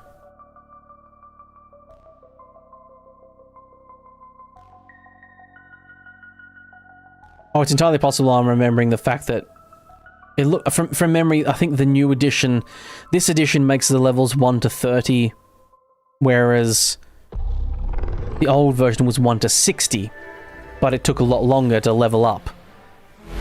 So like normally you wouldn't have like, you know, as much skill. It looks like you get more skill points per whatchamacallit, more skill points per level. You hate EA. Don't forget the sports cash cow. Yes. Yes, Mr. Loki, hello. I know you want food, but it's not time yet. You will be fed when it is appropriate for you to be fed. It's a damn scale, isn't it? If I feed him earlier, then he'll want food earlier again, and he'll just keep going and going and going and going. Yeah, the original was 1 to 60. So I think what happened was that you got more levels, but you got less skill points per level, and I think this has just been rebalanced to make it so that that's happened. However, I think it does mean that you get access to higher grade weapons earlier on. I don't remember being at like what I've got, like, well, Spectre in level 5 and 6. That's why I keep being surprised, like, oh, I've already got like the next thing. Oh, that's cool. And it's, yes, I'm pretty sure it's because I'm so used to having the lower level stuff. Right. Here we are. Oh shit, have I done this now? No, I must have saved before doing that, right? Okay, yep. So this is how far we are back. Yeah, I don't know what happened there. I clicked on the planet and it just completely glitched out.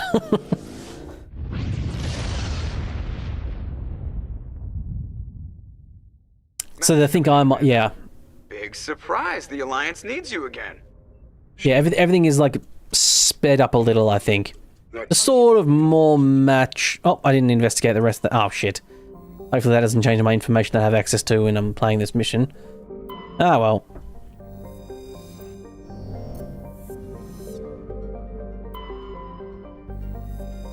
You can land on that one. No. Ah, there we go. Oh, nothing to survey on it anyway, never mind.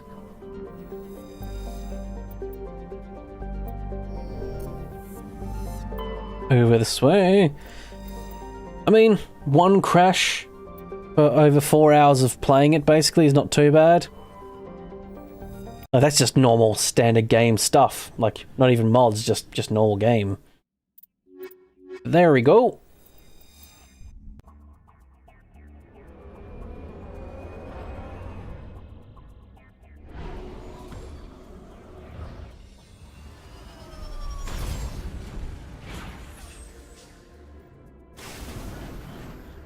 And here we are. There's a warning to the right, probably means a thresher mall there. Probably that EA update that caused the crash. You never know, honestly. I wouldn't put it past their really shitty app to do that, honestly.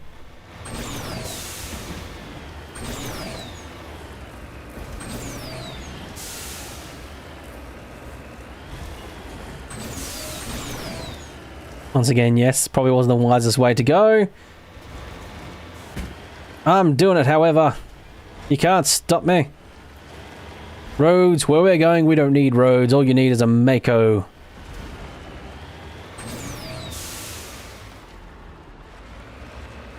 Oh. This cluster of prefab utility shacks have a distinctly ramshackle look to them. A set of rover tracks lead away over the mountains and ridge to the southwest. Southeast, I think it even said. I know words. I do them good.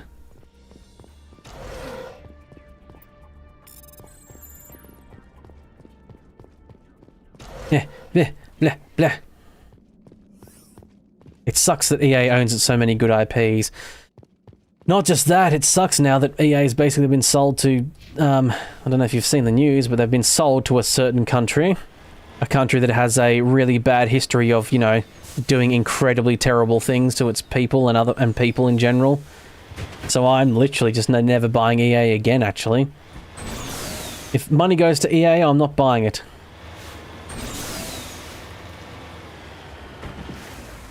Even if it means the new Mass Effect game comes out and I don't buy that. I'm not gonna not play the things I already own because that doesn't matter. The money's already come and gone, and also, to be quite frank, it just means I'm using up their servers and their data and just costing them money anyways. That's fine. I'm happy to do that. Heading out.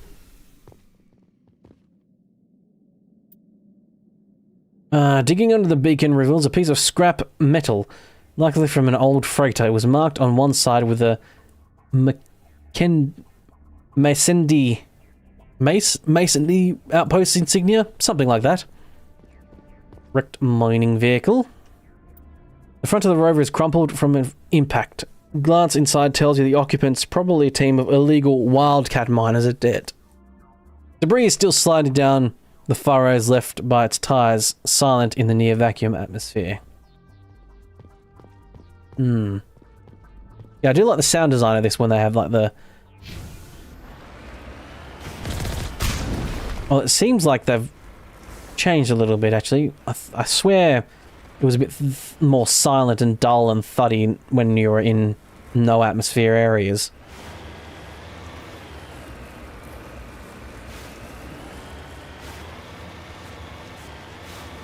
You did see the news and that you're not happy. You're sure the creative freedom of devs is getting stripped away. Oh yeah, it absolutely is. Activision is very good at doing it. Like, all the companies are using AI stuff as well. Getting rid of artists and forcing the ones to pick up the slack with AI, basically. So it's just creating sloppier, crappier crap. I mean, I literally don't buy or play any games that have that stuff in it anyway. Like, basically, I check the Steam page, and if it says it has, If it says, this contains AI-generated content, I immediately put on my ignore list and never look at it. Even if it's a game I'd really love to play. If you can't be bothered to make your game, I'm like, why should I be bothered to play it? So that's the new Anno as well. I'm not going to play that at all, even if I was interested. Basically not buying any Ubisoft games, because I think they've basically said that they're happily going to be start using AI writing tools, as it were, quotation marks, AI writing tools, to help their writers, quotation marks.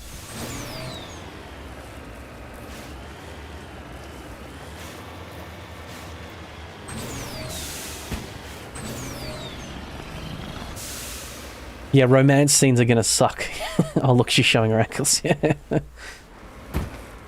Yeah, I think a lot of people say, like, it's not going to be instant, but they definitely think that eventually they're going to start doing that sort of stuff. You only give your money to Warhorse, other small indie teams. Yeah, fair enough. That's good. I don't mind big studios, as long as they actually do the damn right thing. But unfortunately, increasingly, more and more increasingly, when a big studio see a potential pile of money, extra money on their desk because they can replace people with AI and what have you, they're probably going to do it because their CEO bonuses count more than what have you. However, fortuitously, Black Ops 7, which is riddled with AI stuff, has absolutely flopping apparently, which is really good to hear. Though I don't actually feel like it's 100% due to the AI stuff. I think it's just because it's a crap game. It's very sloppy, like reused assets type stuff. I have to see Major Kyle, please. It's important. Father Kyle wants nothing more to do with the... Father Kyle. I'm here to help. This to end peacefully.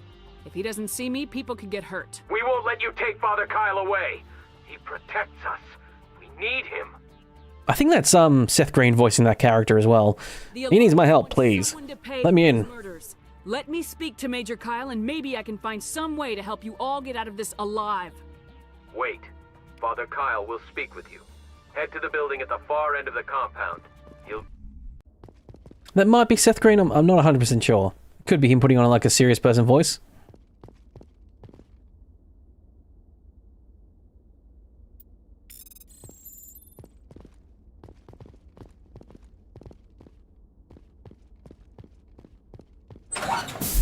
If people think the new owners of EA won't take control right away, they don't know the new owners. No, I think what people think is what people hypothesize is what they're going to do is they're going to start slowly rolling out their like ideology and stuff, like Saudi Arabian ideology and what have you, of like, you know, slavery is good and all that sort of stuff, and, you know, controlling women and all that nonsense.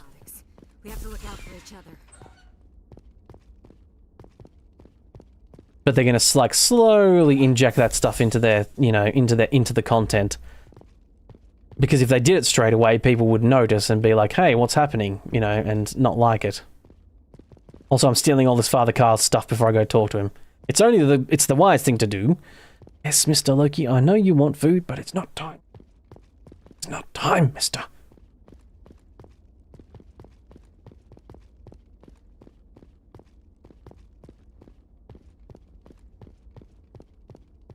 Yeah, they'll be happy to make people redo a bunch of work if they don't agree with it, yeah.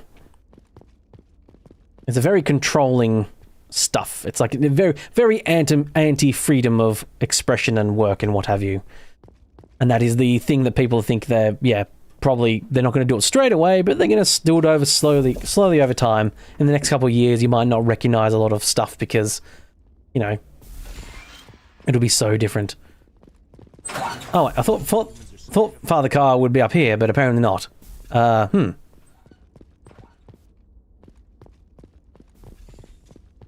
Is he not in here? Would have thought he would have been up here. This is a light or a heater? I like it either way, and I want it in my house regardless.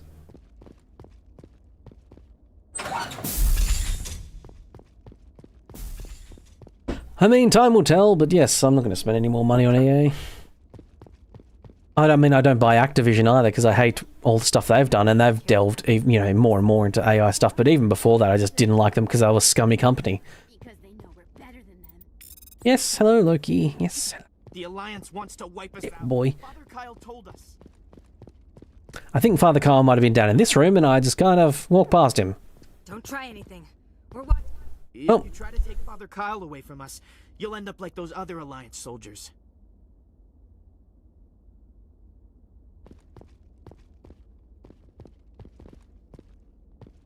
Yeah, they don't care about, they won't care about the public outcry and what have you in the very anti-freedom type characters, indeed. The Alliance wants to wipe us out. Wait, I think I just saw the Brother Carl pop up. Where is he? Brother Carl! Hey! Jerkwad! Did I just run past him right at the start? I probably did. I mean, I was looting first. That's the main important thing first. Garrus? Where's Father Carl? Was he...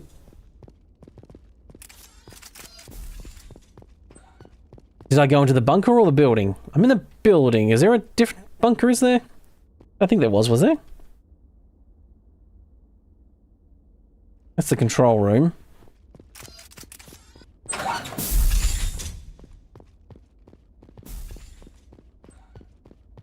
Just because we're biotics doesn't mean we don't deserve to be treated fairly.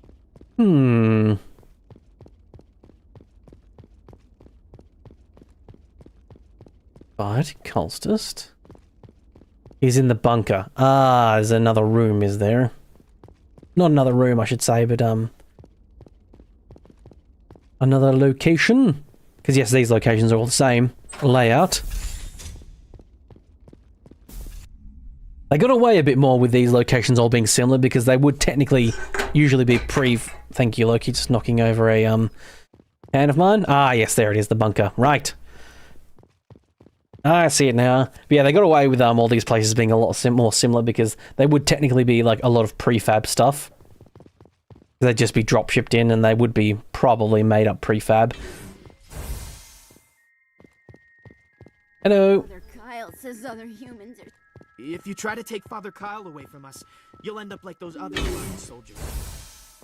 Right, yes, I think his overzealous children killed those Alliance soldiers. I have a feeling Father Kyle didn't intentionally want it. He probably knows that whole deal, considering he's a bit more wise.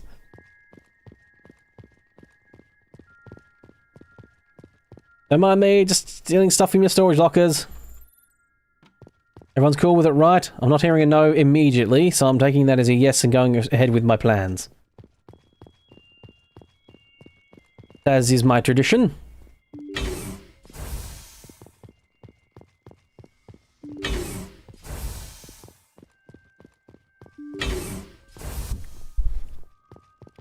Technician kit? I'll take it. Yeah, there's a lot of story, like you know, behind the scenes story almost. I mean, there's a lot in the forefront too, but like he's just licking my thumb on the spacebar. I don't know why he's doing that. Okay, weirdo.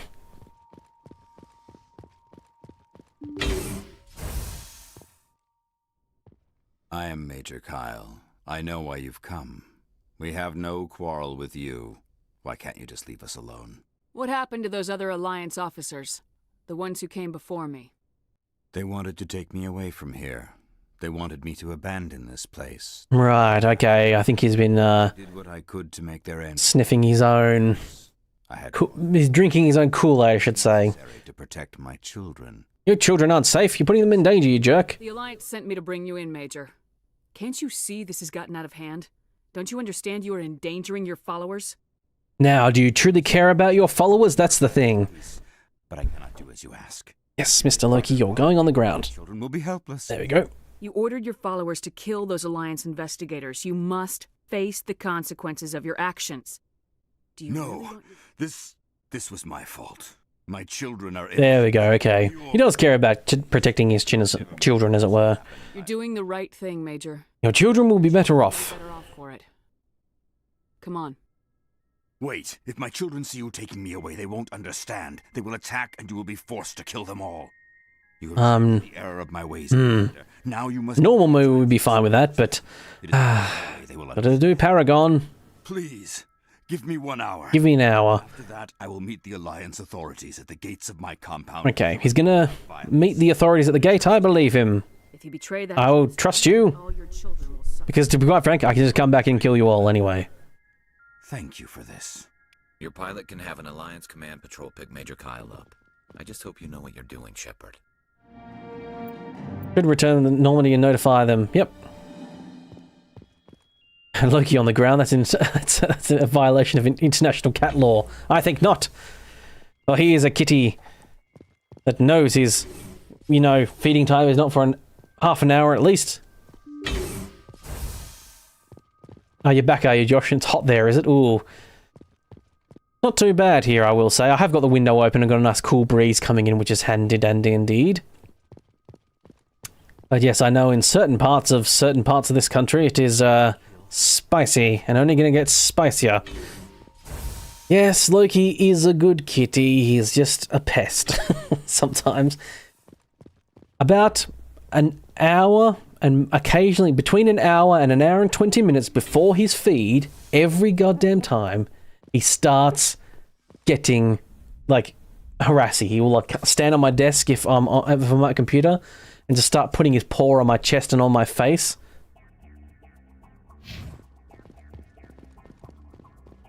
And it doesn't matter. We've actually changed his feeding times, right? So normally we'd feed him at 5, but at the moment I'm feeding him at 4 o'clock because we're changing up his eating habits a little bit because he actually needs to eat a bit more than he was. So before, he would start pestering me at about 4 o'clock because he wanted to be fed, and his feeding time is 5. Now his feeding time is 4. He started pestering me at 3 o'clock. You just can't bloody win. I feel like it'd get to the point where if I just fed him whenever he pestered me, he wouldn't know what to actually do. He'd get confused. Your cat does the same thing as well, doesn't she?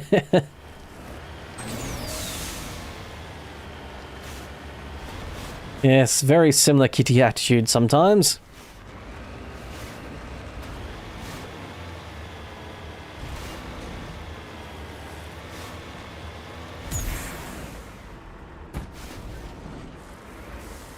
Oh, nearly jumped over. Nope, stop. Okay. Right, there we go. Survey. Right, last one. There's a warning there, but I don't think there's a reason to defeat the Thresher Maw. I think there might be an achievement for defeating a certain amount of Thresher Maws. I don't think it's required, is it?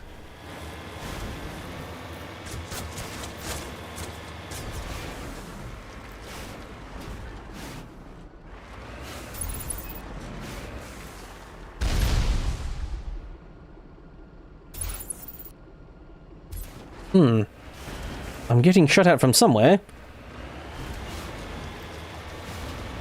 I think these people were getting a bit preemptuous with their shooting at me, though. Gave the game away a little bit, actually. Hello. Blammo! Valerians. Blammo! Jeez, people stand no chance when you've got this fucking Mako. Bloody hell. It is almost like a war crime having this against humans. Like humanoids and stuff. Any actual loot here? Or was it just a point of interest? Mercenaries.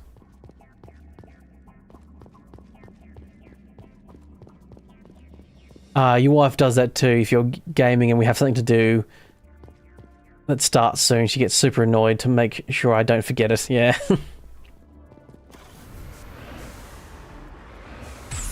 For a Scottish fold, she can be a princess at times. Oh, you got a nice little Scottish fold, do you? I know quite a people like them. I think my mum loves them. Would love to have one. Well, not anymore, really, but.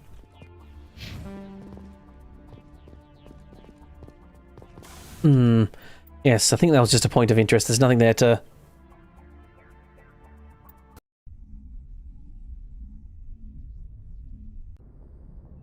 Right, now we go to... Are you talking to Admiral Hackett? Do I need to do that?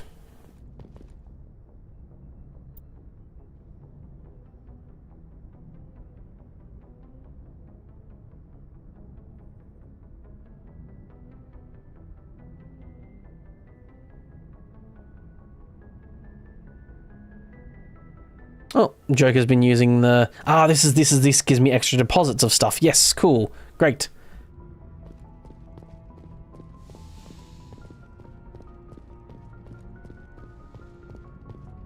Oh, your cats are ginger as well. And yes, yes, it is indeed rare for ginger cats to be boys. Indeed, they're almost always girls. It's the same with yeah, sorry, most ginger cats are boys, and then also I think most tortoiseshells are female. I think it's it's like the opposite for tortoiseshells. We had a little tortoiseshell kitty back in the day. Well, we had Loki and the now passed on Chase. Commander. Something. All right, see you. Bindi was her name. She was a lovely little girl. She's a tiny little thing. Now that I look back upon it with reflection, and the fact that I was young as well. Oh, this is the message. Okay, right. This is talking to Admiral Hackett. I was trying to figure out how to talk to him. Commander, your helmsman just forwarded your report. Yep, you got the report from Major Kyle. In a team as you instructed, Kyle's followers have disbanded. Very good. Surrendered to us without incident. We'll make sure he gets the help he needs. To be honest, I thought this thing was going to end in a bloodbath. I don't know. Yeah, it could have ended in a fun bloodbath where I got to shoot people, but never mind. Guess I'll just take the congratulations and, you know, save some lives.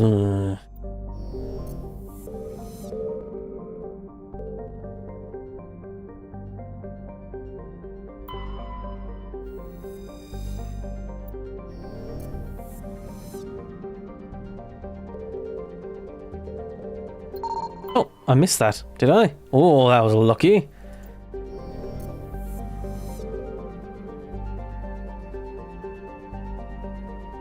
I keep hitting tab. Tab opens the console.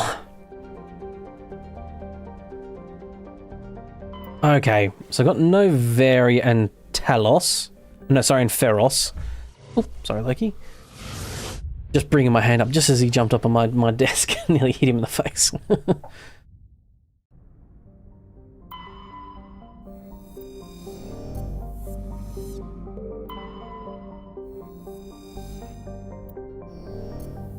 Yes, yeah, so most ginger cats are boys, and it's rare to have a girl ginger, and I think the opposite's for tortoiseshells.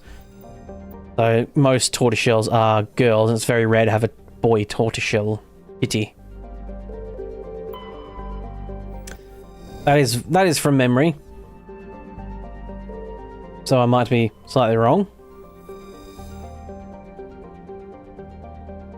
Okay, no, this is the frozen place, right. I think this is this not Matriarch Biznesia? Am I still doing main story or is it side quests now? This is main story right now. I've done all the side quest stuff. Normandy, your arrival was not scheduled. Our defense grid is armed and tracking you. State your business. Citadel business. We got a Council Spectre aboard. Landing access granted, Normandy. Be advised, we will be confirming identification on arrival. If confirmation cannot be established, your vessel will be impounded. What a fun bunch. I think I'll take my next leave here. Yes, this next part is to track down Matriarch Biznesia. However, to be honest, unfortunately, I think it is about that time to finish off because I've been streaming for nearly 5 hours, and to be quite frank, my voice is getting very tired. Honestly, I did want to try and record something else today, but I don't know if I'll be able to do that now, so I've been talking a bit too much. But yes, that is it, I'd say, for now. We've got 2 main missions now basically left to do, as it were, well, then until more main missions and stuff happen. And, yeah, well, yeah, Seth Green nailed the role. You love Joker. Yeah, I quite like Joker too. He did a very good job indeed. But yes, this is the ending part of the stream now. And if you haven't hit the like button already, it'd be lovely if you could do that. Helps out indeed. And if you want to support the channel, you can become a member if you'd like. Even the lowest tier gets access to the weekly exclusive episodes. The higher tiers are just there for like you know, the whatever currencies in where you are, but it's the cheapest, even the cheapest tier. It's like $1 USD gets you the good old exclusives, but yeah, the higher tier level stuff just supports a bit more. But no one has to do that, of course. No one's required to do any of that at all. And thank you to everyone who's been in chat and chatting away, or even those who've just been leaving the stream open, doing other things, more important things for your life. I know my place in life. I know that most people are doing more important things than just watching me. And yeah, it's been a fun time. I'm going to continue this next time, of course. Next week, same-ish time. I'm considering maybe streaming later at night instead, like streaming at like 6 o'clock at my time instead of starting at about 12, but I don't know. I'll see how I feel. I'm going to try. I wanted to try and stick to this sort of time. But yeah. The only thing I might do is maybe try and start an hour earlier so that people in Americas and what have you might be able to watch for like an hour extra before they need to go to bed and what have you. But we'll see how all that goes. But yes, Bob Shepard has had a fun time indeed, and we've got more to do. I mean, by the rate I'm going, I'll probably finish Mass Effect in maybe a couple streams more. Probably like 3 or 4 maybe. If I do about this same length again. It helps I sort of kind of know what I'm doing and I'm familiar with the game, so I can pound through it a bit more, as it were. But yeah, thank you all very much for watching, and thank you everyone for chatting, and the people that have donated or who've subscribed and what have you, and become a member and all that good stuff. All good indeed. And I hope everyone has a good rest of their day or a good night or what have you. So thank you very much for watching, and I'll see you next time. Goodbye for now.